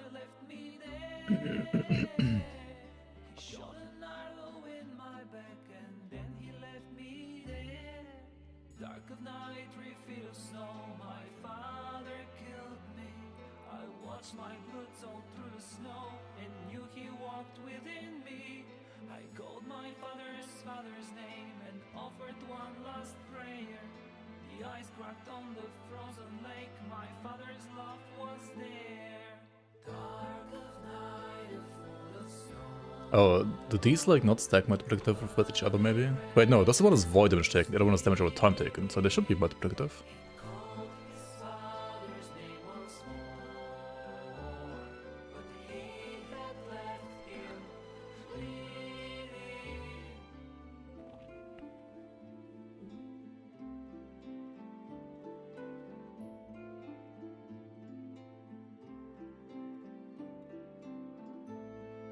So that's kind of like, I know what it is, kind of like a pop here. It's not actually bubble stuff. It's just a pop, right?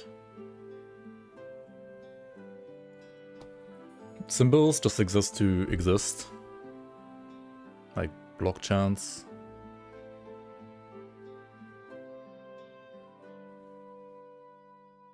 Some like, yeah, I don't know. Literally just block chance. And I mean, you have the activate to get like less damage taken and so on, which is kind of cool. That is nice. Hold on, wasn't there like a passive that like... This effect is doubled if you have less than 30% block chance. Yeah, we're not doubling that on this build, are we? Wait, we only need 4 points then. We don't need 5, I think. New symbols are a lot nicer to play around, I think, with, for sure.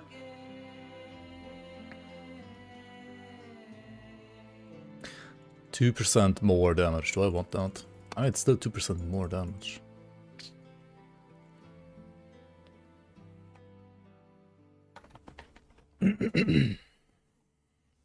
I think this node is busted, isn't it? Like 20% less damage taken, and like LE to void? Like, how is that not good? As long as your void res capped, right? It's just insane.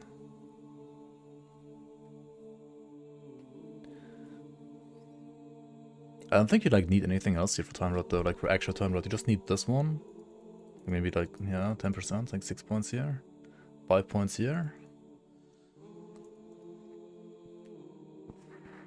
And then like the 5 points here.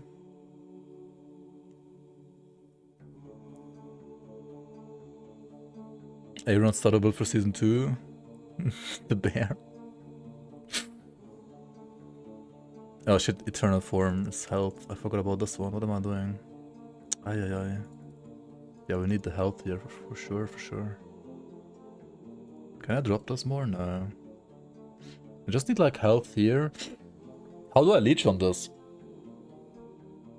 This guy says like very high sustain. How? Wait, what leeches? Any void damage leeches all those actually, right?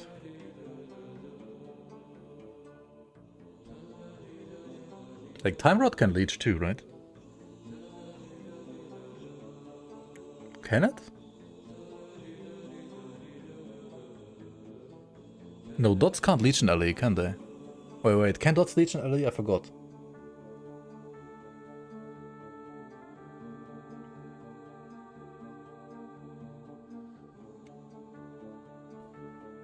They also can't in Grim Dawn. I think in LE they maybe can actually.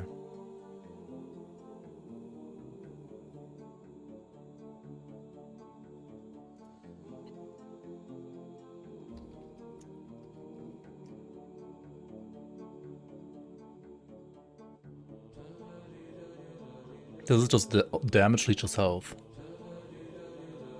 I mean, if this is the wording that makes dots leech, then Good, you're back. This definitely can make void damage leech Let's as well. correctos. Let's go. Okay, wait. Then we do play only like 5 points here, I think, and we have to like take this and then this. Like, then this is pretty fucking good, right?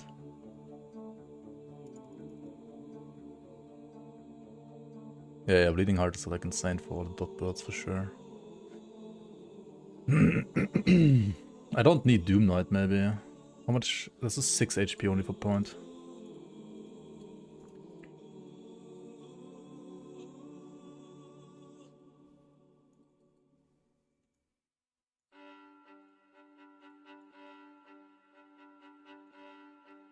Maybe like this.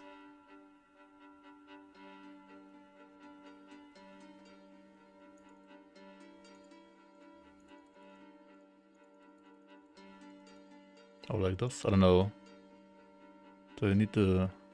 What does health leech plus 1% mean even? What the fuck does it mean? Does it like amplify existing leech, or does it just like leech from everything, or?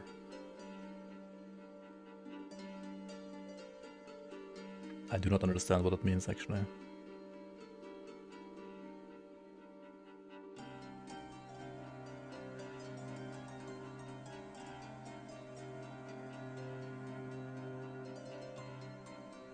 No. Leech rate is obviously makes it like leech faster. Health leech plus 1%. What damage does it affect? Health leech. Like here it says melee damage leech as health, or like void damage leech as health. So obviously like whatever void damage you deal, you leech 2% of that as health. Or like also you do need 5 points here for the leech rate, like 100%. But here it just says like health leech. Does it like add to all the leech that you have for like ore sources, or like does it do anything on its own already, or does it only amplify this kind of leech? This is in game, of course not. But it is like 1.2. It is like the current, like the patch for next week.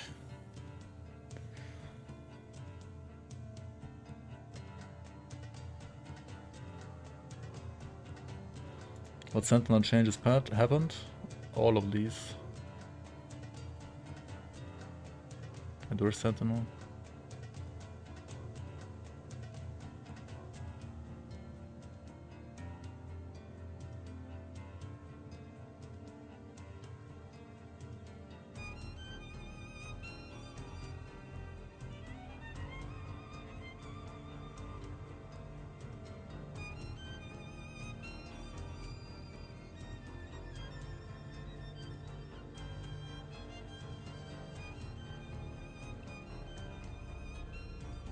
These are all Sentinel changes. Oh, it goes even further. Even Smelter's Wrath has like insane like changes.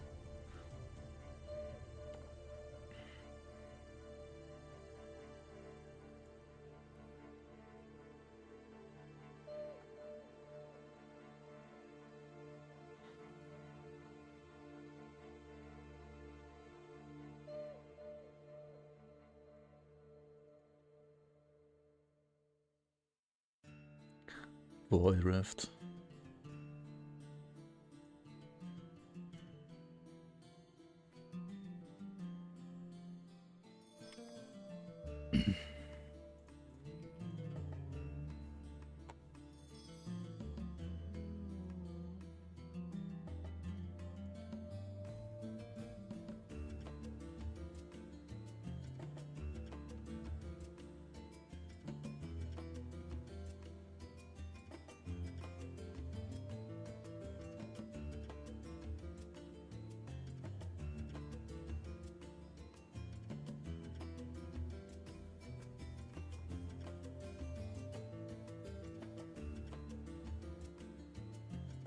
Dude, you're gonna be able to like stack them like giga crazy, right? Like because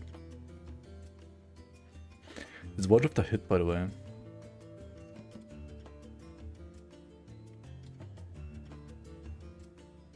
Is a hit, okay.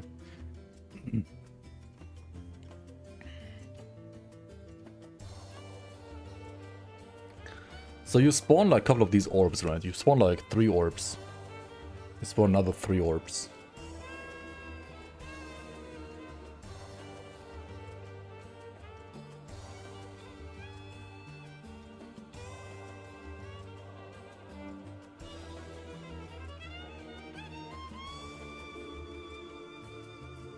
How do you play this? Do you put...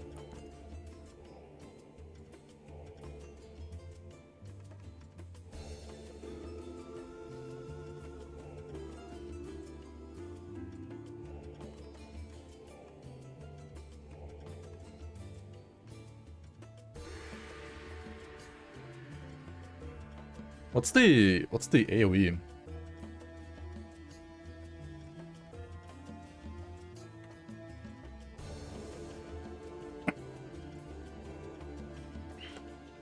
Just consumes all orbs so you can never go over 300% more damage.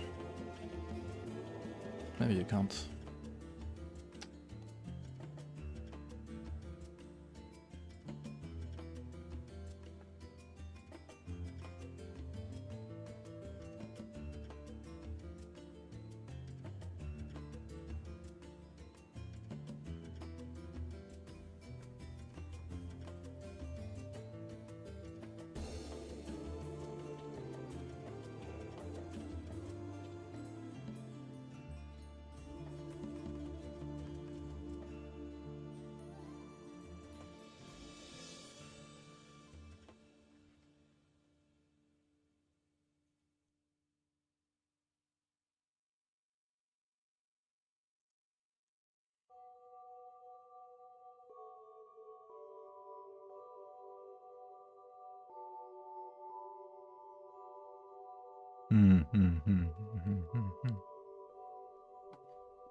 Oh shit, you can proc Abyssal Echoes here as well. But Abyssal Echo needs so much mana, doesn't it?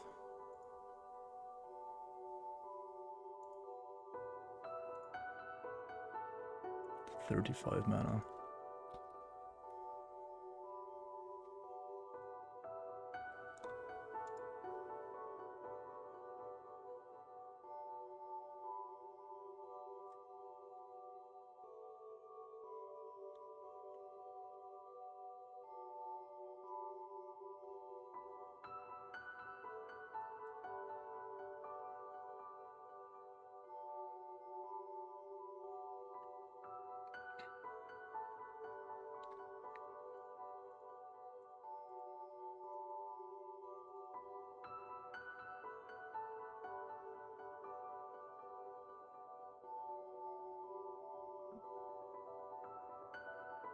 Hold on, Void Rift. That's the same shit as this Void Rift, right? Ah, directly using... Wait, directly using Abyssal Echoes has a chance to cast a Void Rift from each nearby Devouring Orb.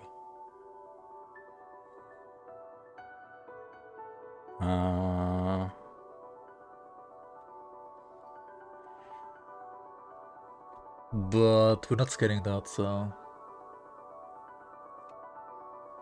Targeted? Do we need it to be targeted? Maybe that's not too bad to have it targeted. Instead of like around you. Larger area.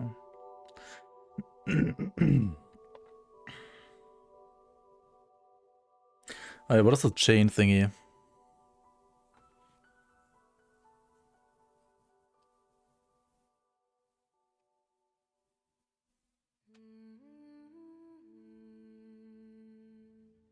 It doesn't even tell you that it chains. And then suddenly here's like, it can chain additional times. What do you mean? Or maybe it chains not at all by default, and then if you take this, then it starts changing. Chaining. Huh. Maybe that's how it works.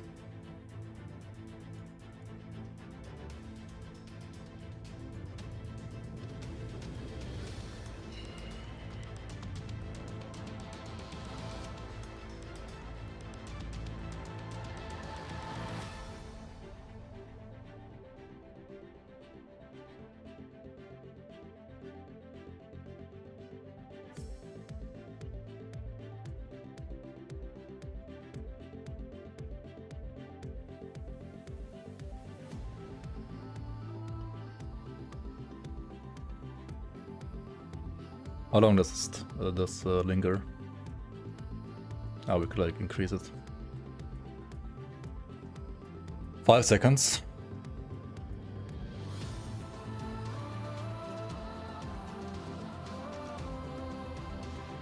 Well, now it's like almost 10, like 9 seconds. This is also 9 seconds.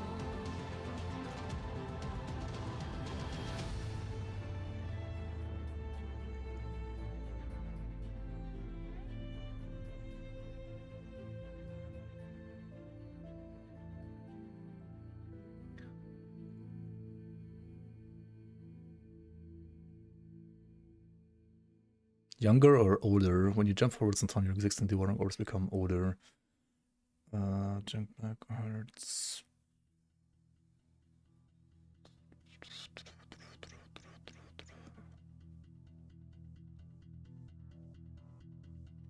Do I want to be able to jump backwards? Maybe. It could be nice in some situations, who knows? Haste duration.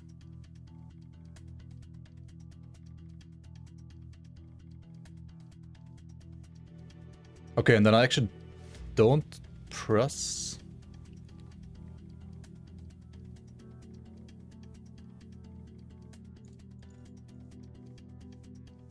Abyssal Echoes myself. I just proc it from Volatile Reversal.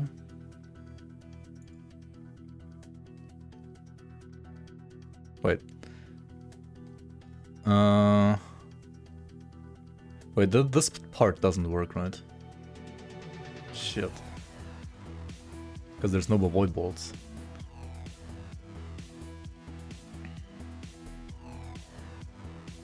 Can like jump back into Lagon's laser eye? Hell yeah.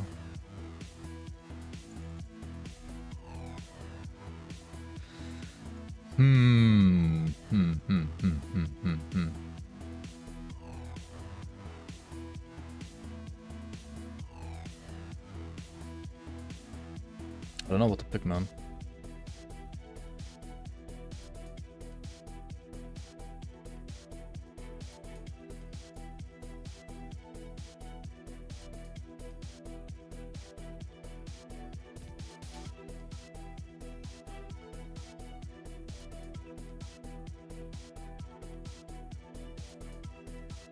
You can jump twice forward.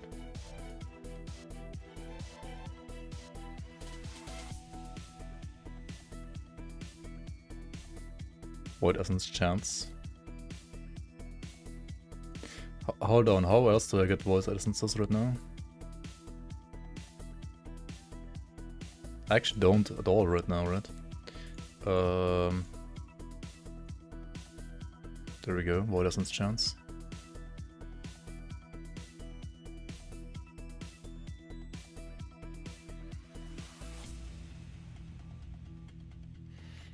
Maybe like this?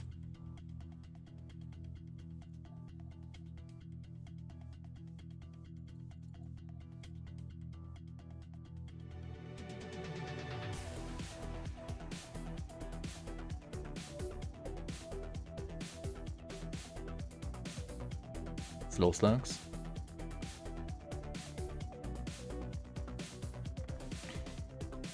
And then we play Orb. Anomaly to pop. For that reversal to go back and forth. Symbols of Hope is like a panic button. And we can just play Rebuke, right? Because this thing gets procced by this.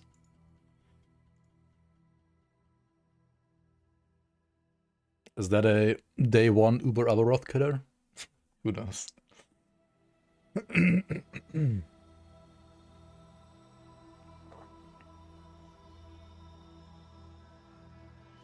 Where do you see your speed? Cast speed, attack speed. Throwing speed.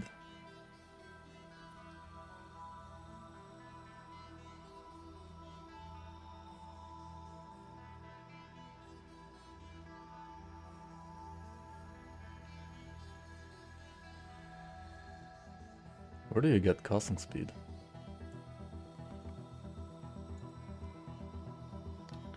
Shit, do you have to get this for casting speed? Aye aye aye.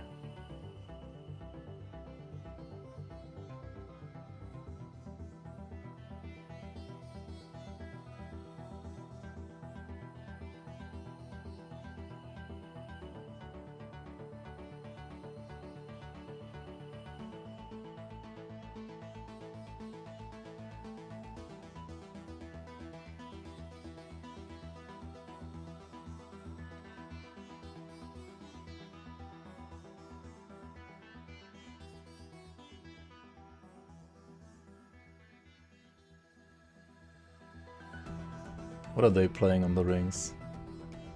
Just void damage, health. Oh yeah, block effectiveness, of course. True block.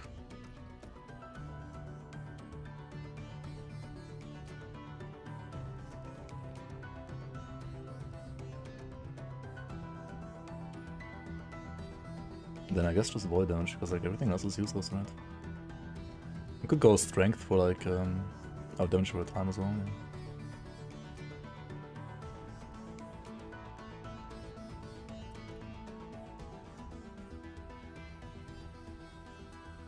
What's the other suffix for rings? Just resistances or HP? Yeah.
Maybe there's a world where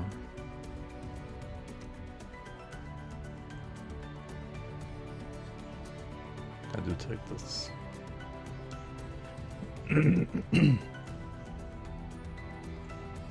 Reduce bonus damage taken from crits. I mean, it's gear dependent.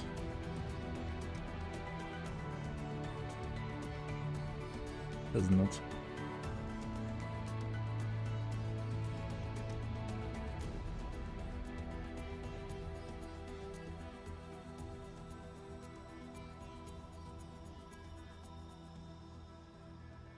The armor chest is really good though.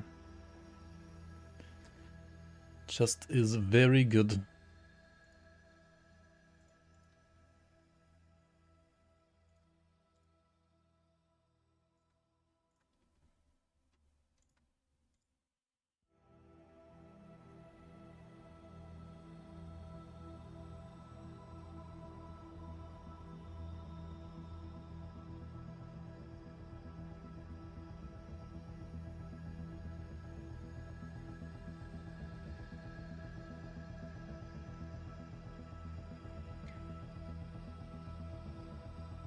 Can you get health on this as well? You could.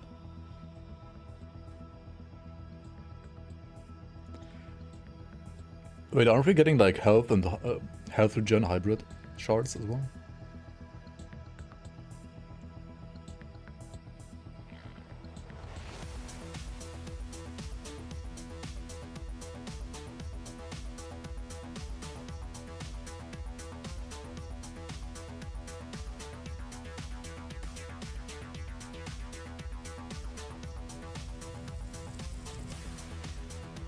How do I have more cold and lightning rest then?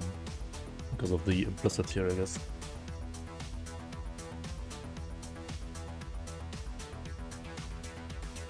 Oh yeah, idols.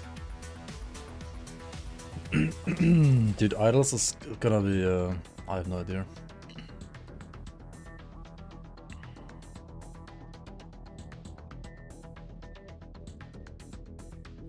Idols are gonna be wild, I can say that for sure. What are they playing here? What have they been cooking? Time rod, damage over time, time rod, damage over time, yeah.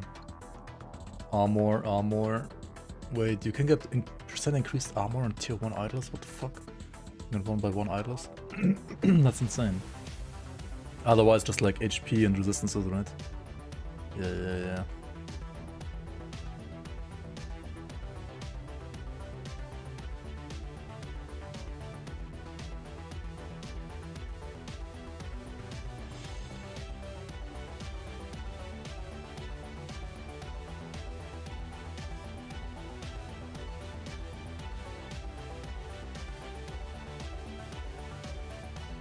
3k HP.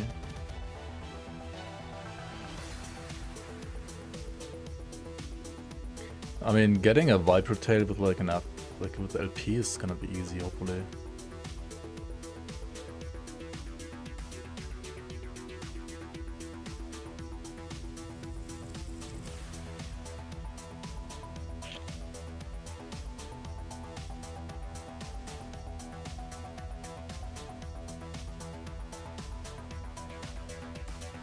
What's my block chance?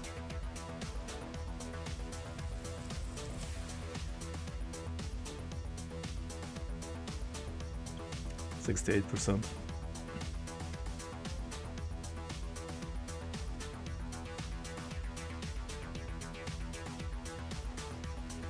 Can I squeeze in like 3 points for 4-star block chance?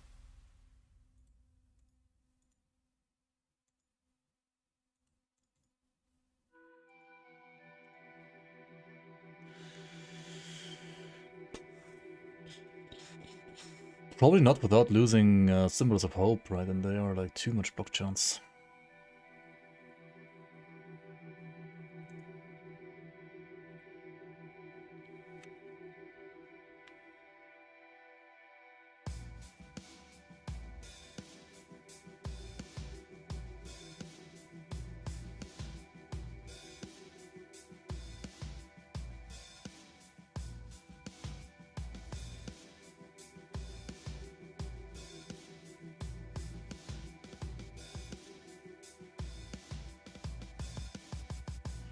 Where can you get Vitality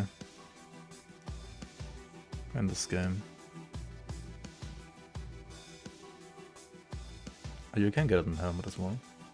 Wait, can you get it on Chest? Oh, you can as well. What the fuck? Why am I using Strength here then? Right.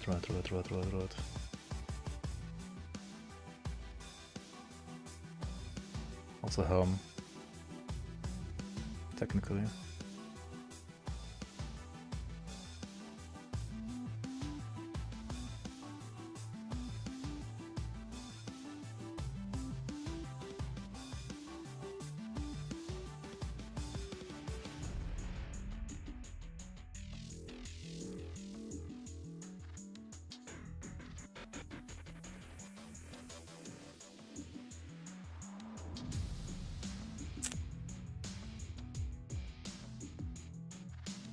Six HP, yeah.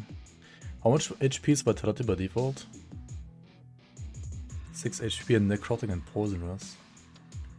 Wait, does it factor in that I have this? Or not? It doesn't. Okay. And we do it like this. Yeah, much better. The 69 Fire Rest, I don't even have to cap it, honestly. I just need like Void and Fizz Rest a bit more.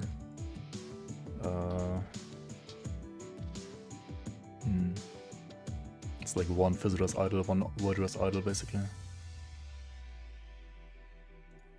Kinda like how they did it, like with like one of these here. Like one of these with like Void Rest. And then prefix ideally some health. Or Vitality, I mean. Yeah, Vitality is better than health anyway. For this build at least. Probably. What do we got on these? Damage over time. Dodge rate, increased dodge rating. Less damage over time taken. Wait, what the fuck? Void pen?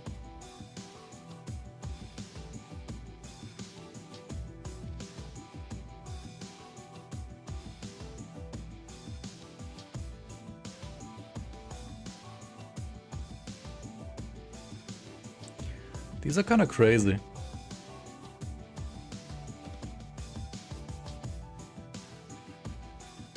Can you get visitors on this? No.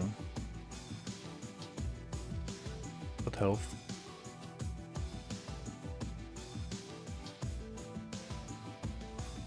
It's health. Wait, was it health and mana for them? Can you, are they like scaling it up when you craft it?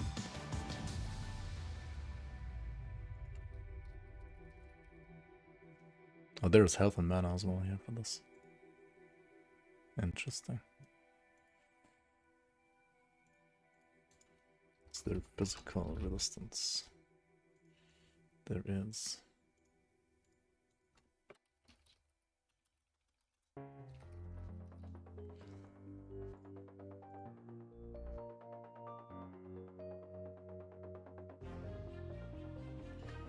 And this is what you need to like be rest capped, right? The rest can be either just HP, armor, or more damage over time stuff.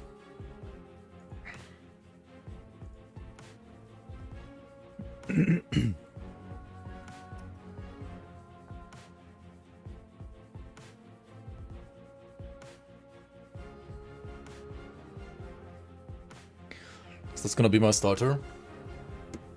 Who knows?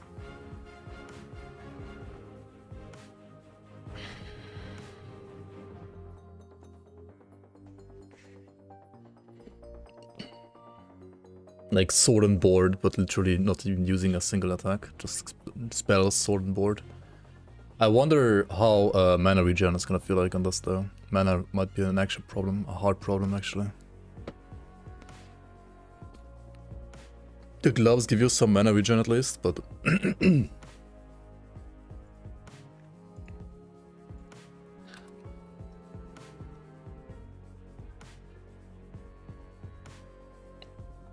I think could like make mana regen here work maybe.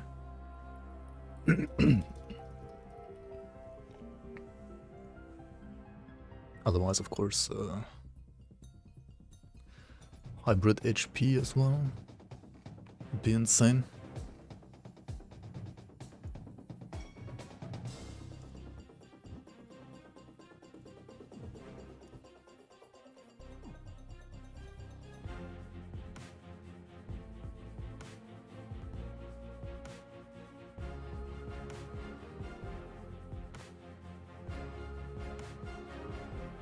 This is kind of funny, it's supposedly more EHP than this Void Knight.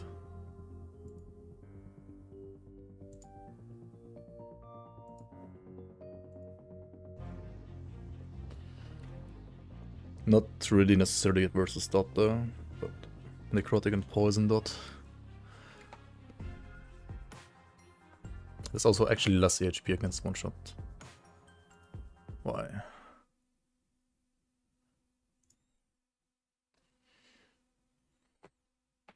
Because of better endurance. Armor DR 56%. Oh, this one has more armor.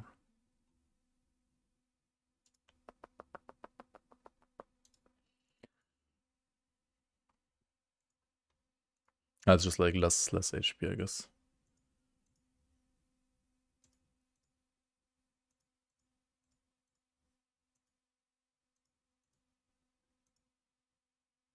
The movement speed, holy shit.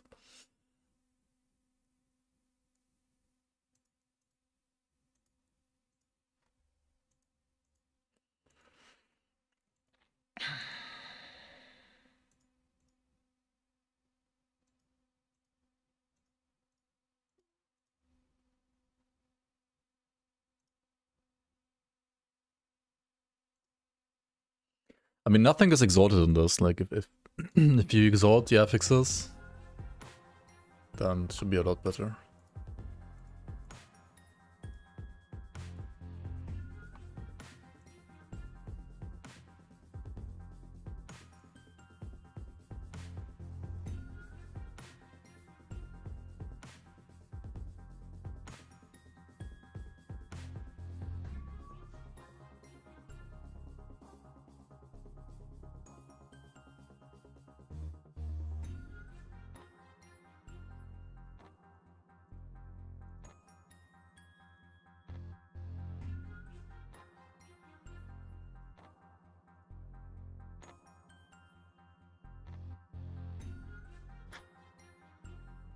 What do you play in Forge Guard? Vengeance, Forge Guard? Or Multi-Strike Forge Guard rather? Multi-Strike like doesn't really feel good though, does it?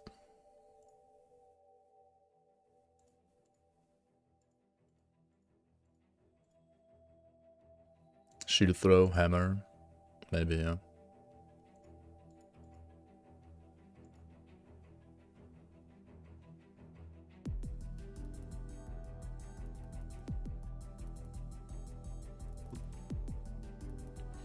I don't trust their like flippin' shield bash stuff because like they said shield bash Forge Guard would be like an A or S tier build as well. Last season was like fucking dog shit, man. It was so bad. And this one has no build or what? Multi-Strike wasn't that, in my opinion, Multi-Strike, at least last patch, was dog shit. But maybe it's good now, because they did like buff it significantly.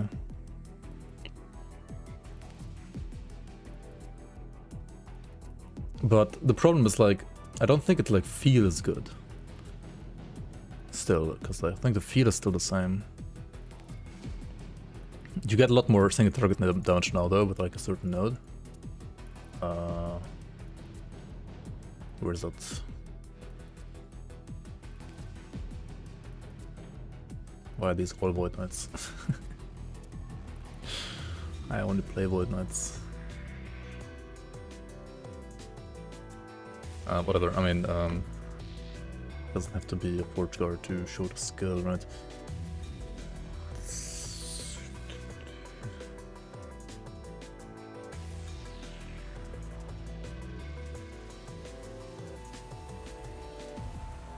Like Blade Storm.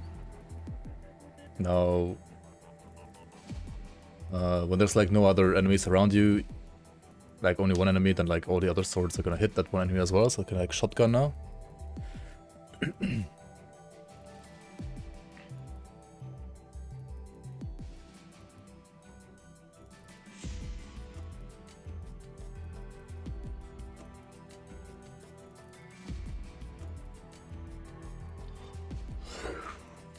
I wonder if you can level as this already, but I think you probably have to like start leveling as like it was like standard auto bomber.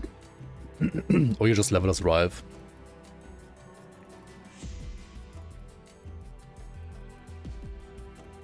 Or Warpath.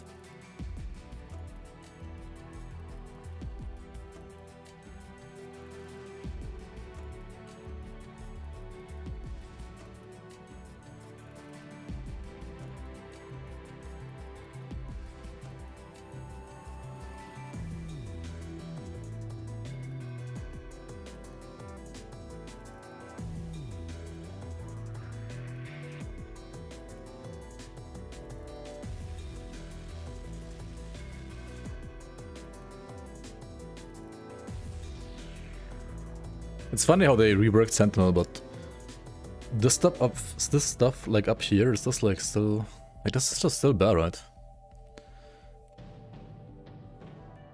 Just like banish and counter attack stuff.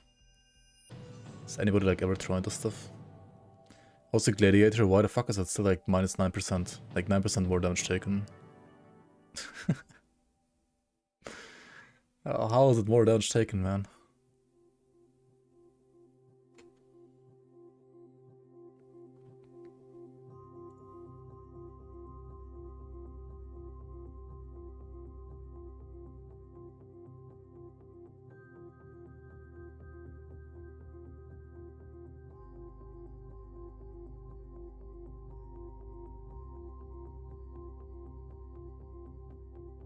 It should give you like parry and not more damage taken. I still do not understand how that works in this game with more damage taken. It's kind of weird.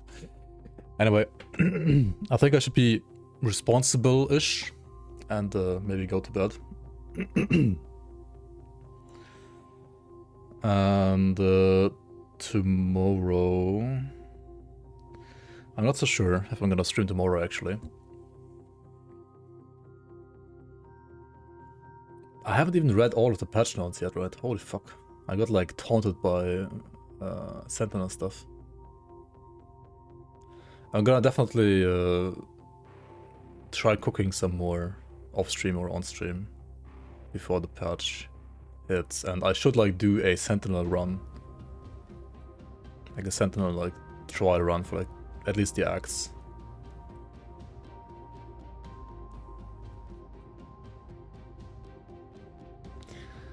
Or like see if I have like some high level character that could try Abberoth.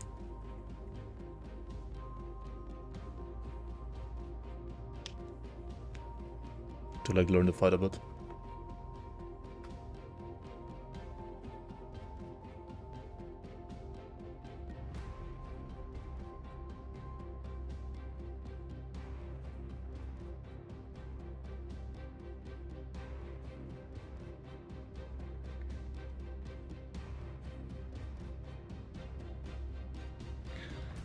Acid Flask, 25% more damage. Grants 50% more damage per point.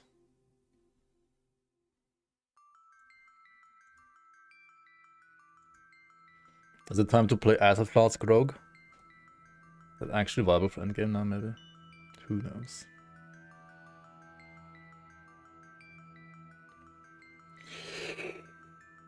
Factor is still gonna be busted as fuck, right? At least for softcore. Or if you're like Woodland Joseph and you just don't get hit.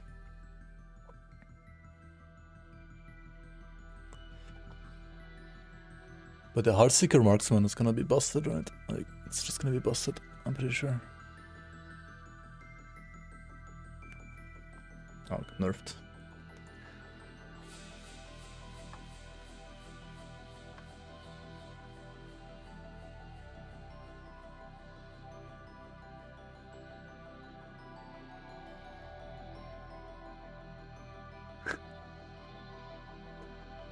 Falconer.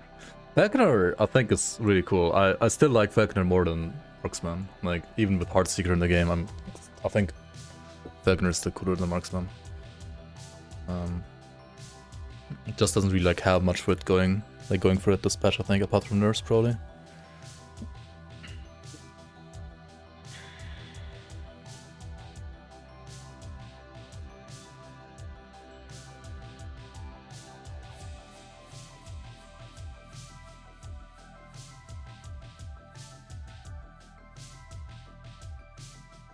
Black Hole Sork might be really cool to play actually. But no idea if like actually good or not. It's not gonna be fast, I think. But really cool. Primalist. Earthquake nerf. Was like the one good Primalist melee build, like Earthquake procer. Maelstrom buff though.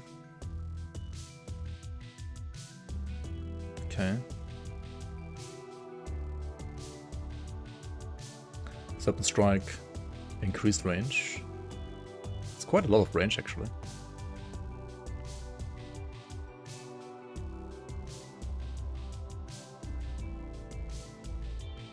Wait, Primal Serpent is like a pet proccing of Serpent Strike or something? I don't quite understand.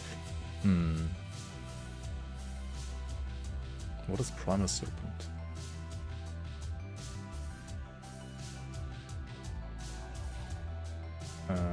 Let's just go with the normal planner. Beastmaster or whatever.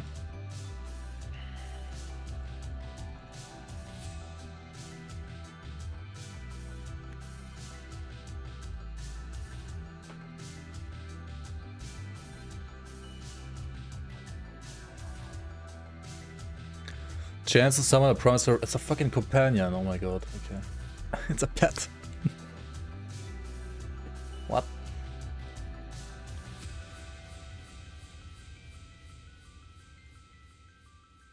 Cool. Summon bear, GG. Oh, you can do like strength stacker, and that actually like scales your bear now as well. That's cool, I guess. Oh wait, no, it's just like 2 more. You already could do that before. Summon bear. Tornado. Oh, it's actually a buff. Huh. Maelstrom Tornado is like definitely better than before.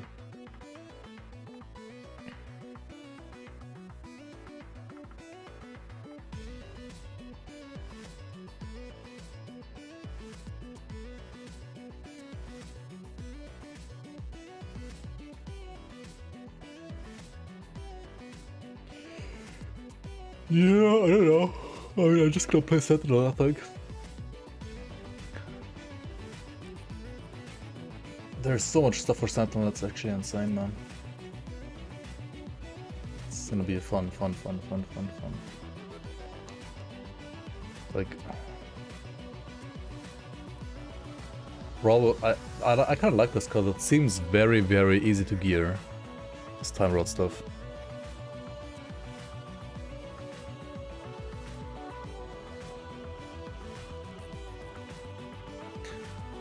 But I also love the idea of like 2-hand and shield Forge Guard, so I don't know if it's like viable for like first, like for racing though.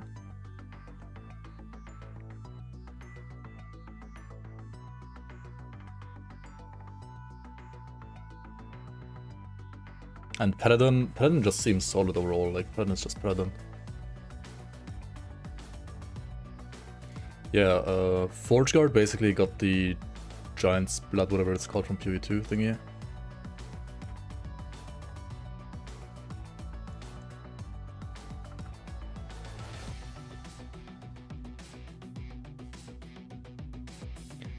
Right over here, Forge Master's Might. Equip a shield, 2-hander, mace, sword or spear. Like shield and 2-handed mace, axe, sword or spear. You have a 20% damage penalty, but I mean you have a fucking 2-hander. And you can't get haste anymore. Haste instead gives you block chance though, which also is not bad.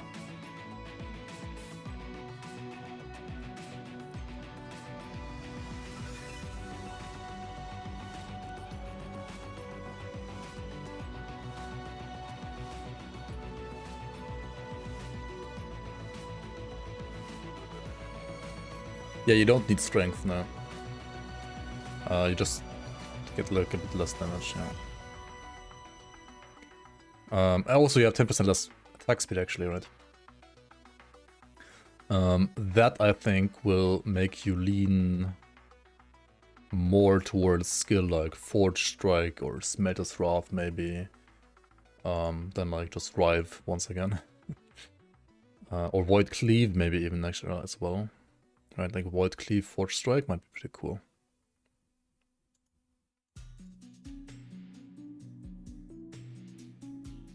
Hopefully Forge Strike is an actual skill that works as a damage skill, not just like to summon fucking minions. But I mean, probably it's gonna be good for minions, who knows. I kinda don't like that, but oh well. Or like Multi-Strike could maybe also work actually with that. Because Multi-Strike has some pretty decent notes overall for Forge Guard. Too bad I just hate Multi-Strike like mechanically. I think the mechanic didn't really... Like the animation didn't really change, I think. And like it seems so short range. Every time I play this, it's like super short range. Compared to like Vengeance or Rive, which just have like longer range for some reason. Especially Vengeance has like really long range.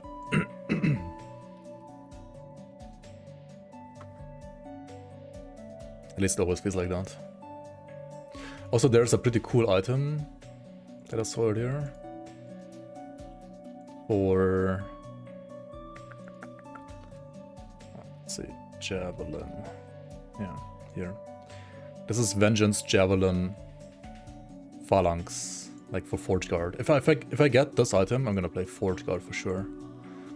Phalanx, 200 spear, right? Melee damage, Vengeance range, more damage per Vengeance, with Vengeance per 10% block chance. Block chance while preparing to riposte.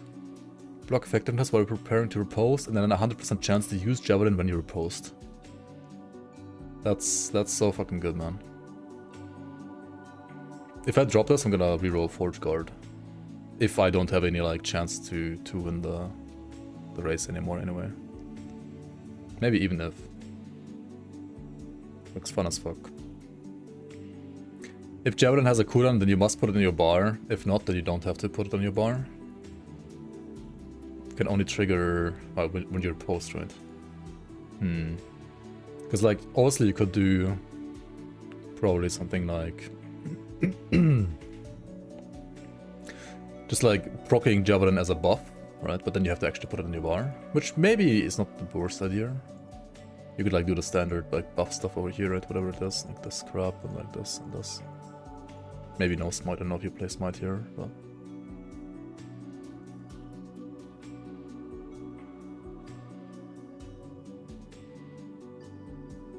by the way, what was the thing that works with Siege Barrage now? I think it's Siege Barrage and like the Spark stuff, right? I think this stuff procs of Siege Barrage now or something like that.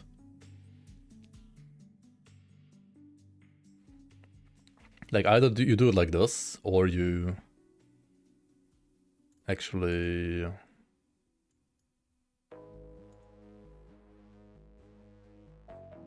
scale like bleed with it, maybe?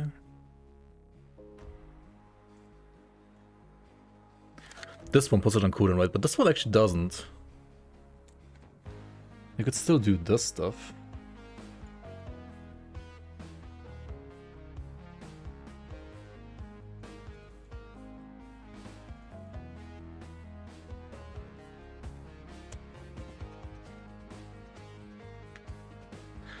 I need to like test this again. Like, does this Siege Barrage hit, like apply bleed with every single different like Javelin, or is it just like once per barrage? I wonder.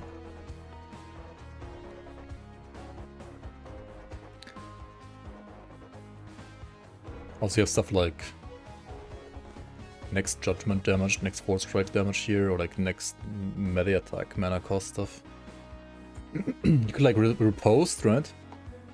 Wait for the Javelin to proc, and then use Force Strike.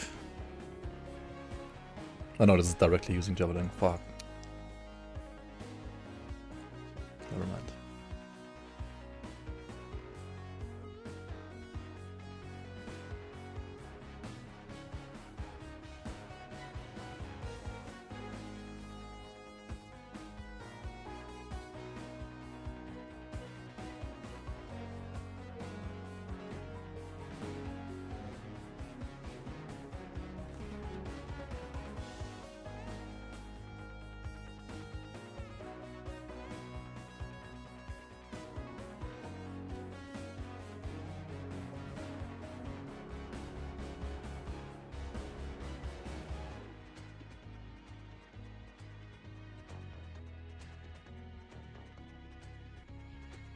Maybe like this.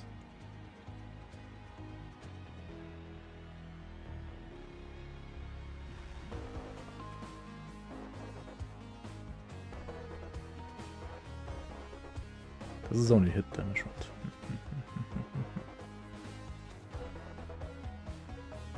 Riposte, Vengeance.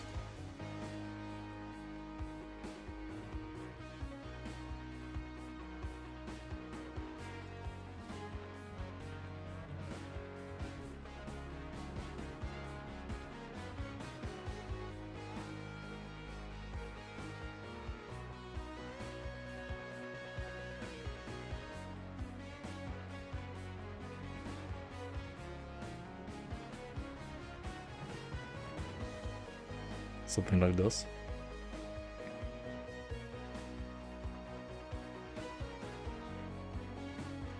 Javelin, like bleed, javelin, vengeance.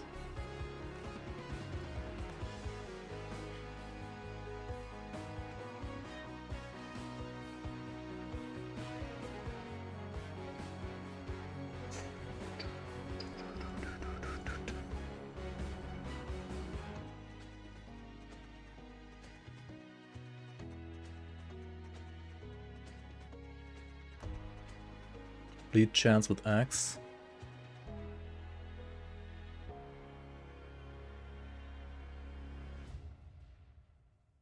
Increase armor when hit, visitors. Throwing attack damage, throwing, blah blah blah.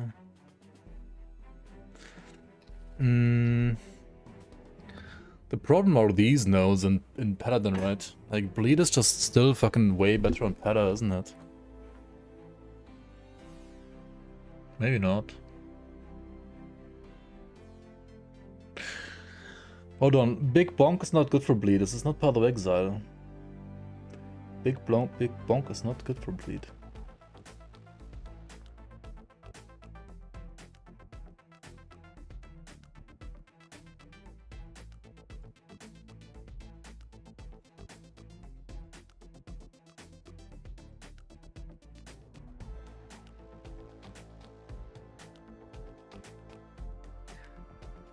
I mean, Phalanx is pretty cool, but like, how the fuck do you play that then?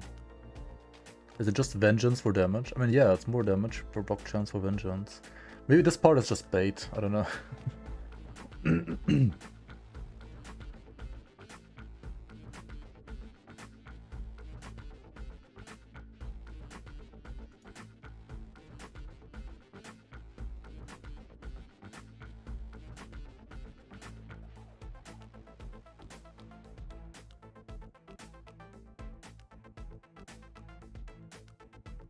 Crit chance with spear, yeah. I mean, it's gotta be a crit build. It's not gonna be a bleed build.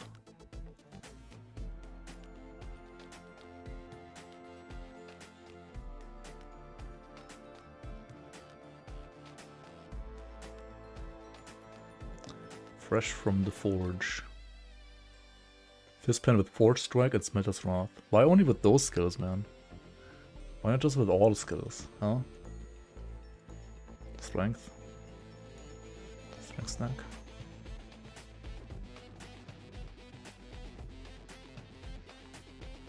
I mean, das ist HP, I guess.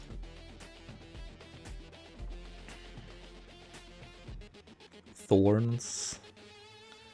Crit chance with two-hander. Crit multi per 2 strength with two-hand. Okay, I mean, we have to kind of take that, right? Double the bleed and ignite chance for two-hander. Also applies to minions.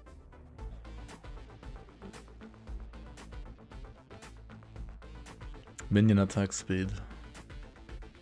Damage over time mitigation from armor per attunement.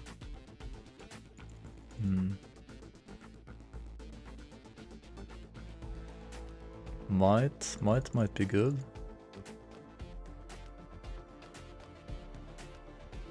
Dodge rating converted to armor, bonus damage taken from crits reduced.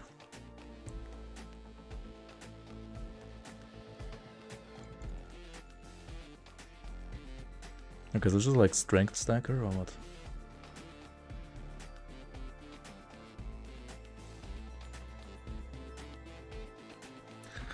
Okay, strength with 200 weapons, 2 per point. Frailty chance with shield. So we got the strength and the frailty chance, right? And we got reduced bonus damage taken from crits. Master of Arms is insane for this. Increased area per starboard stack? No, that's garbage. What do we have here?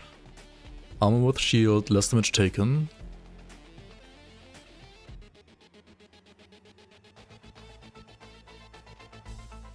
Chance to cast shield on block. Ring of shield, right.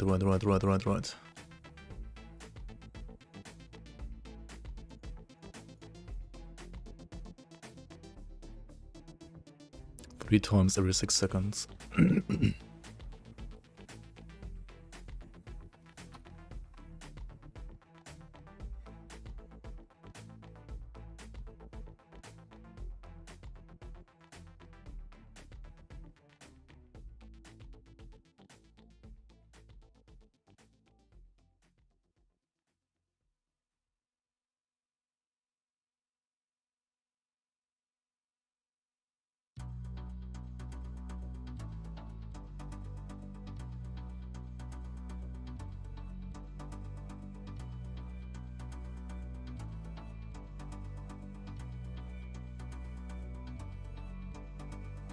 Is this just a strength stacker?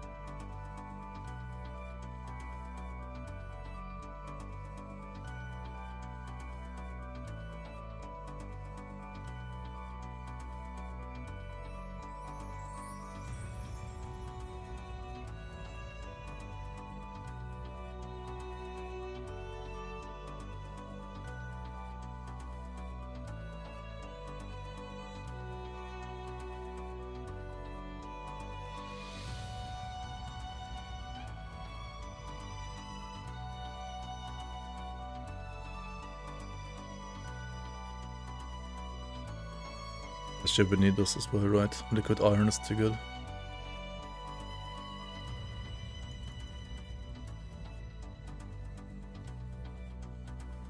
Ring of shields.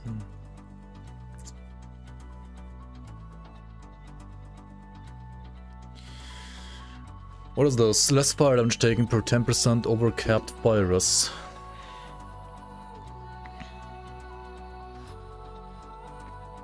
But it doesn't make you like take something as fire unless you get it from gear, I guess.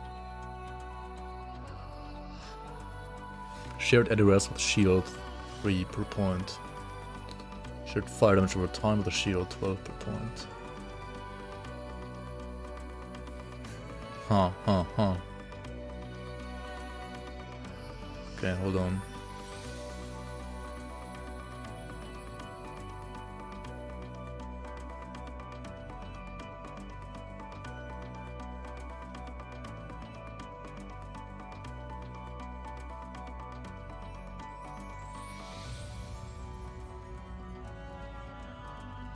When you directly use a melee area or throwing attack ability that costs at least 10 mana, you consume all 6 of Starboard, causing the ability to deal damage in a larger area.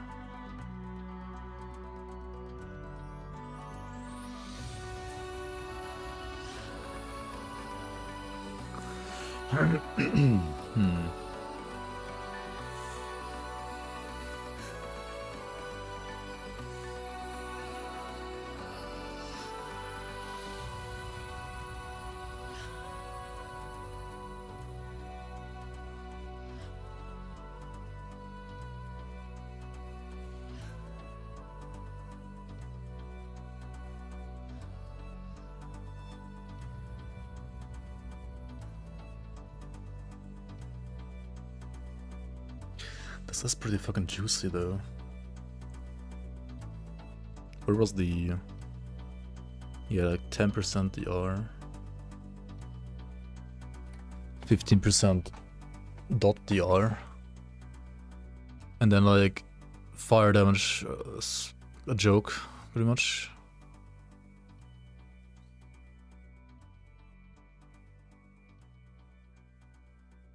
I just wonder how you deal damage.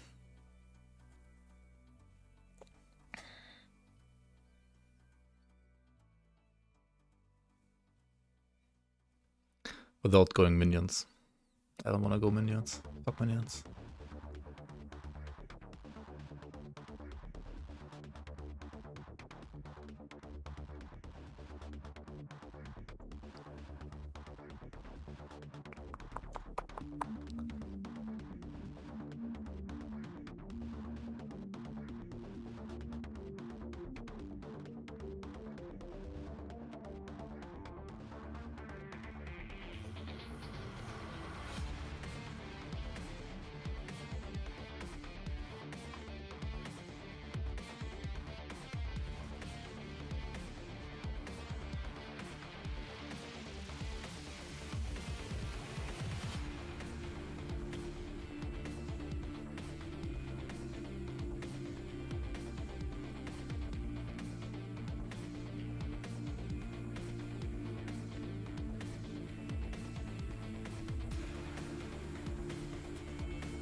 Or is this a Rive angle?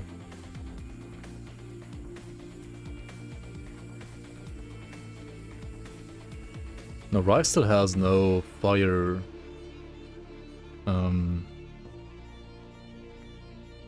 Proper fire conversions. No. Could play Fire Vengeance.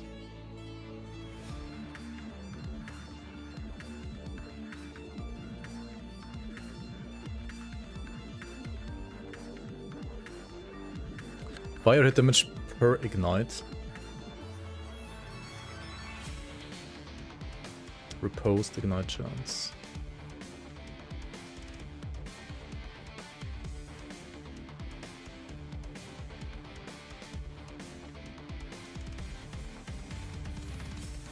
So many points though. It's like 4 points here.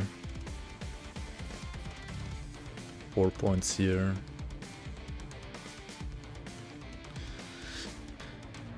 I don't know if I like that.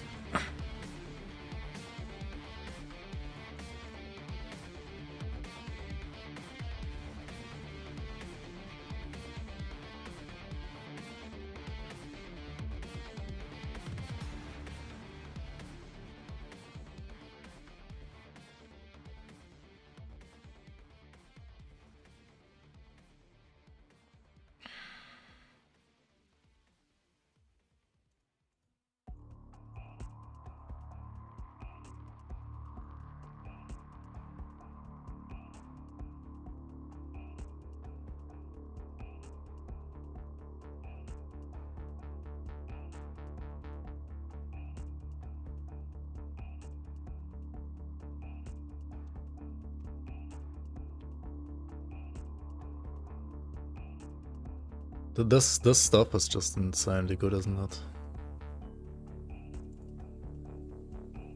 As well.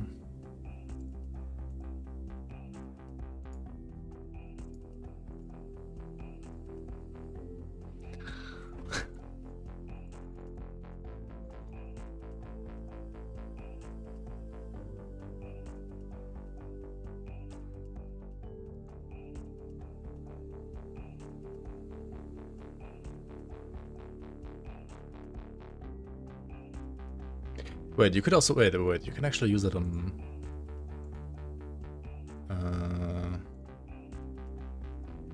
fire.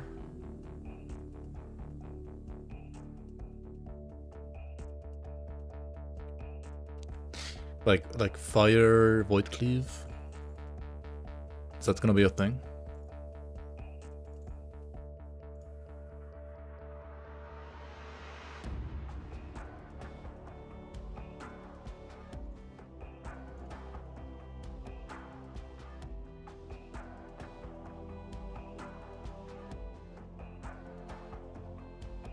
Void Res converts to Fire Res.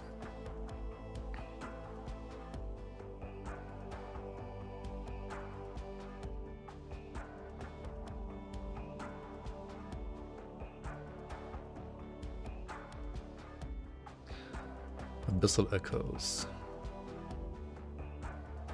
There is Fire Abyssal Echoes as well, isn't there? Spell void damage from potent corruption, blah blah blah blah, blah to fire.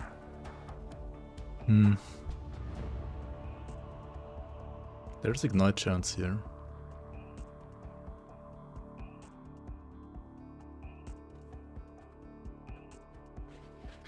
Attack speed with melee and throwing, more damage to blinded.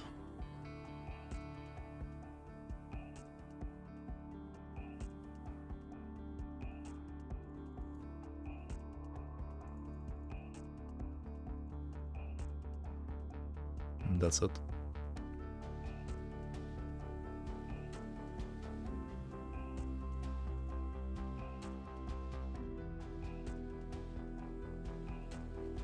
No Abyssal Decay. But like, I need Abyssal Decay to blind, otherwise this doesn't do shit.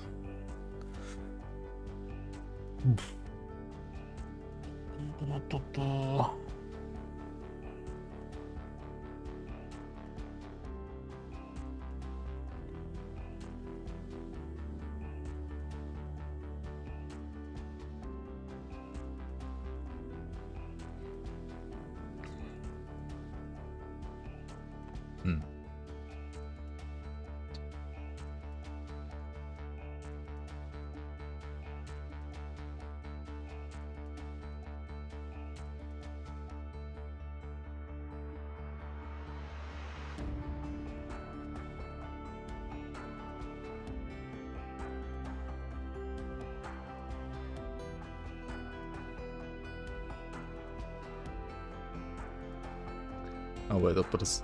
Oh no, this only works with void. Fuck. It doesn't work with fire, ever.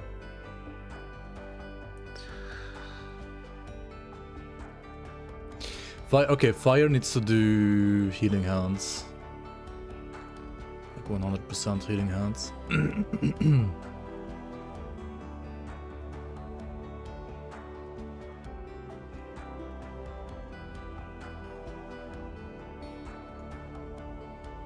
Or can I even remove points? I can't remove points anywhere right now.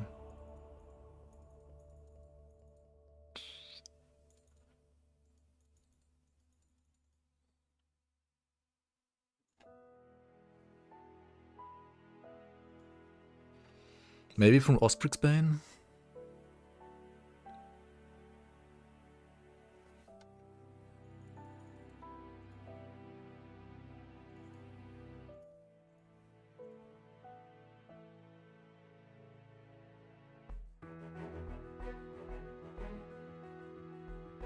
Or like the ring of whatever this is called, stuff.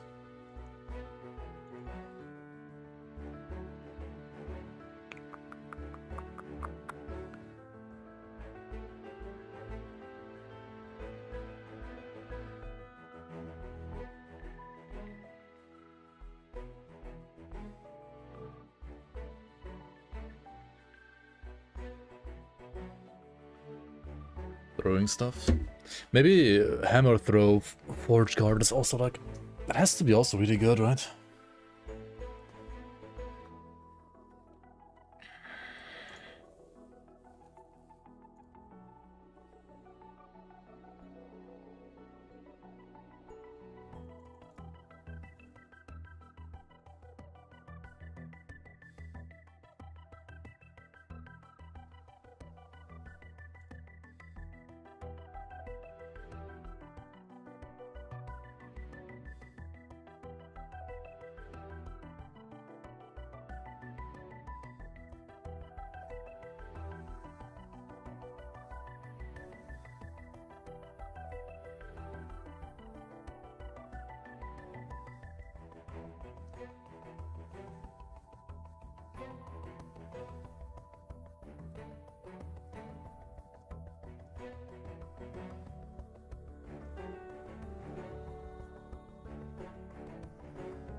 Roland, welcome on.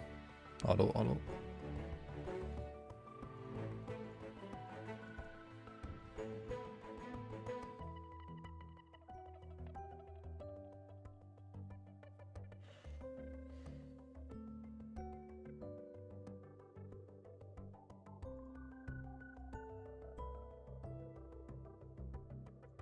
It's not, I don't know if it's still OP. I don't think it's that OP anymore, no, but it works here. For Fire Vengeance, I think it actually is perfect.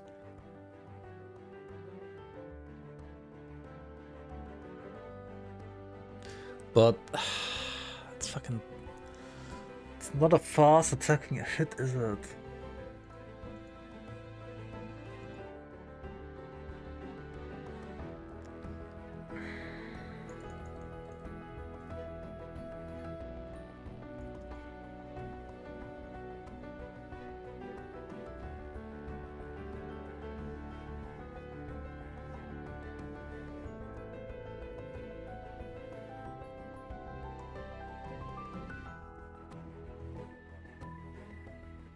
Fire hit damage per ignite. Okay, max damage bonus 6%.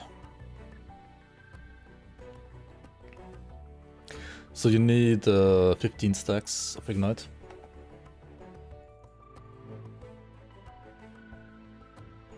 Honestly, 15 stacks of ignite you can get without repulse, right? Just like...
But you don't play this for fire vengeance, do you? I mean, you could, actually. You just convert all the damage to fire. Doesn't matter if it's flat fizz or not.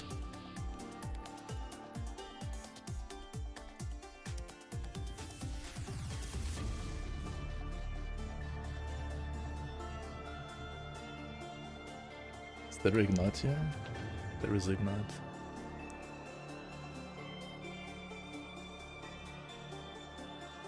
Holy Trail? Classic.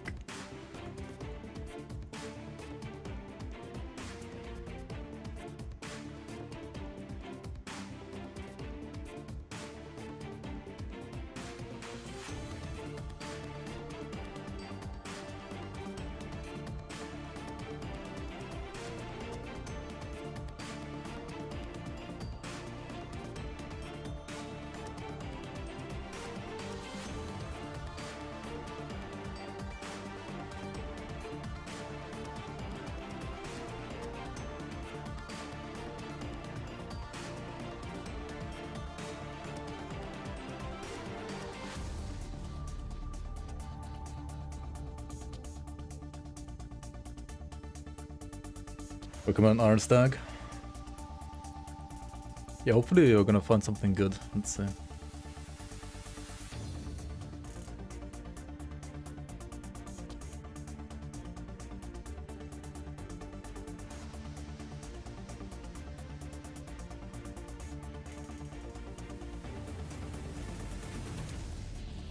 Just standard like Holy Trail stuff, I guess.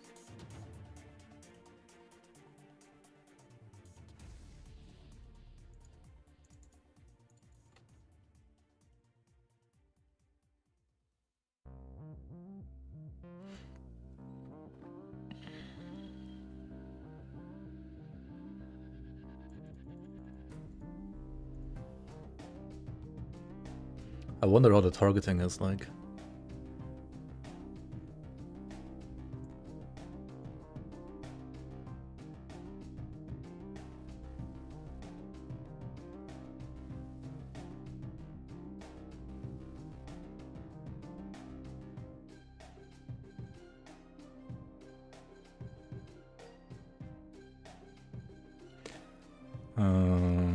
I mean, this is probably an angle where you... No, we don't go for this crap here. This is way too deep. We gotta instead go for like symbols of hope, right?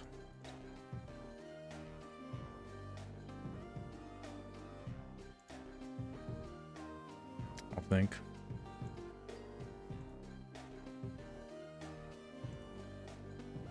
I mean, new symbols are just chill. You can just chill while they auto-generate.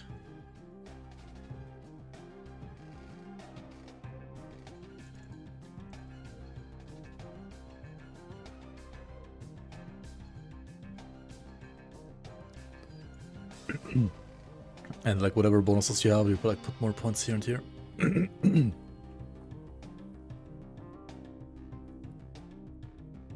This is 15% block chance for free, and then last one is what? Ring of Shields? Maybe?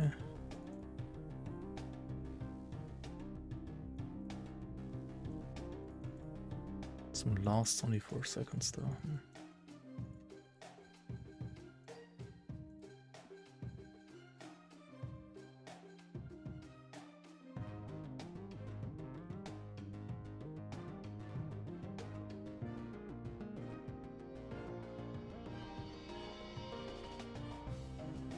This global more damage is like so bad.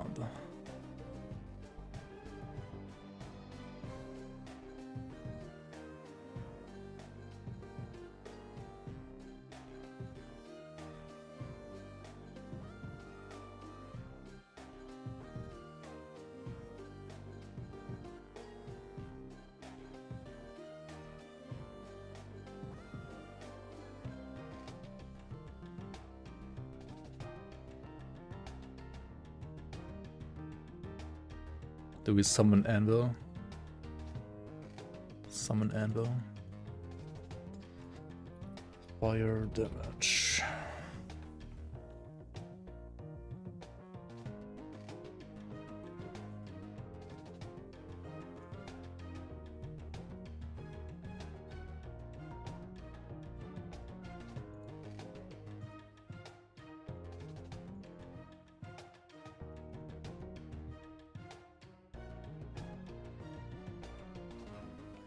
They need to add conversion here.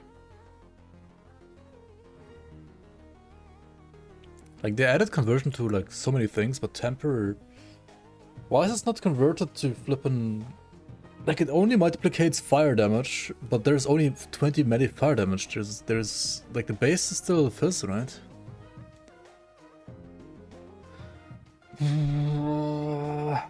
Yikes.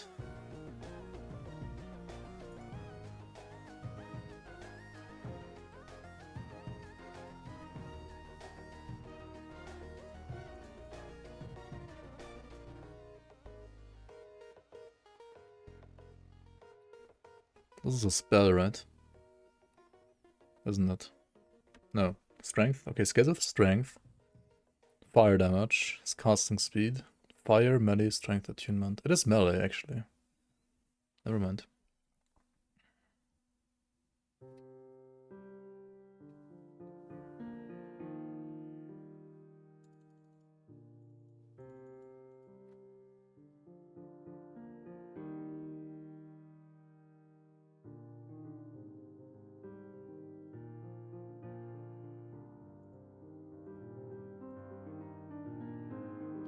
Maybe like this.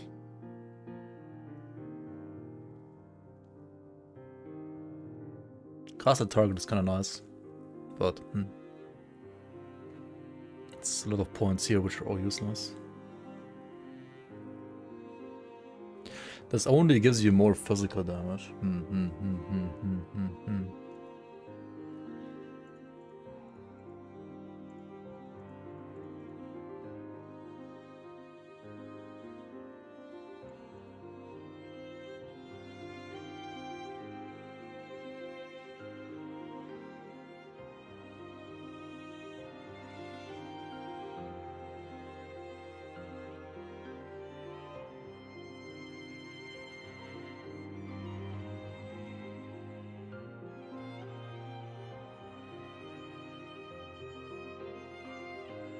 Is this skill viable now?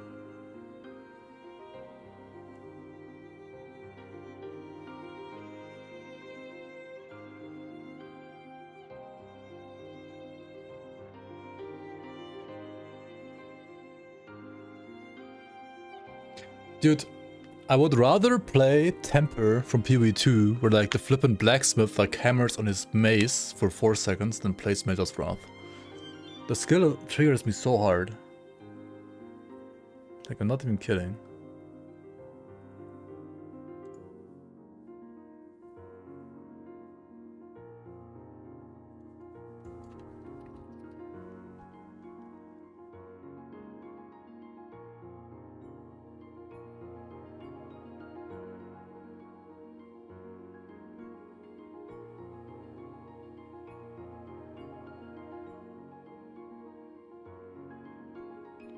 Wait, why is Shield Barrage still a... Oh, right. Usually you can only like use it like once, and then you have to wait for it to come back, and then you can press it again with no cooldown. And only with this it has like literally no cooldown. And with this you make it like...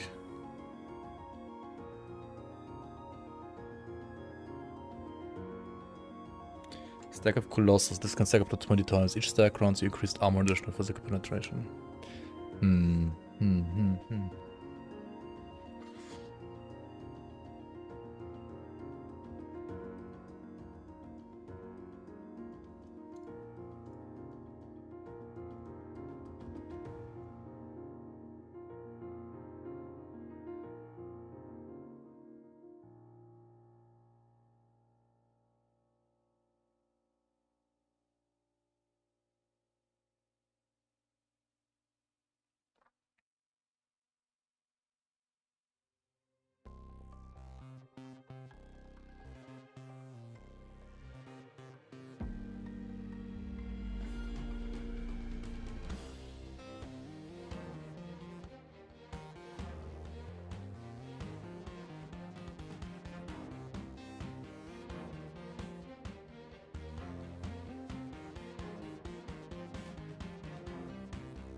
Okay, this one is base fire damage at least. Okay, this one is base fire damage, so it will take the adaptive damage from my weapon, right? And make it fire.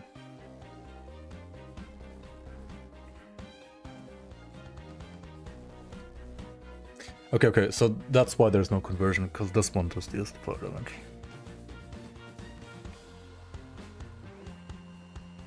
Makes sense. Okay, but this is actually useless then, because it only amplifies the fizz damage on direct use. You rather want this, and then you maybe like rather take this. Because I hope this also affects detonating round, question mark? Hopefully.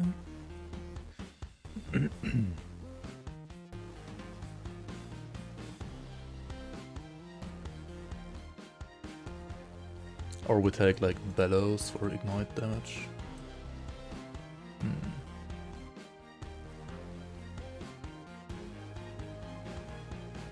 But this is not really like an ignite build, is it? Like it uses ignite, but it uses ignite to like get more damage on vengeance.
Yo, Darkblade, welcome.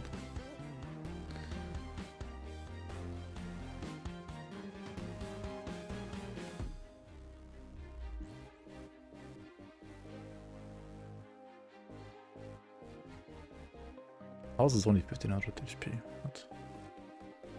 Okay, I mean, let's put some gear, right? Let's put some gear. Let's put strength.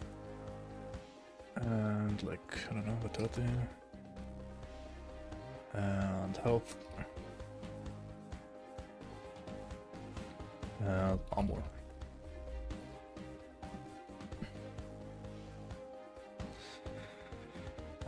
And then like the same shit here, more or less, basically.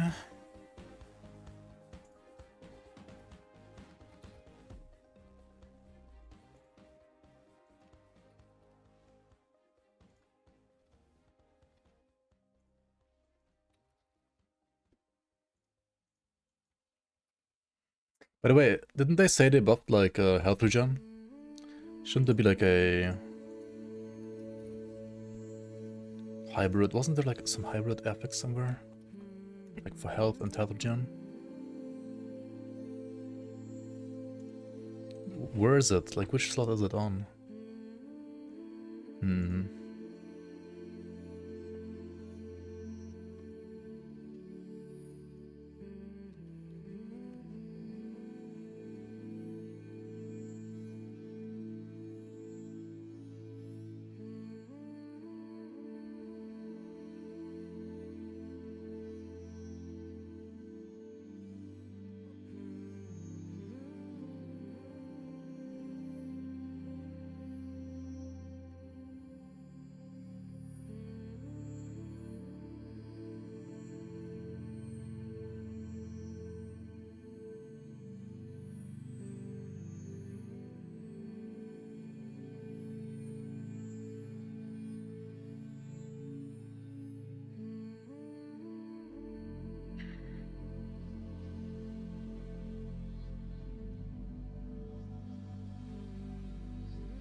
Was something like this?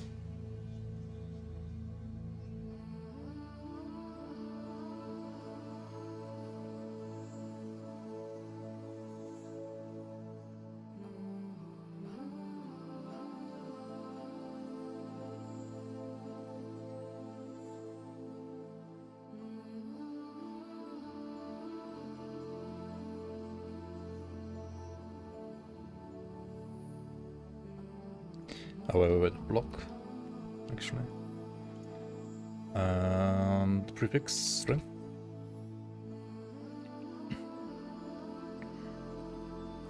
And here we go for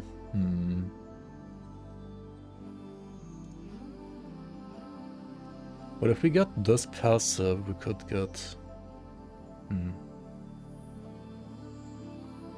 like the fire ruby ring.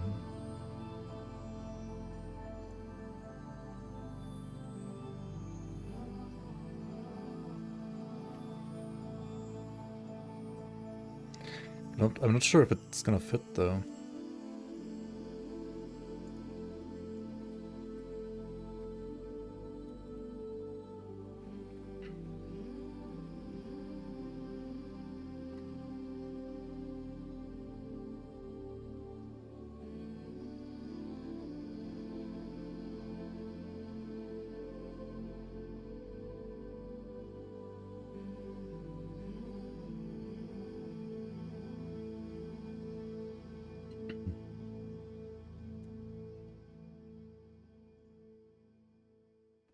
Oh, here it is. Health and health regen for rings.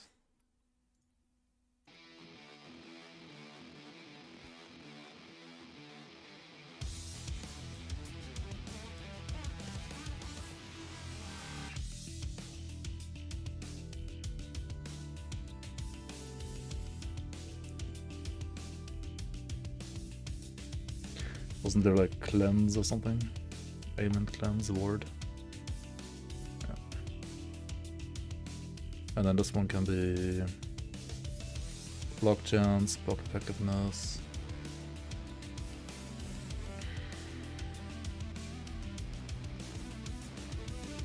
Damage taken on block.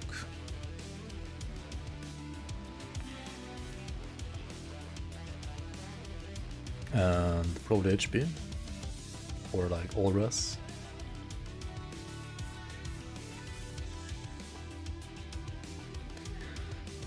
And then amulet. Probably this one. Or oracle, of course.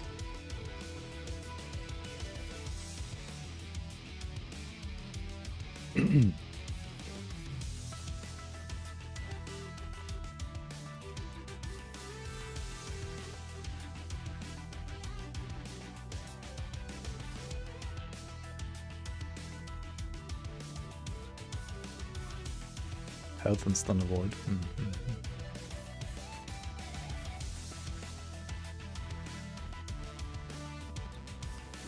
Wait, health and stun avoid existing, meaning you can get double health actually on this now.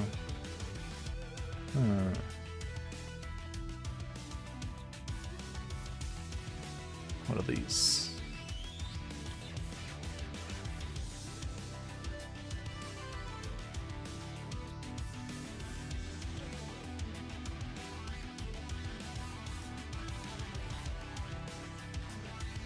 That's probably nice. The problem is, it is probably not free to just stream it.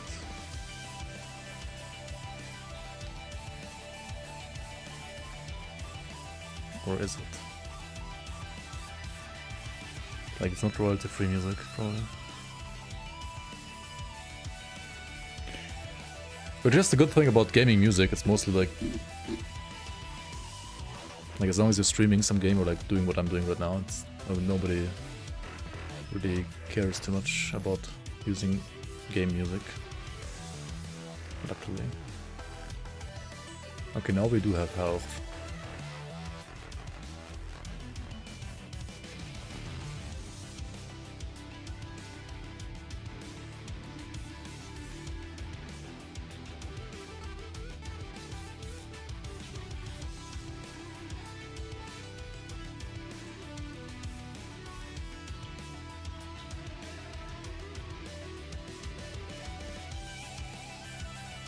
This fire pound.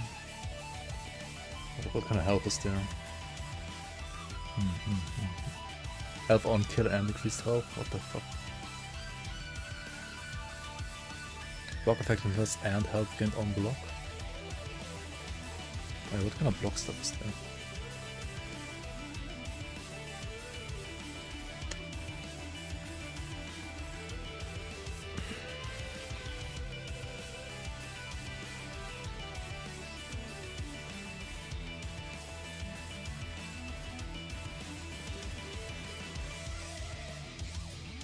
Interesting.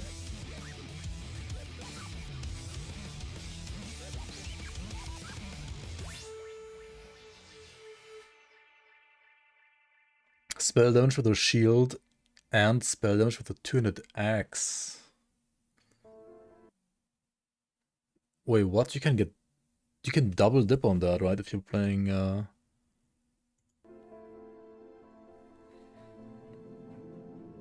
Forge Guard, actually. Holy. How can you abuse that?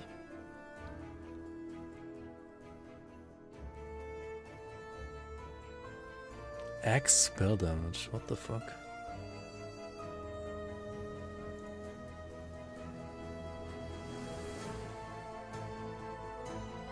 Armor applies to dots, what?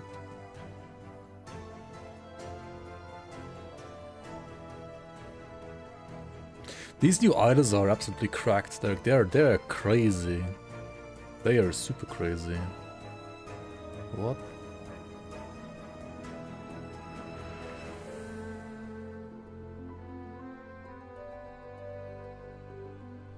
Chance for throwing damage with shield throw.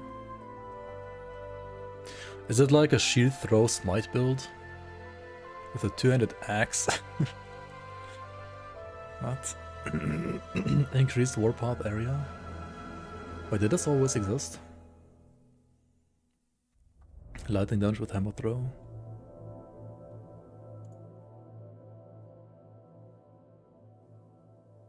I feel like these prefixes are completely different now. Like this is the new stuff. Code taken as fizz.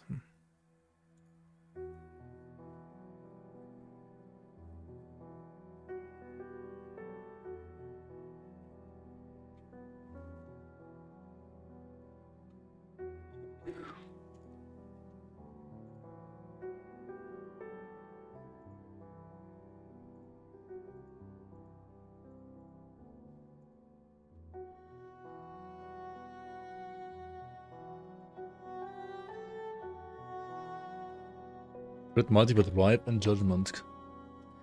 Create Void Essence on kill. Area to Void Cleave. Area with Ripe and Forge Strike.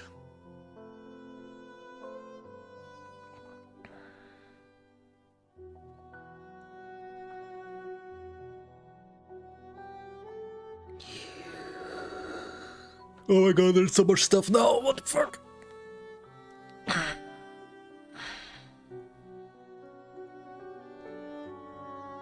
Minion void damage. What? Armor applies to dots. This one is just insane, isn't it?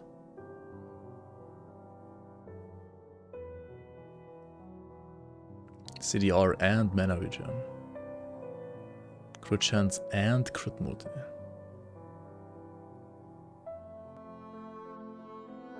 Damage over time and endurance. Movement speed on idols. What?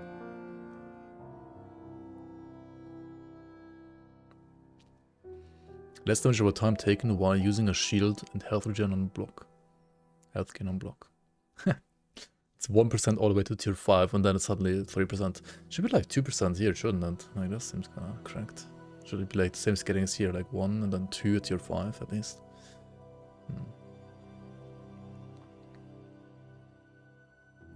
Minion attack speed, minion cast speed, ward decay threshold.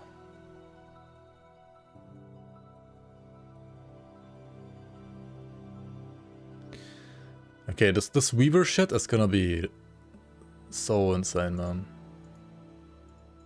I'm sure. gonna be kind of cracked. Wait, there's double armor? You can have double armor?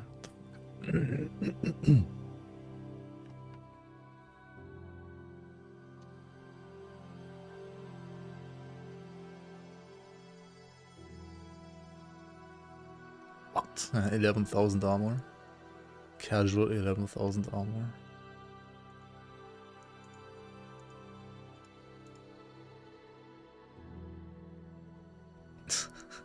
What? What? Huh? That's insane now.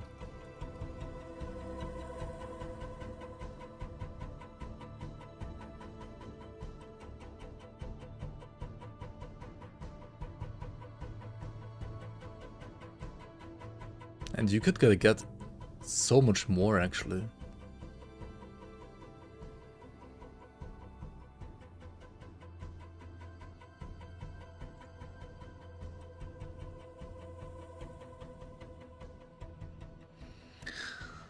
$77 block chance and 11,000 armor, but 79 mitigation, capped 85.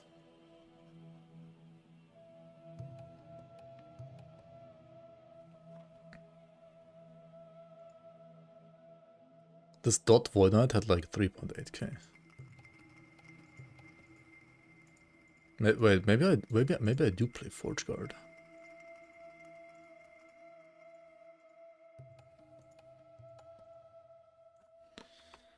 I don't know. I'm gonna have to pause this though. How do we know how common legendary items are?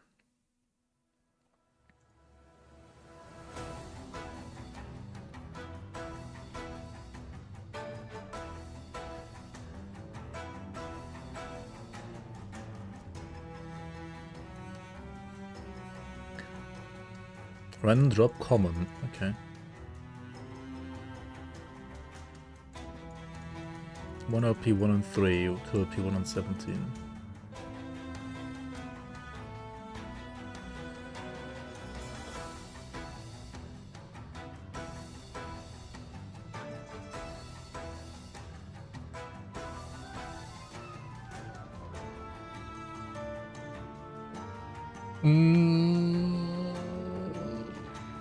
It's also like, if you get like 9% more damage per 10% block chance, and you have like 80% block chance, that's like literally 72% more damage with Vengeance. What? And then like 2 LP maybe? Hold on, is this like while we're preparing to repost? Is it like with that on or what? Off? Where do I see that? How do I do that? Conditions for buffs. Okay, this one is active. Conditions. Is reposting. Where is reposting? Actually, just remove the weapon and see what happens to my block chance. It doesn't. That's the block chance without reposting.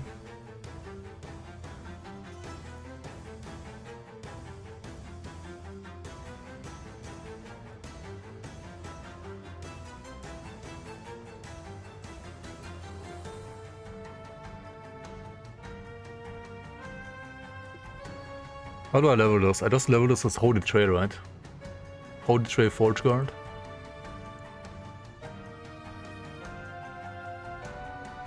Until I get Phalanx and then I'll switch to Vengeance.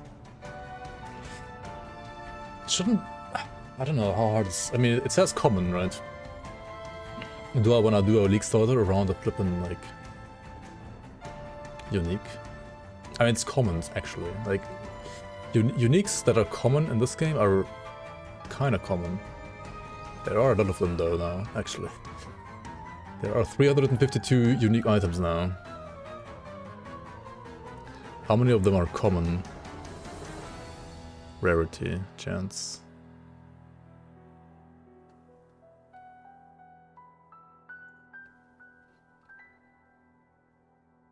Okay, there's like...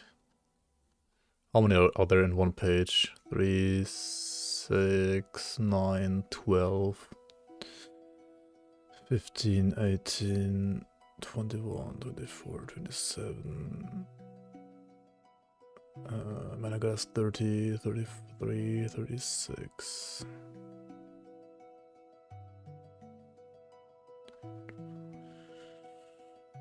It's 50, right, per page?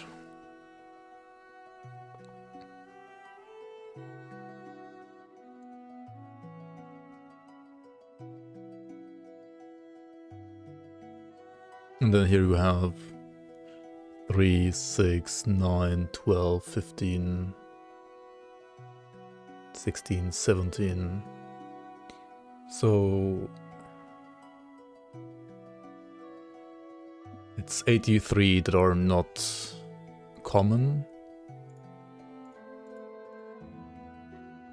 And then this stuff is like you don't drop it randomly, right? This is all target farmable stuff. So it's what did I say, 17, right? And then 2 pages, so like 117. 167 actually. And 3, 6, 9, 12, 15, 17. 167 plus 17, 184. That's 184 common uniques only. And this is one of them.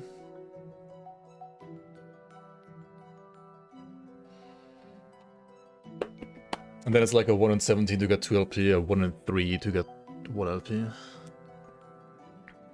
But like even 1 LP is already like, 1 LP uniques are way, like, I mean 2 LP, 3 LP and 4 LP also get buffed. But 1 LP uniques get like buffed the most because you can only choose 1 FX, right? And the others are random. But like with 1 LP you can always like guarantee the 1 FX that you really want at least. I wonder what you would want here though. Do you want like flat damage, or do you want percent damage, or do you want... I mean usually when you make a weapon, like a normal weapon, you want like what? Attack speed.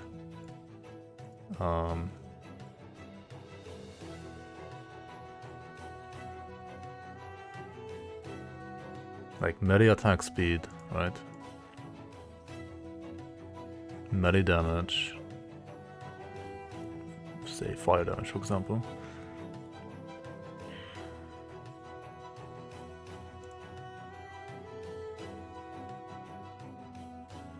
And then suffixes are like usually way worse.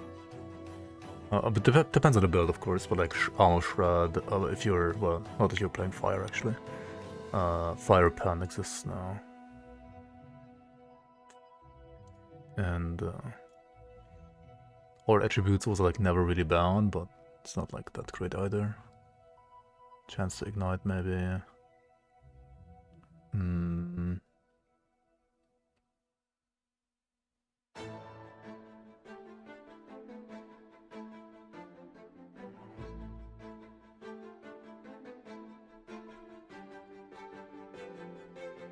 And something like this is what you would play, right?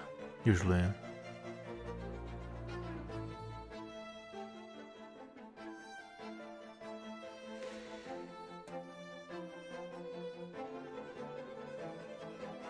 But like swords have the best attack rate. Axes are slightly slower than spears actually. Actually no, this one is the same-ish. Radiant axe is fine too, yeah. Oh my god, we have to actually do one thing, right? Avenge zombie. Oh the fuck, what's this? What is this crit mod here? Holy shit. Attack speed probably the best. I think attack speed, then flat damage. Attributes? No, attributes not good, I think. I think it's attack speed, flat, pen, and attribute is actually the worst in my opinion. I mean, even crit multi is probably better than attributes.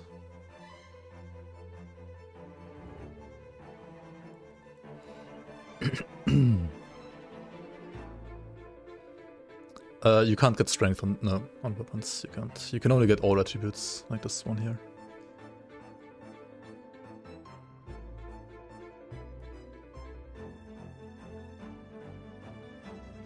Wait, can you?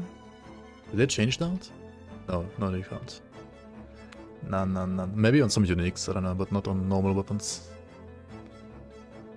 Mace is like not good for this, right? Because it's just slow as fuck. Yeah, maces are like you play stun build.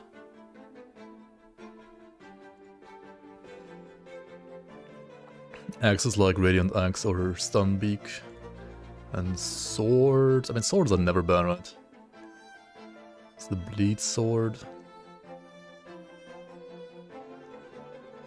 It's just Fist Pen though, this is Void Pen. Yeah, the Lance is just better. It's definitely less attack speed, but I mean, it's just more range and stronger. So like either this or the axe. Actually, with this axe, you could use this is the axe you could use to do like the double fire pen thingy. I mean, double fire spell damage stuff actually. What other axes do exist here that would be good for fire damage? Pyre of Affliction, fire spell damage. Chance to ignite yourself on kill.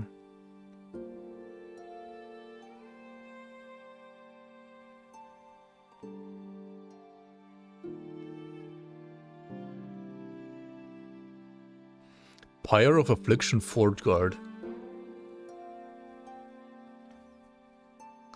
Well, what do you play though? Do you play like warp? Like what spell stuff do you play? Do you play Warpath? Like Smite proccing Warpath or something like that?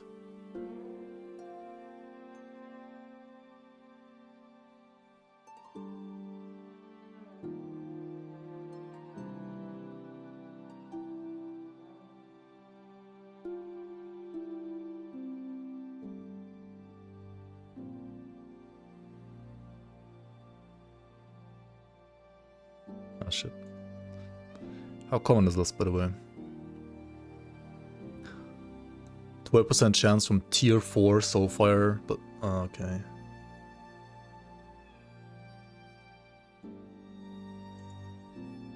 At least it's target farmable, I guess. But okay, that's not gonna happen anytime soon.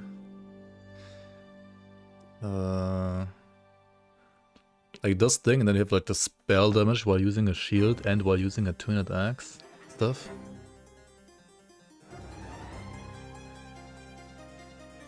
And then what?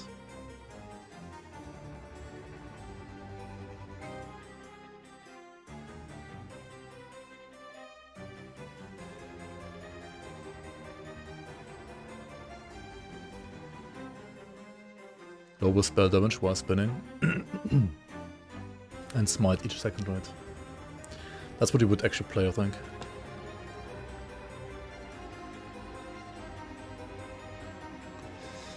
Set, yeah, true. I need to like look at set bonuses in general as well.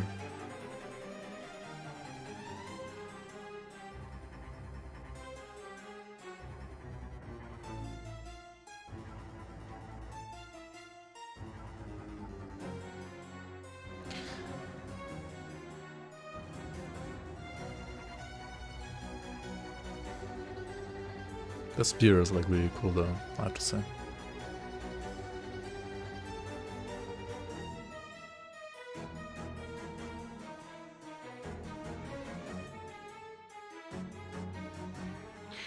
But yeah, if we don't get this, we're gonna check out like set bonuses in general, like set items in general. For sure. Okay, maybe we have this one. And then this one as like ideas. And items. Set items. This is the time rod set. This one does what?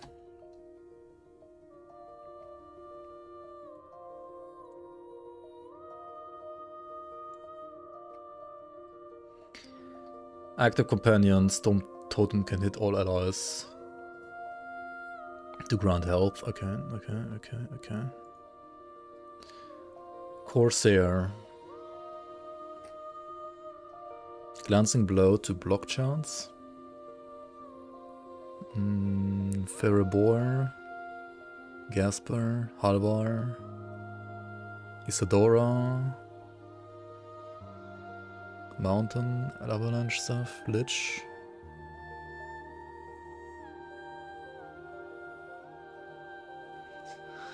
Pebbles, Ruby Fang. 1% melee poison chance per 1% uncapped fire resistance. Wait.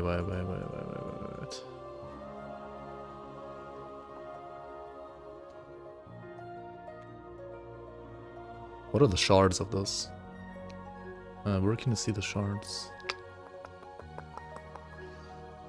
We would have to look out it in the builder, I guess. What is this? A one-handed axe. One-handed axe.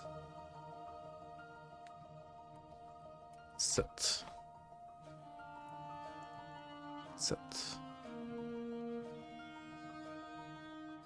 What?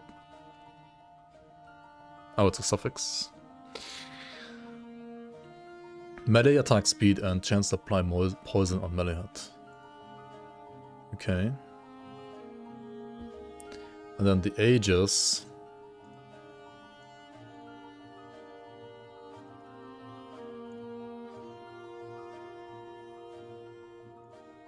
It's a prefix. Chance to apply poison on hit with fire skills and fire resistance. That's weird as fuck. And you could like ignore the apply poison on fire skill and just play a poison skill maybe still. Like what do you play poison on? It's like a Beastmaster thing, right? Probably. Like I don't think Sentinel would work for this ever. Even though you get like 5 billion fireness, but there's no way to scale poison in any way or form. It has to be like Beastmaster, right?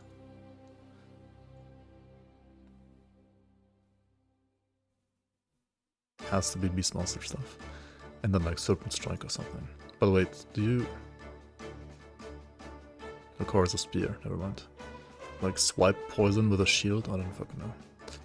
Okay, it's a weird set. Okay, Isadora's is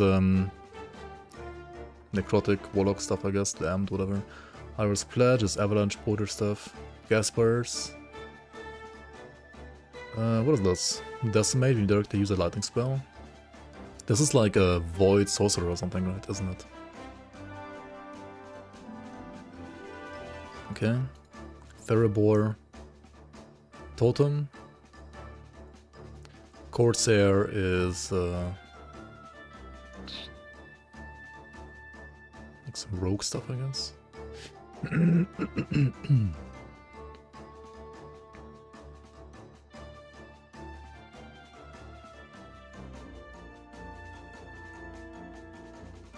Helmet and shield.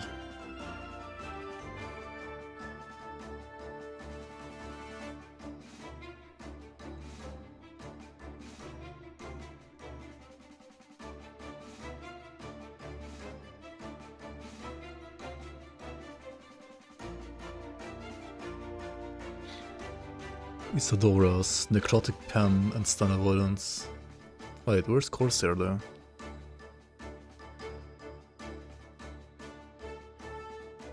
That's a helmet, right? Corsair.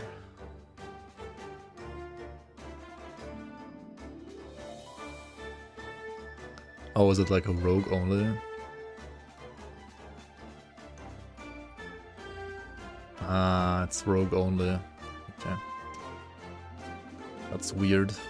Having like certain class only sets actually. Where was I? Liches. Dude, there's like no sets for Sentinel apart from the one Void Knight set thing.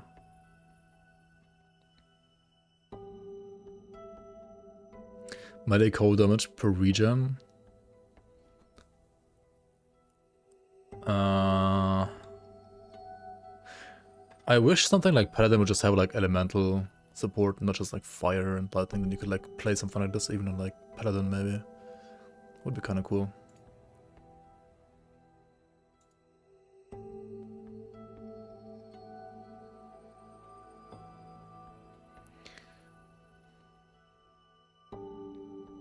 Okay, there's this one. Curse skills, minion skills, never mind. Sunforged is a skill, like a set rather. True. Which is Forged Weapons, Forged Strike, Smiter's Wrath, Kira's Helmet, Hammer.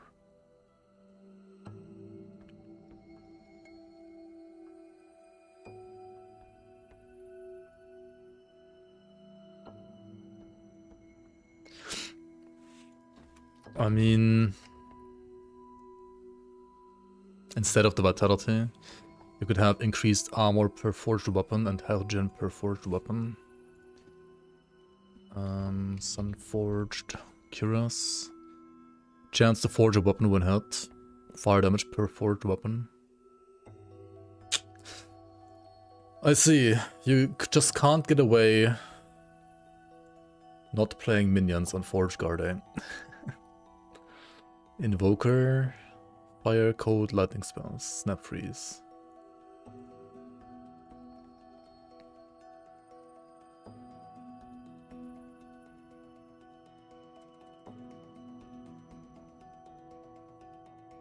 Last Bear, Villagios, Xerix. That's it, right? There's 2 Sentinel sets. Actually, only. Last Bear. Hold on, can I use Last Bear as a Sentinel? I can. Regen and Endurance Threshold.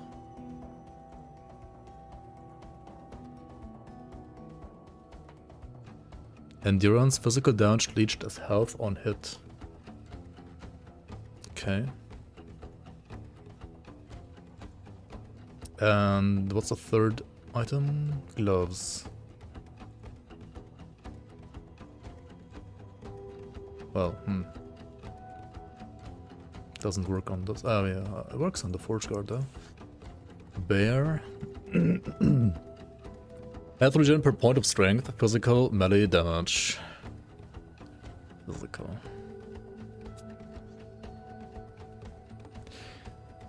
The nice thing about a set bonus though is like 30 strength, right?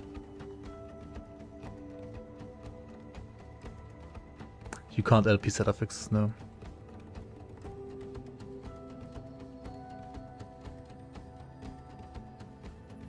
I legit think this is actually good for Sentinels though. Like, for physical especially. Like, 30 strength is a fuck ton of strength, right? For 3 sets, I mean, do you get 30 strength in like 3 pieces? If they're like exalted, I guess you could, right?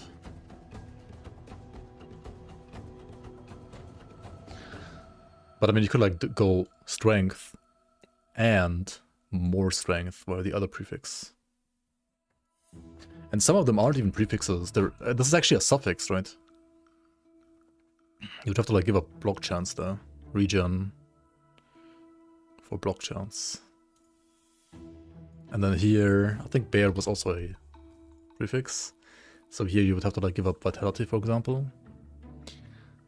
And then here you would have to give up what? I mean, unless you like seal, for example, like strength or vitality, of course, right? Here you would like have to give up like HP or armor or seal it, right? And then like craft that stuff. So ultimately you could get another like just additional 30 strength on top, right? What are like the strength stacker builds in this game? I've kind of forgot. Apart from like any generic Prominence or Sentinel. This is the Lightning Meteor set. Zarik's Ambition. Potions no longer heal you, but grants 54 necrotic damage to melee and throwing attacks and mark you for death for 4 seconds. Monka.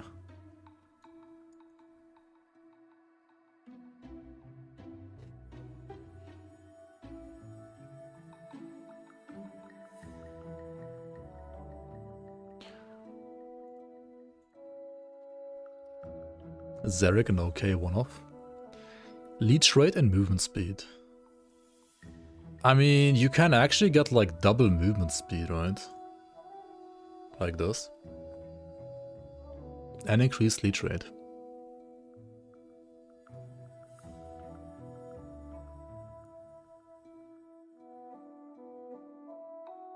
Zarek's boots as a one-off are actually, like, you don't want the set actually. But the one-off on boots is interesting.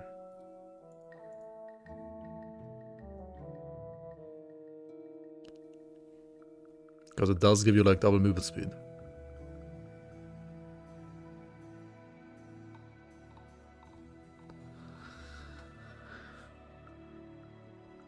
But yeah, honestly, like, this is just more exciting, like, than Halo Exile 2 when it comes to theorycrafting and so on. Like, what can you theorycraft in PvE2? You can't even play what you want because you just die. At least in hardcore. I mean, I guess in softcore trade you would, like, actually be able to play something. Playing PvE2 in hardcore is just not the way, I guess. In LA you can do it. You definitely can. Even though, like, endgame, there's still, like, plenty of stuff that can kill you. Getting to endgame is not the problem in LA. Whereas it's, like, tedious as fuck and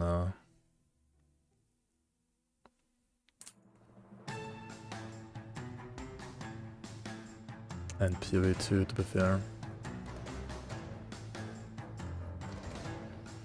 So you could go 30 strength on, like, helmet, chest and gloves. Even better if you're playing physical damage. And we could go extra movement speed on boots with Zarek's. And Void Knight goes like Forgotten Knight thingy, right? On Amulet Shield and this.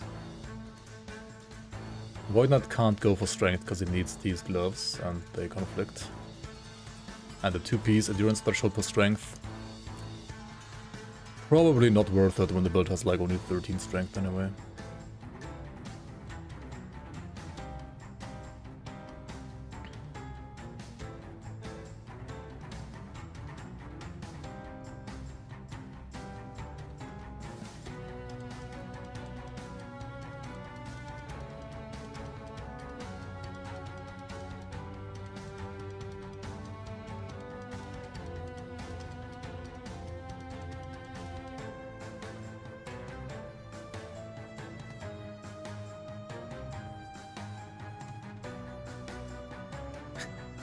Okay. Maybe I play Forge Guard. Like, look at this EHP stuff, right? EHP on Void Knight, EHP on Forge Guard. What the fuck is this, dude?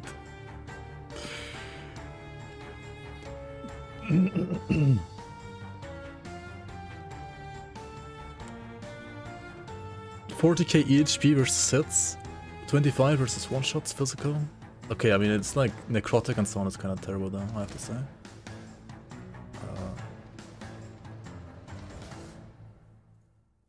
Yeah, like this stuff needs to be higher somehow.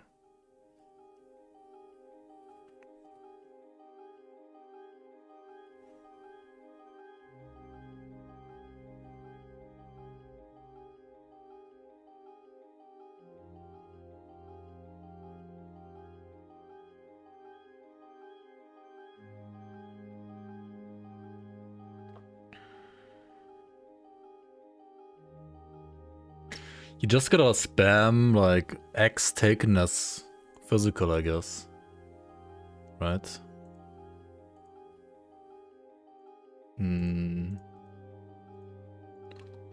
Taken as...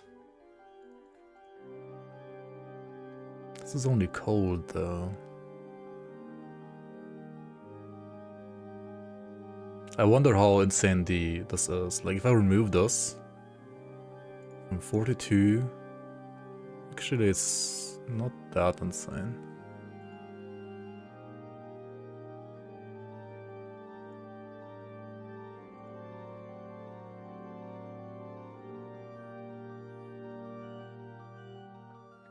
Taken as...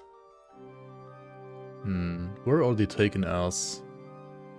Yes, it is artificial. Artification, rather. Archification, sorry for butchering your name.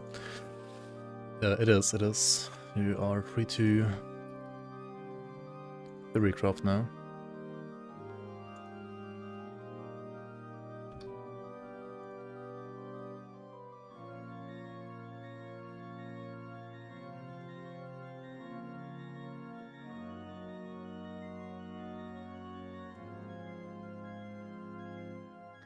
Fire as fizz on this one, okay.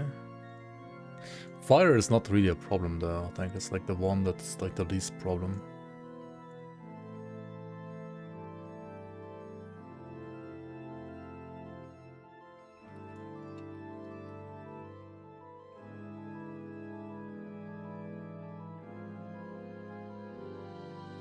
Also, don't you farm like one Throne of Ambition always?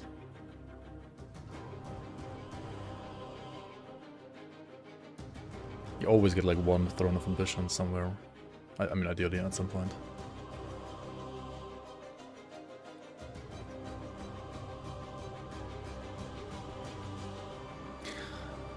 Yeah. Armor is like it gets like converted to a percent mitigation kinda. And it has full effectiveness against all. It's only against hits, right? And it has full effect against physical, and has less effect against non-physical. Like I think 60% or 70% of armor still blocks flat fire, flat cold, flat lighting, and so on. Which is why you have like physical resistance on top of armor. Like armor is kind of like it blocks everything, all damage types, but it's better against physical. And also like only flat damage, right? It does nothing against dots. Against dots you only have resistances, and then like other like stuff like DR and so on. But yeah. It's more like armor is more like about hits than like physical, but there's also more for physical hits than other hits. And then you also have block chance, which also is against all hits, but it's like for all hits equally, right?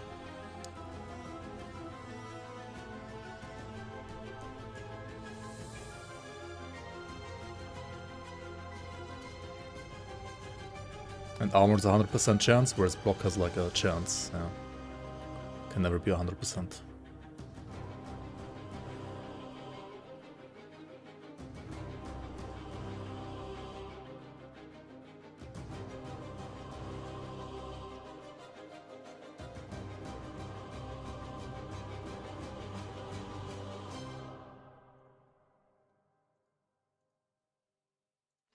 Also, hang on, does it even calculate this?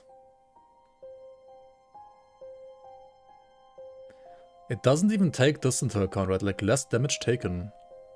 26% less damage taken, right? 26% less damage taken. It's not even here.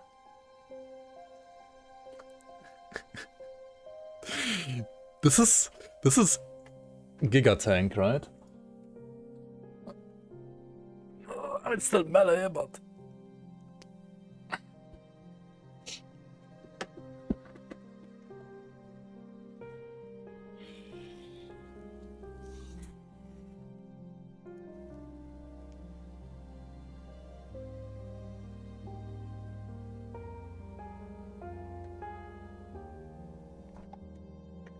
I wonder if going Holy Trade or like going Battle Standard is better with this.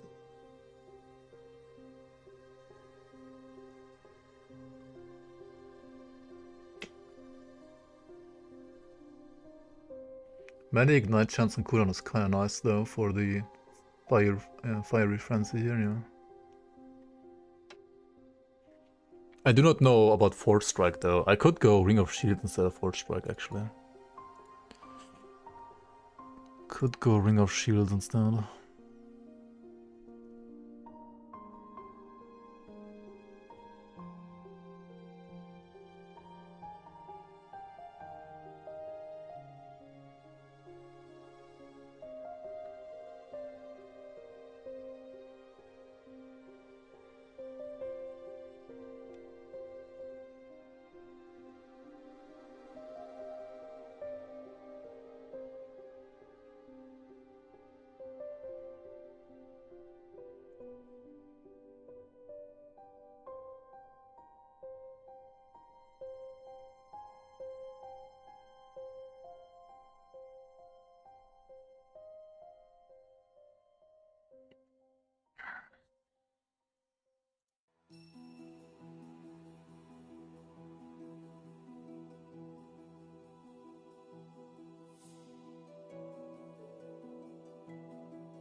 There's code, lightning, and fire.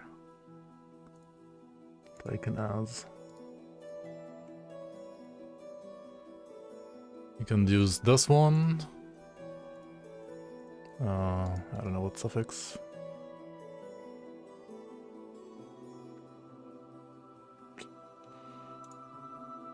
Fire pen or HP, I guess, for example. You could then put a Grand Idol here for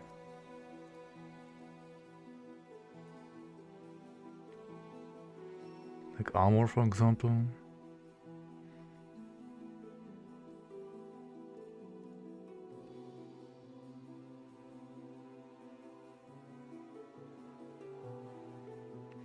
Problem is like necrotic and poison. I mean,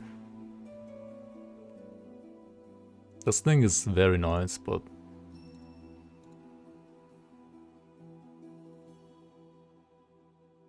oh wait, this is fizz and necrotic, not poison necrotic. I mean, this is just better, yeah.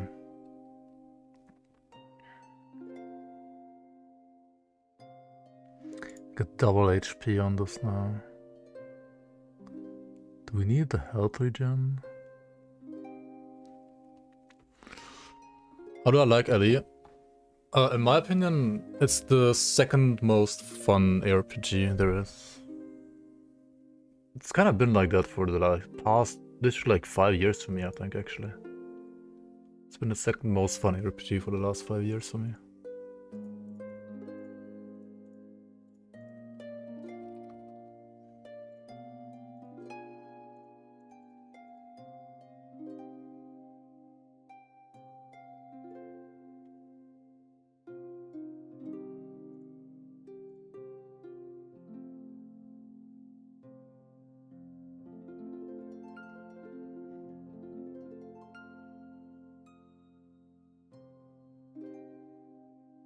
Now it's cold takeness fizz, fire takeness fizz, and lightning takeness fizz, right?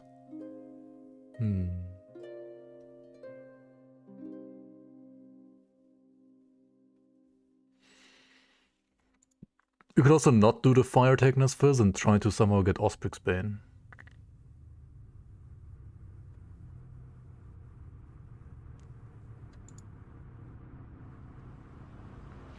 But I feel like Osprey's Bane is not really good.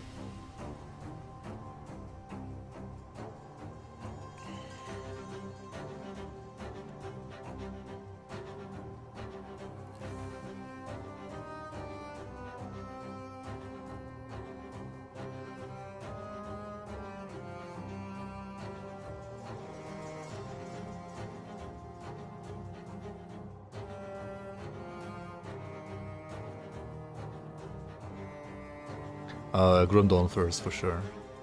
PoE's like... I don't know, number 3 or 4? PoE 2 is number 3, probably. PoE 1 is like number 4, maybe.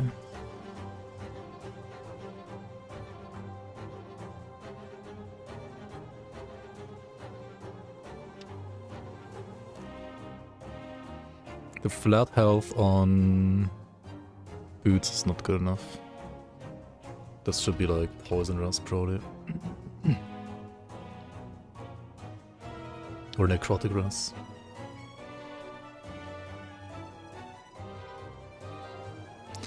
And maybe actually the same here. This should be like necrotic rust instead of HP. Yeah, this is looking a lot better, a lot more reasonable now.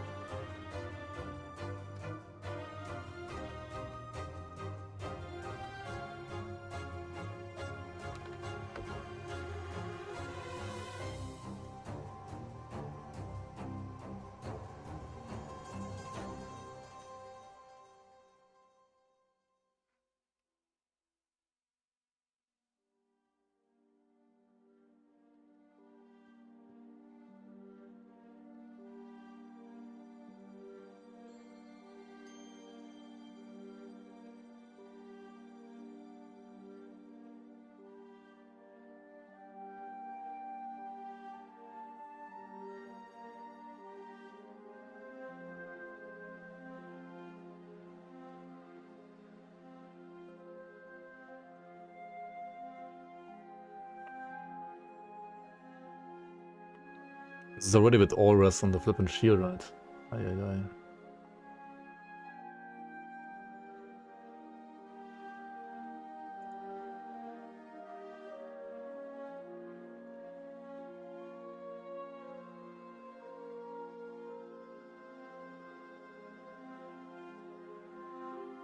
Crafting alley is just fun. It's not just stupid RNG.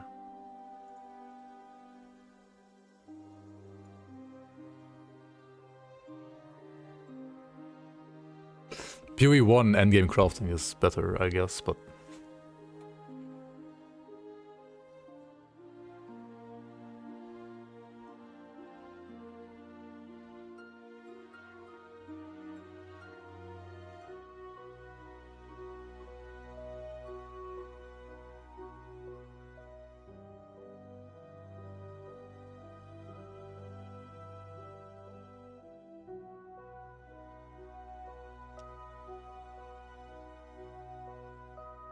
The Void Knight is so tanky against Void now, actually, I have to say. Kinda crazy. I mean, it makes sense, of course, as well. This node here is really nice. The Abyssal Fluctuation.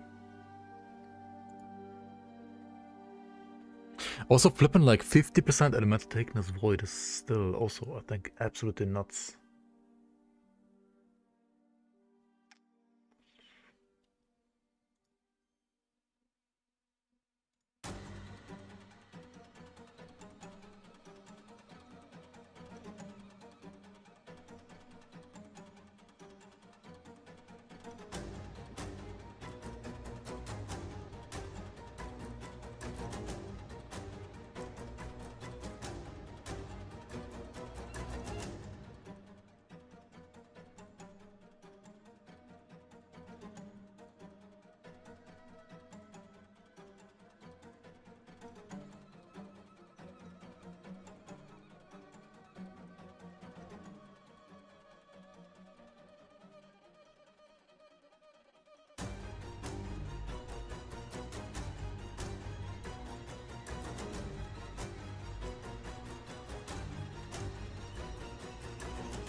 Increased damage with Vengeance. And health. It's not too bad.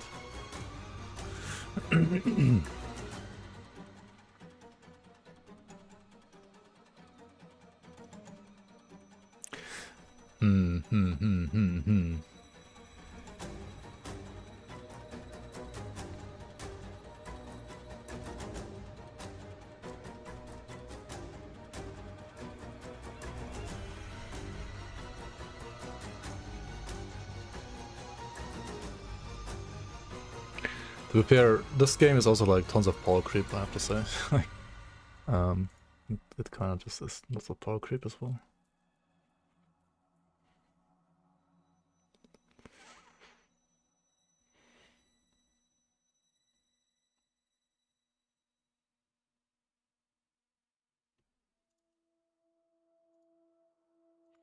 Wait, didn't this idol give you health in the past? It does still. Wait, but not in the suffix anymore. Did they change that? Maybe they did.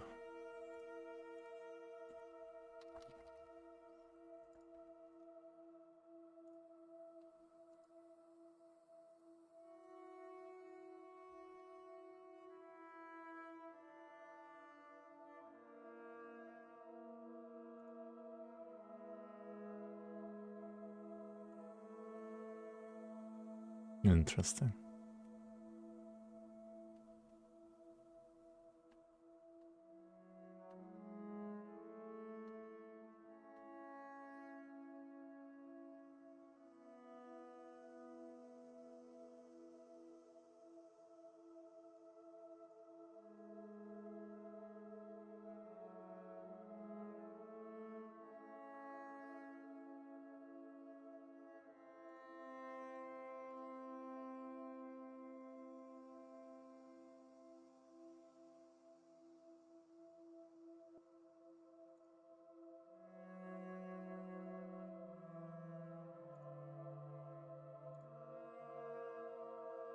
This idol is kinda crazy, actually. This is ridiculous for a 1x1.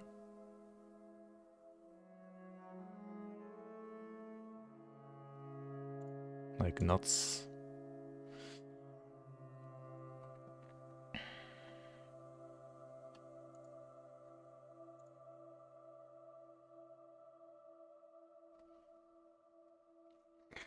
Just pick like all armor that applies to dots, right?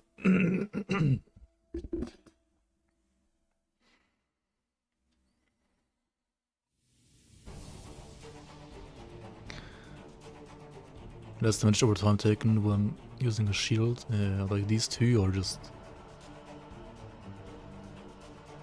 like insane, right?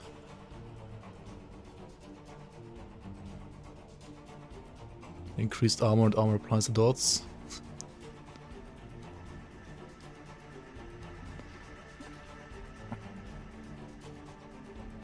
What else can I get in this one?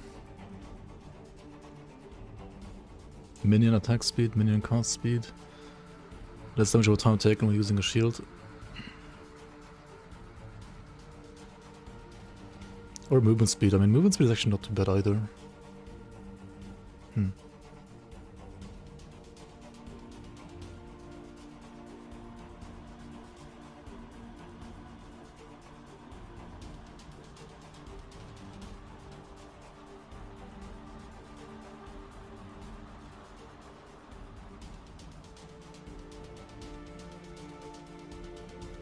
Chance to gain Frenzy on Echo.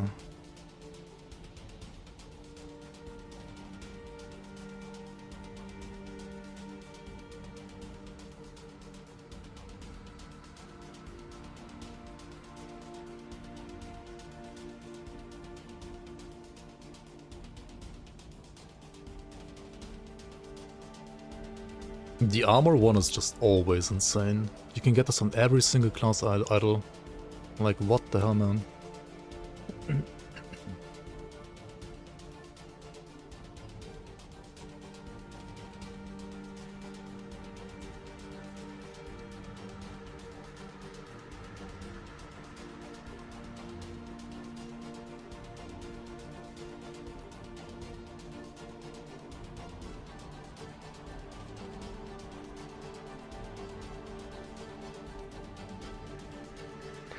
I'm not even sure if I want a class out of here, if I just want like...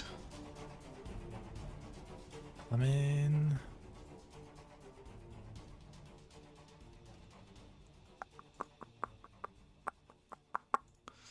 What can you get on this one? Vitality and regen.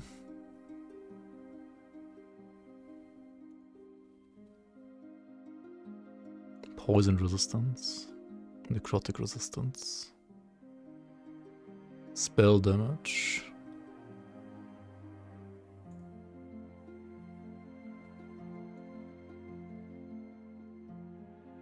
Hang on, we need actually void resistance. Yeah. And then this can be like one of these again, which is just stupidly broken. For like such a small island, at least, I think.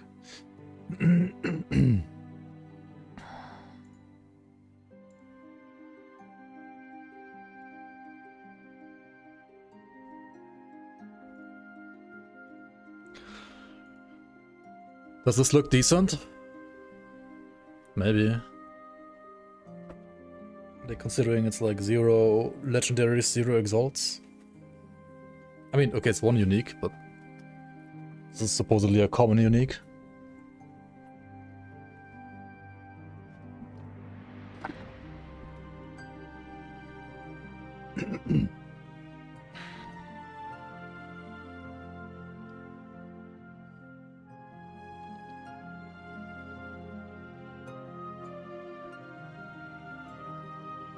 Is there block stuff, like block chance that you can also get?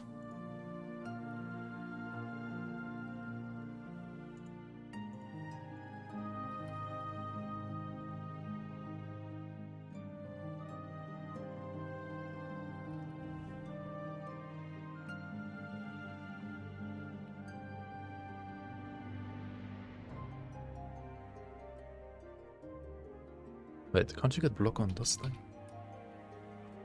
No. I mean, this, but no, it's not worth it. It's just some rings and gloves, right? Okay. I'm like exalted affixes or sealed affixes, and maybe you can get to like 100% at some point. Maybe. Hang on, does it even...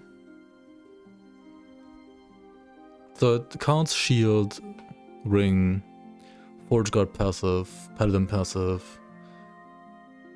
symbols of hope skill tree. It says 9% block chance there.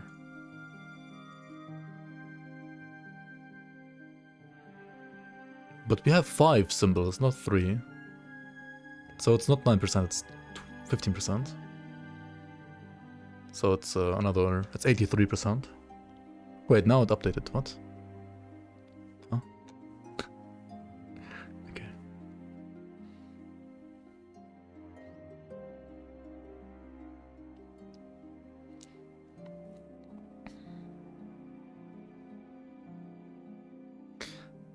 Iron Glass Shield is also pretty good.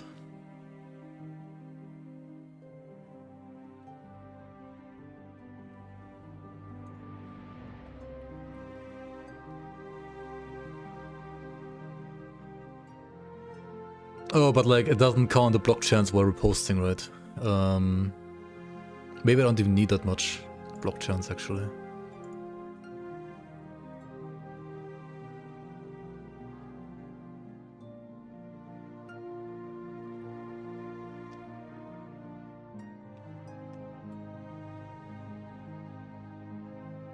Like, as long as I'm always reposting.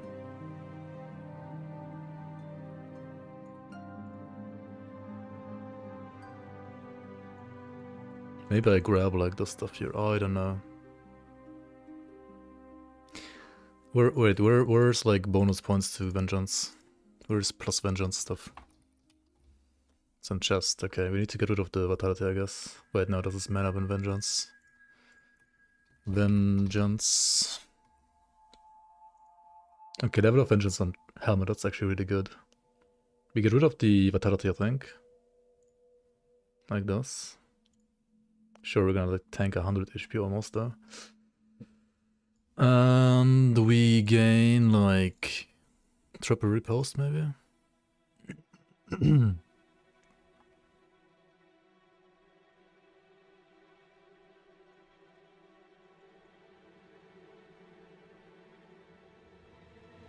Welcome, Dio Sicario. Hello.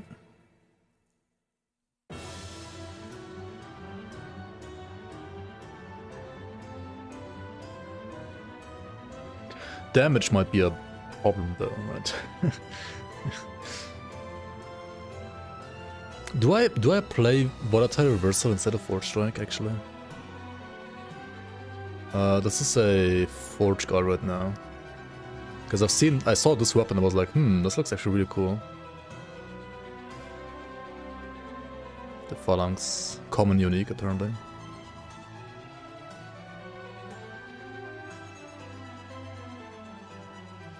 Okay, Volatile gives you Frenzy and Armor Mitigation applied to Dot as well, 20%. This part is really good. But other than that... What does it do? Gives me more mobility on top of like Healing Hands.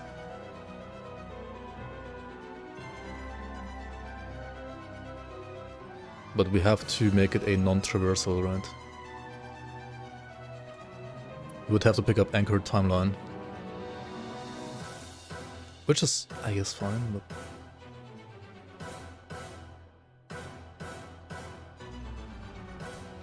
What does this one do? This one gives you like 12% global damage, which is not really that much.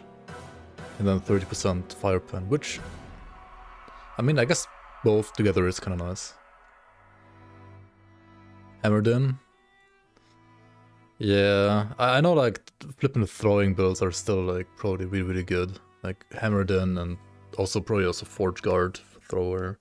Probably Hammered in is a bit better. But I don't know. I never really liked them, I never really played them. I always preferred playing Rive or Vengeance or Void Cleave Erasing Strike builds. Or even like Devouring Orb caster builds. Or Smite caster builds. I like all of that more than Hammer for some reason. Hammer seemed obviously strong, but just... I don't know. I mean, Bleed Hammer... Like, Bleed Pop Hammer still has to be insanely strong, I think. Wait, I could play Abyssal Echoes, maybe... Attack speed, damage versus blinded, and like, use blind here. Which also could ignite.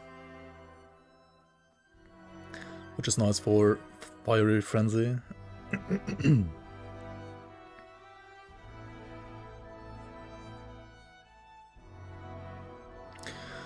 I mean, ideally I want to play this in hardcore and like even race on release. But I don't know.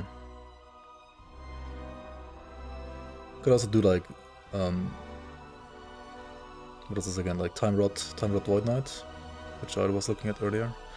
But if you look at the HP stuff on this one, and then like the HP of this one, I mean, okay, this one doesn't have like full idols yet, and obviously like nothing is exalted and nothing is like legendary really, apart from Viper Tail, but I mean that's like super easy. I mean this HP is like, okay, physical HP like usually doesn't matter all that much, but the dot HP is also like a lot higher there. Like, all this EHP stuff on Forge Guard seems kinda cracked. But damage might be a legit problem. I'm kinda hoping that Phalanx... if you get a 9% roll on this, right? And this is literally 90% more damage with Vengeance, because 100% block chance is gonna be easily achievable with this, because you also get like block chance while preparing to riposte, right?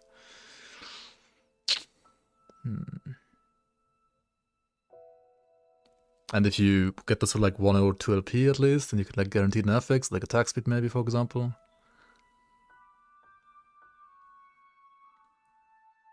Dependent on idols early game? I don't know. I never play anything that's dependent on idols. I always play solo Sephiroth hardcore in this game, so I've never played anything that's ever dependent on idols, which is also kind of why I don't like hammer builds.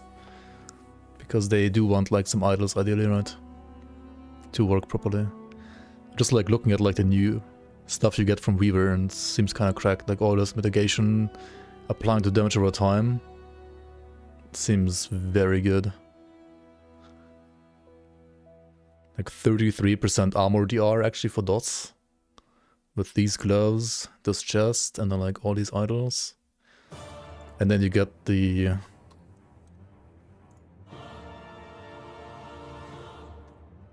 Liquid Iron still. Walls of Solarum is like 10% block, like DR.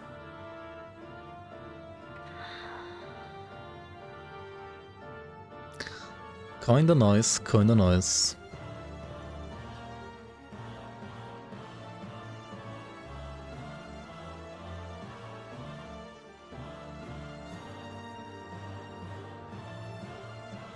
I mean, symbols are just very cracked now, I think, like even better than before.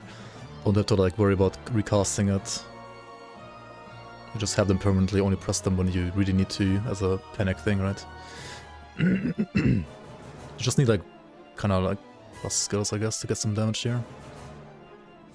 Ideally like +3. And +1 is really nice. +2 better, +3 even better. And it's 50% block chance still. That's very good. Also, music might be a bit loud, sorry. I'm getting a little tired, so my voice isn't the loudest right now. And healing hands, I don't know. Healing hands has like additional DR against void and necrotic, right? Which is kind of what Forge Guard is weak against, to be fair. Right, as if you look here, that's like the two. Actually, it's weak against poison, but necrotic and void is still like not the best. Because you can get like code as taken as physical, fire taken as physical, lightning is taken as physical idols as well if you want to, right? I'm not sure if this is like optimal idols, this is just like putting together some idols that I think can be nice here.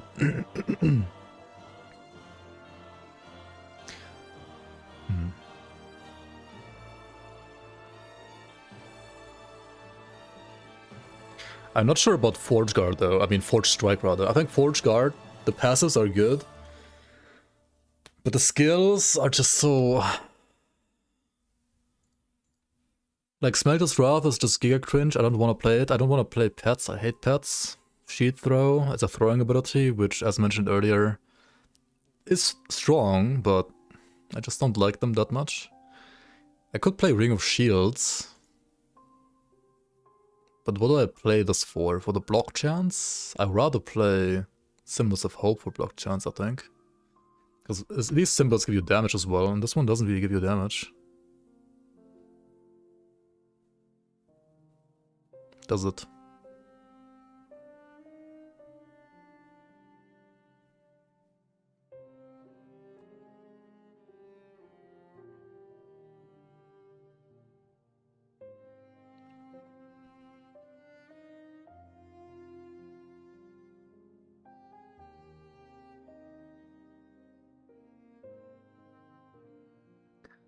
Iron Form. Is there a world where you play Iron Form? No, right? You just play Sunshroud. Like, you don't need another... You could play... If you want to be super duper defense, you could like play Riposte as well. What's the cooldown on this? 6 seconds?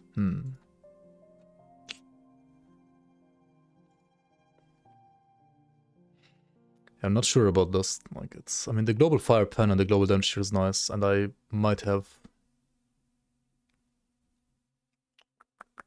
some damage problems if I don't use something for damage here. There's frenzy here, but there's frenzy here as well, so and I've already like built in frenzy.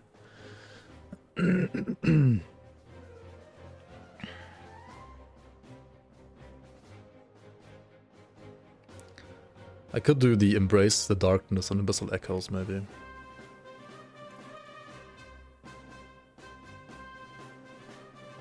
What else do I play?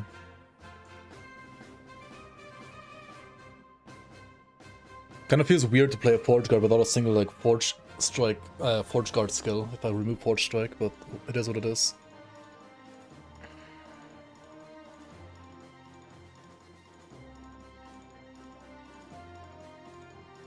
It's kind of funny, they reworked Sentinel, but they didn't add the last Paladin skill.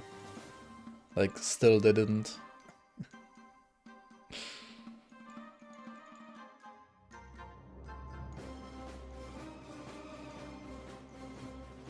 What about Shield Bash? I mean, I know you can like play a spam Shield Bash build. I don't like fully trust Max roll with that stuff though, honestly. Like they said they have like apparently really like a hardcore tier list, right? I mean they did play this patch internally, and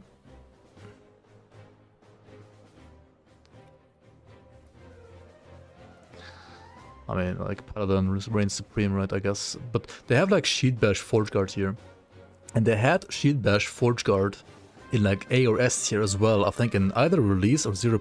Like on season 1 or release, and it definitely wasn't as good. Like there were like so many other builds that were like just way better, and they have it up here again. I mean, I do believe them that it's better now than it was back then, because I mean you can literally like play Titan Heart, Shield, and so on, which is also like something I could consider actually for my build, right? Like Titan Heart would be actually go hard on this build, I think, as well, because it's just like overall like 15% DR instead of just like for damage over time, like the armor mitigation stuff.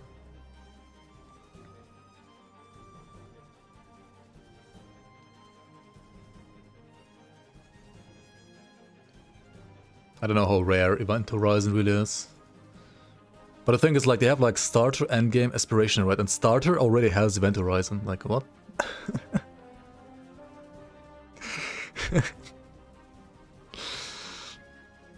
How do you start the game with Event Horizon?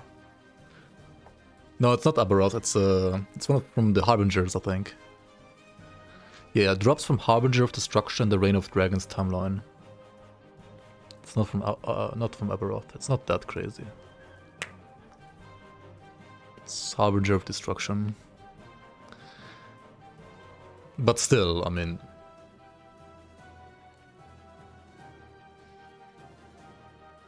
And I'm pretty sure that like without this item, Shield Bash kinda sucks, question mark?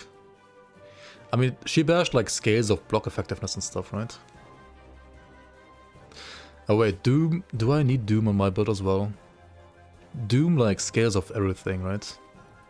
Like Doom scales melee damage, not just void stuff. Increased melee damage taken, yeah. We need a Siphon of Anguish here. Does this have the same stuff on it right now? It does, right? Yeah, they're the same. Like one Doom Ring. I mean, we're not gonna get this much LP, are we? Let's just remove it for now, like completely remove everything. Wait, just remove everything, yeah. There we go. This makes us actually a lot squishier, I have to say. But I mean, damage is gonna be way better. And I think getting 1 or 2 LP on this is not hard at all. Like 2 LP should be definitely reasonable.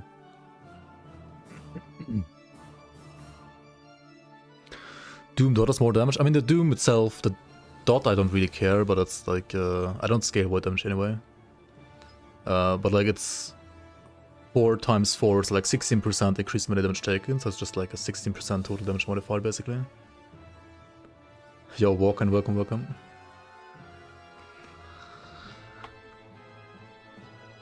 How you doing?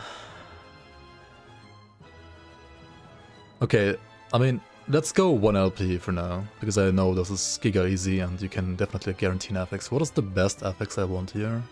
Is it strength or is it block chance? It's probably just strength. Because we're getting like block chance. I mean, that's not gonna be tier, should be at least tier 6, right? We're gonna get the block chance from those, from Repost.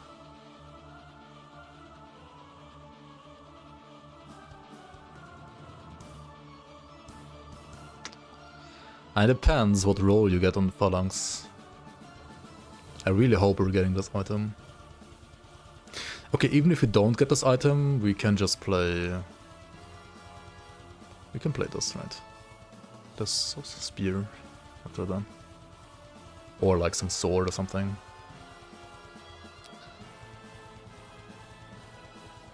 Like a flamberge, for example.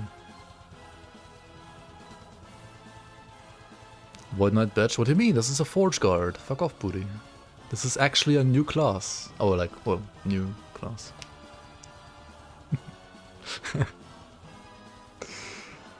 This is a class, let's say it like that.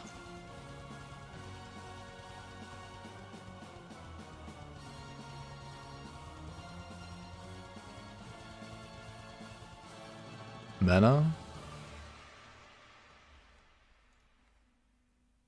I'm playing Vengeance, so what mana? What mana problems? What do you mean? This is Vengeance.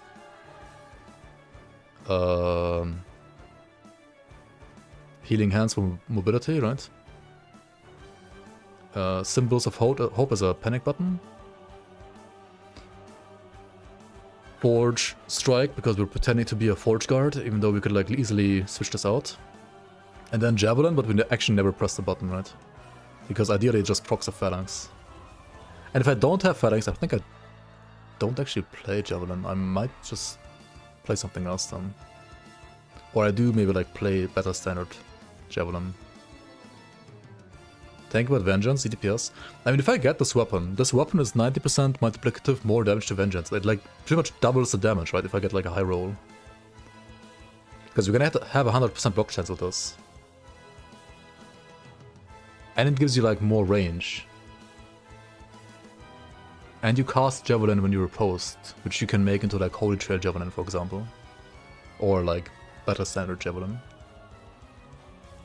I don't think it's gonna be ZDPS. I mean, maybe it will be, who knows. Maybe it will still be. And Vengeance got like new nodes here, right? It has another 60% multiplicative damage now against ignited enemies that have at least like 15 ignite stacks. And it has Frenzy.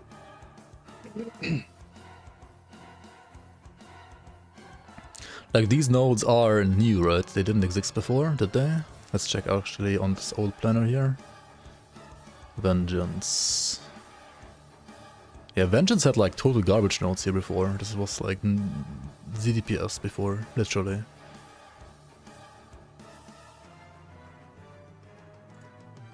But now we have this.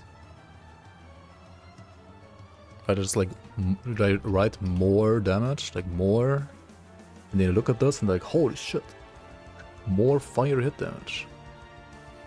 There's also riposte damage, but I don't think riposte like is worth like playing around ever. You could also like get more damage here, right? Which is doubled below 35, but then like attack speed is kind of bad. I don't know, maybe this stuff is not worth it. We just go like this. This would be like max damage, I think. Like one additional riposte I think is fine. Maybe I don't even need that. Maybe I want the crit multi. I don't know how crit chance is gonna be like on this. Do I have 100% ignite? Forge Strike has 300% ignite.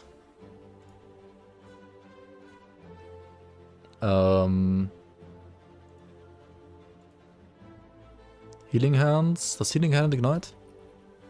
No, it doesn't, but like it hits twice. Javelin. Okay, so like if this procs Javelin, then during the cooldown I have 120% melee ignite chance, right? Because of Pilgrimage.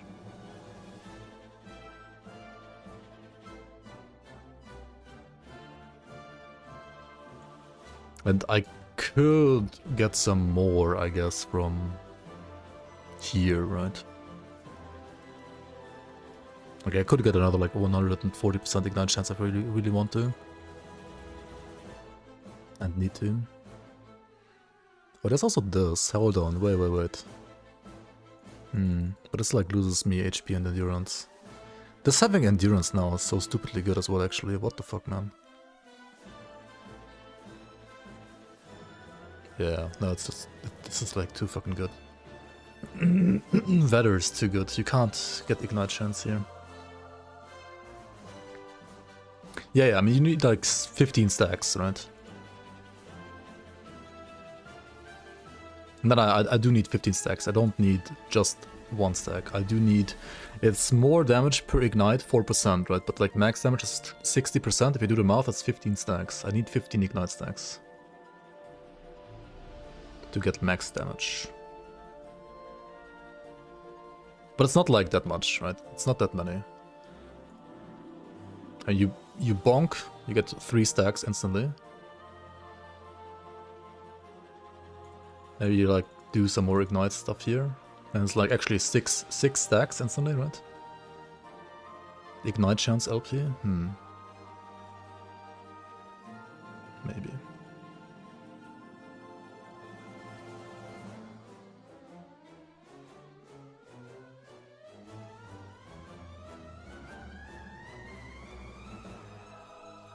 Yeah, the passes probably aren't worth it, no.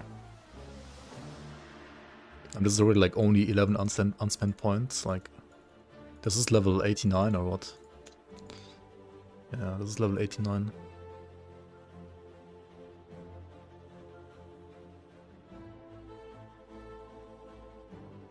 You could get like Ignite Idols maybe? I don't know what's the best to get here. What's the crit by the way? Where do you see crit chance?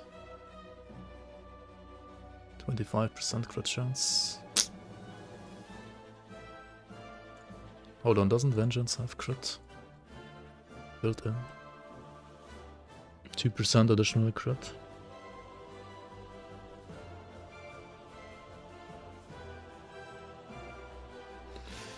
And I did get to 100 once on the Void Knight. Or was it Paladin? I think it was Healing Hands. It was either Healing Hands, Paladin or Void Knight, I don't quite remember. It is, Box, it is. Welcome.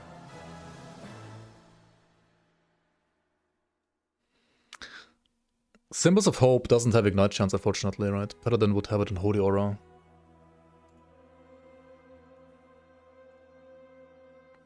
But yeah, we have like this here.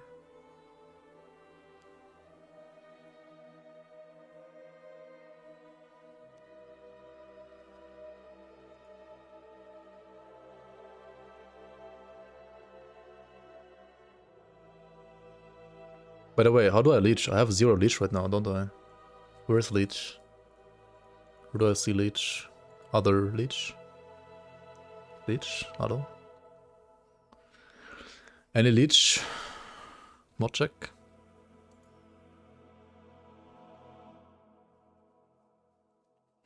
Yeah, it does. I've looked at this one, and I can show you. I'll like put together this one-ish. This might be good. Good, like a Time Rot build maybe. Who knows? Idols I didn't finish, as you can see. I think it's kind of easy to build as well. Like you just need a trophy, which you get from like the Black Sun Raya thingy, right? 50% chance. Vibratate is like super common. Should be good as well. And this is probably a lot more damage than this. But it's also a lot squishier. Like, not because... I don't think this is squishy really though, this is fine as well. It's just Forge Guard is a lot tankier. Except for Leech. Like, this one has a lot of Leech. This one...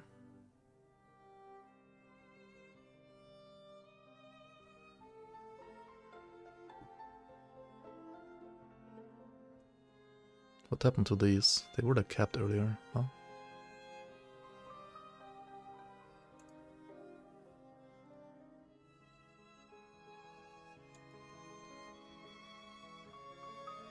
You look for the most important idols, you just use whatever you need for the rest. The thing is, idols are pure RNG, right? So I try to do idols last because I don't get idols anyway, right? I can't guarantee the idols.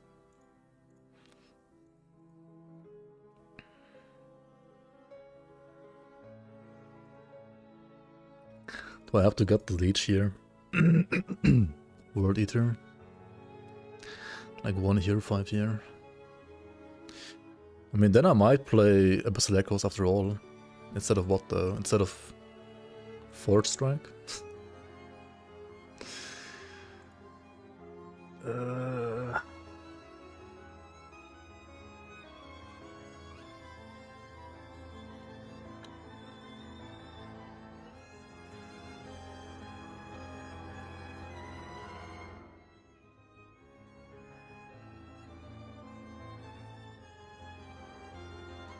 Two more filler idols. Wait, do you mean filler idols or do you mean...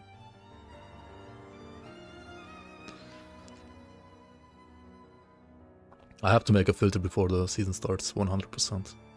Otherwise I'm fucked.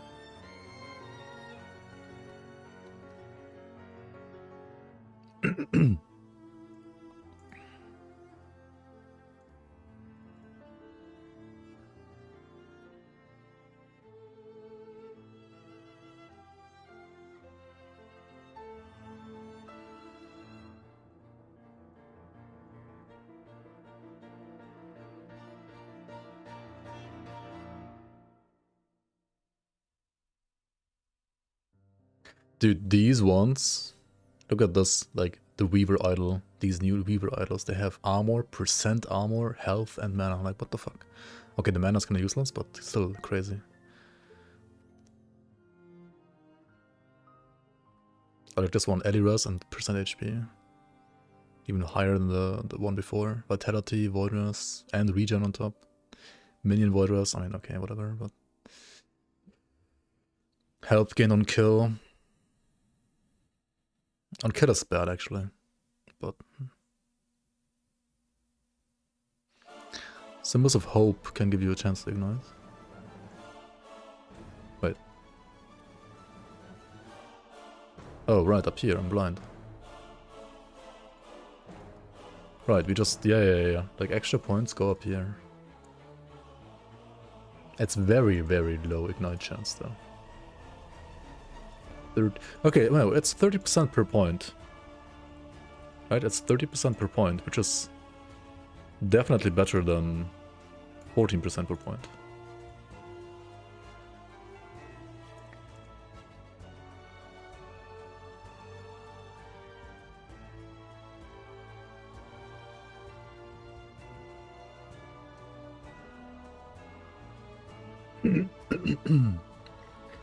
Yeah, Symbol of Hope's points are gonna be very important, I think. Which you get on Relic. Symbol of Hope, and then Vengeance is on Helmet. Vengeance and Symbol of Hope stuff.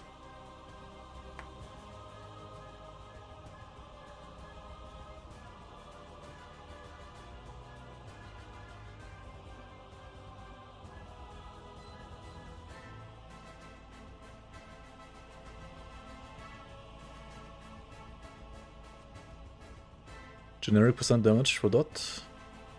I think it does.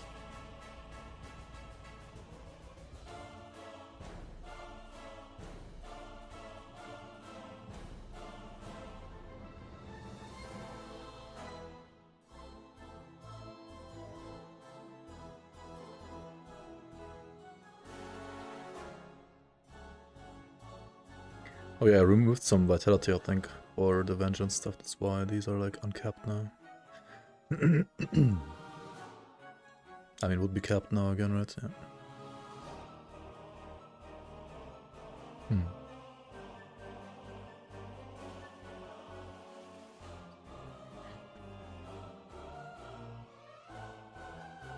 I mean, once you start getting exalted, right? These numbers skyrocket as well.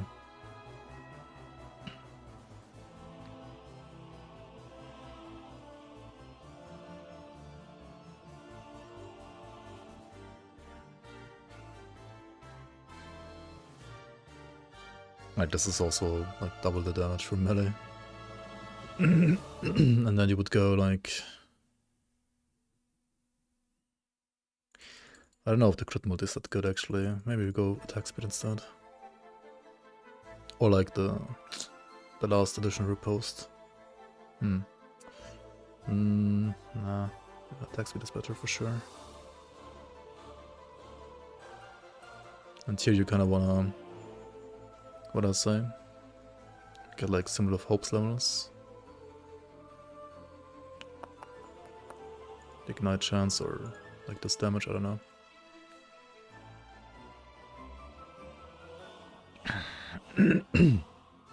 I wonder how bad the 10% attack speed reduction is gonna feel like.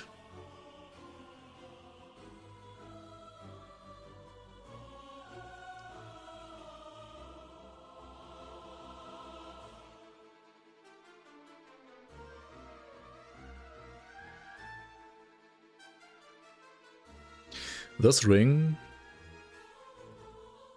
could actually also be a just crit chance ring, right?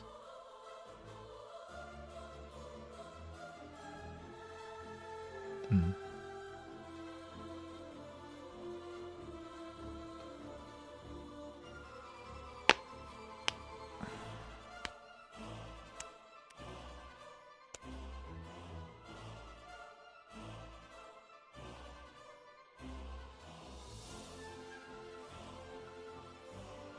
Yeah, maybe.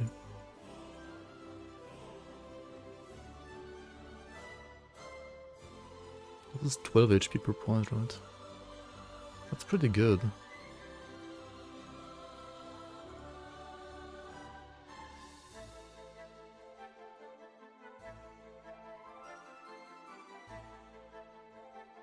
This is only 1 damage per point.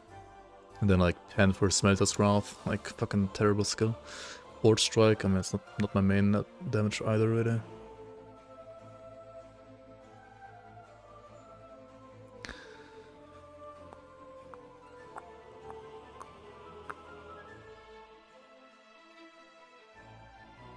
Is it worth having this when you don't even spec into Ring of Shields?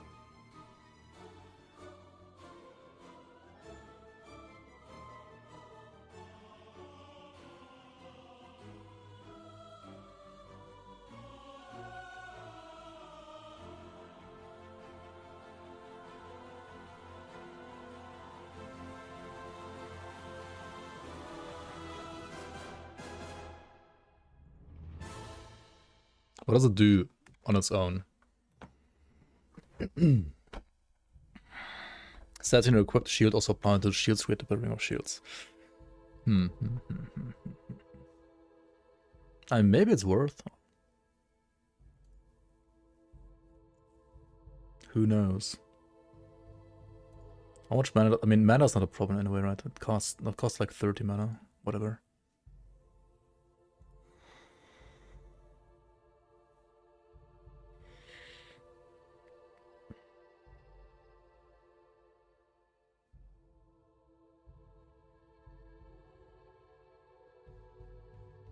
They can be good at like blocking projectiles for you and stuff, right?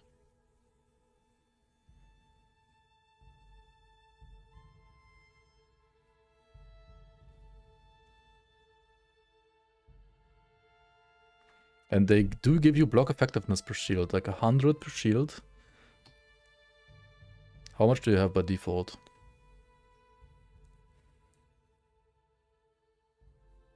Three. So it's 300 block effectiveness.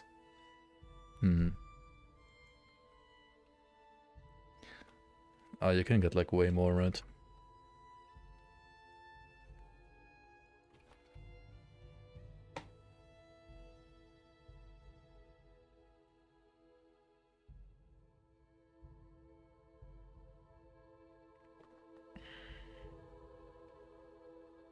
Can have like 5 more.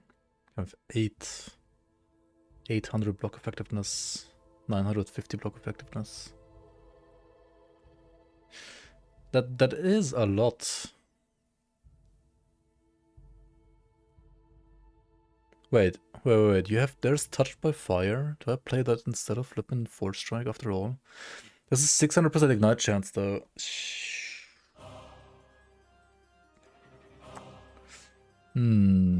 Hold the phone.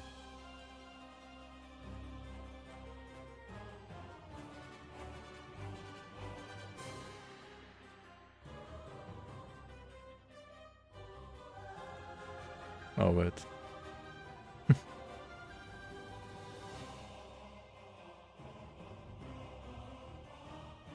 Wait, oh shit, this is actually fucking good.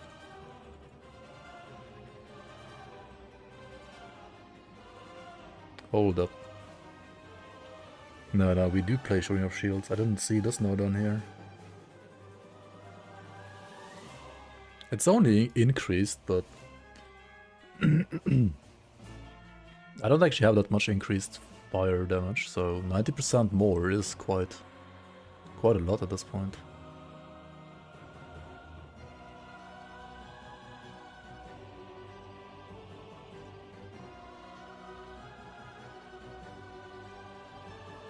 Do I have to cast it myself actively, or... No, this is fine, right? Casting it passively when you block. Like, it does say a chance to cast, right? Like, it should give me the buff.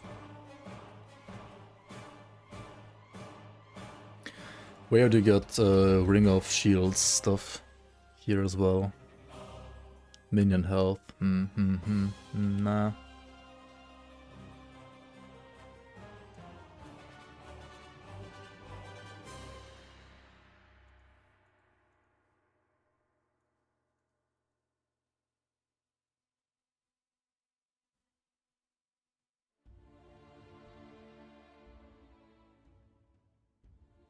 Heal nearby enemies, allies. Armor for 4 seconds. Hold on.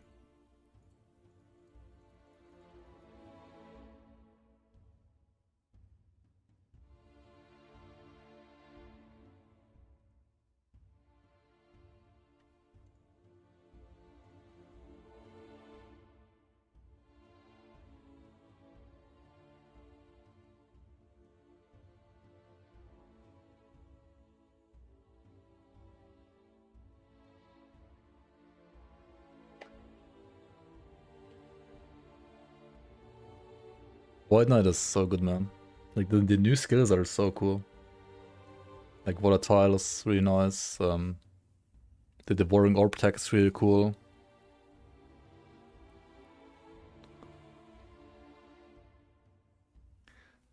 Void Knight is RF? I don't know. Yo, Tarek. How you doing, man? Good to see you. Hello, hello. The season is big hype, I have to say. For sure.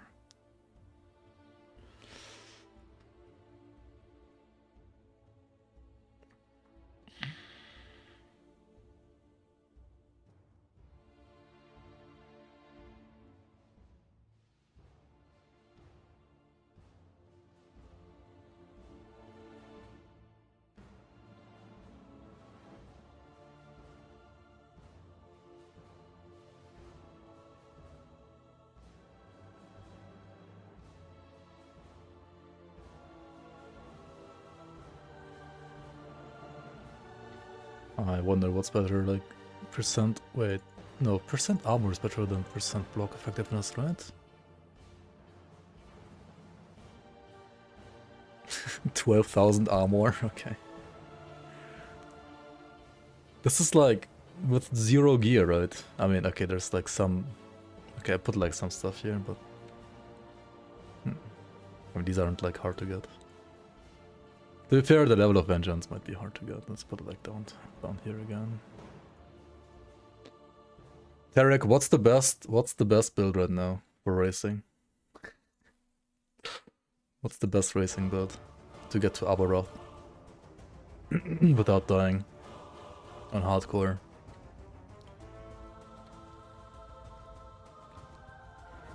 Let's see what the professional thinks.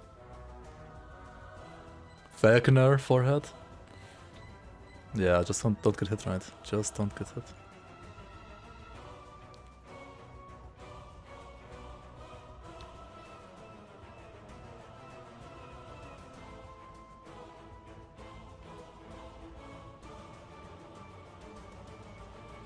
What?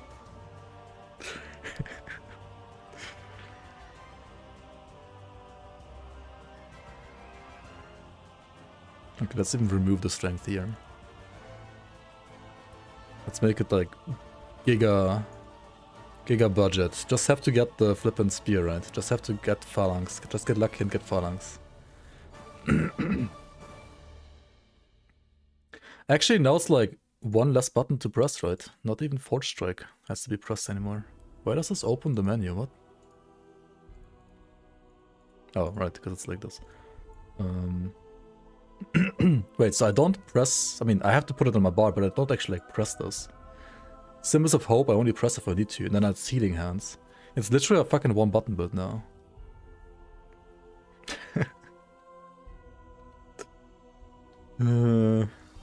Because the shields proc from this, right?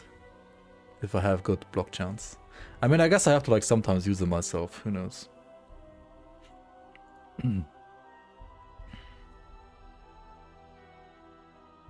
Was this gonna be so nice? Yeah, I mean, I wouldn't recommend playing hardcore with that right now, but... Oh shit, you also have the Weaver tree. Shit, I have to Theorycraft plus 2. Fuck.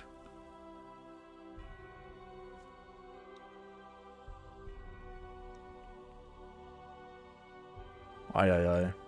You can like put items in here too, right? Oh, I mean, this is already like better than Period 2 Atlas tree, it feels like. Even though it's smaller and like kind of, well, just small, but still. You get 13 points from the rank and then 37 from the echoes. Okay. Tomb chance, mask chance. What the fuck is this even?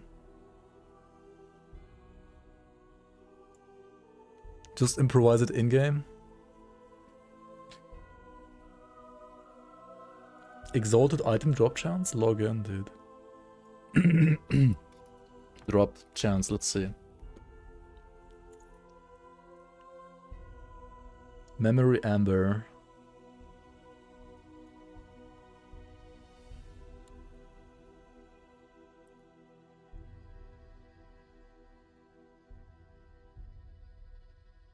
Champion subtile drop a pile of items.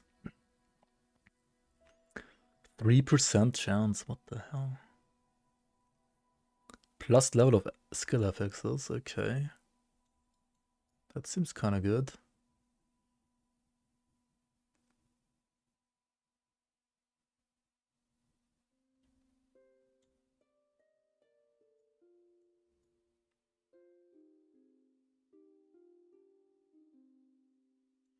Uniques more often, like this one over here.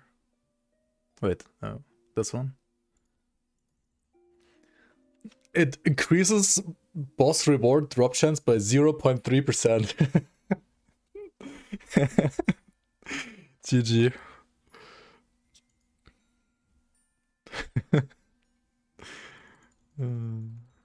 Wait, is it flat additive or is it multiplicative? Because if it's multiplicative, that would be absolute troll, right?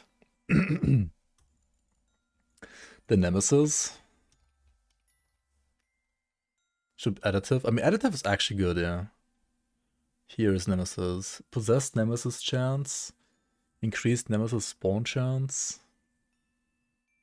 When a Nemesis escapes through a portal after being empowered, it drops exalted weapons that can be upgraded if you kill a Harbinger.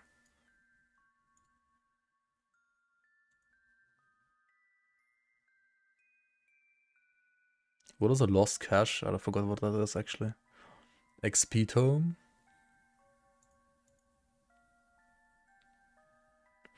They nerfed this, right? They nerfed XP tomes. Place a weapon or jewelry item to imprint in the slot to have a small chance to drop a pile of similar items when killing enemies in your irregular echoes. What is a small chance though?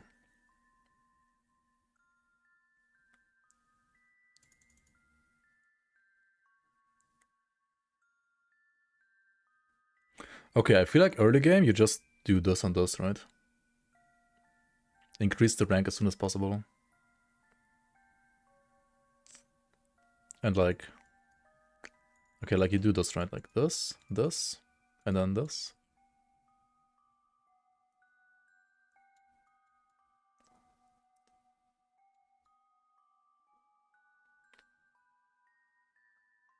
Do you need gold?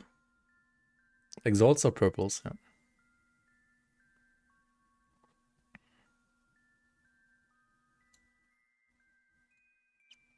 Offline mode will also get all the movement changes, I'm pretty sure, yeah. Like, it's getting patched across the board, the game.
well.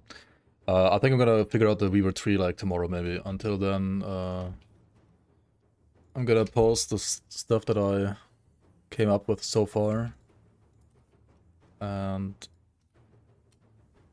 yeah, offline has everything except for the MTX, that's how it works. And get some sleep maybe.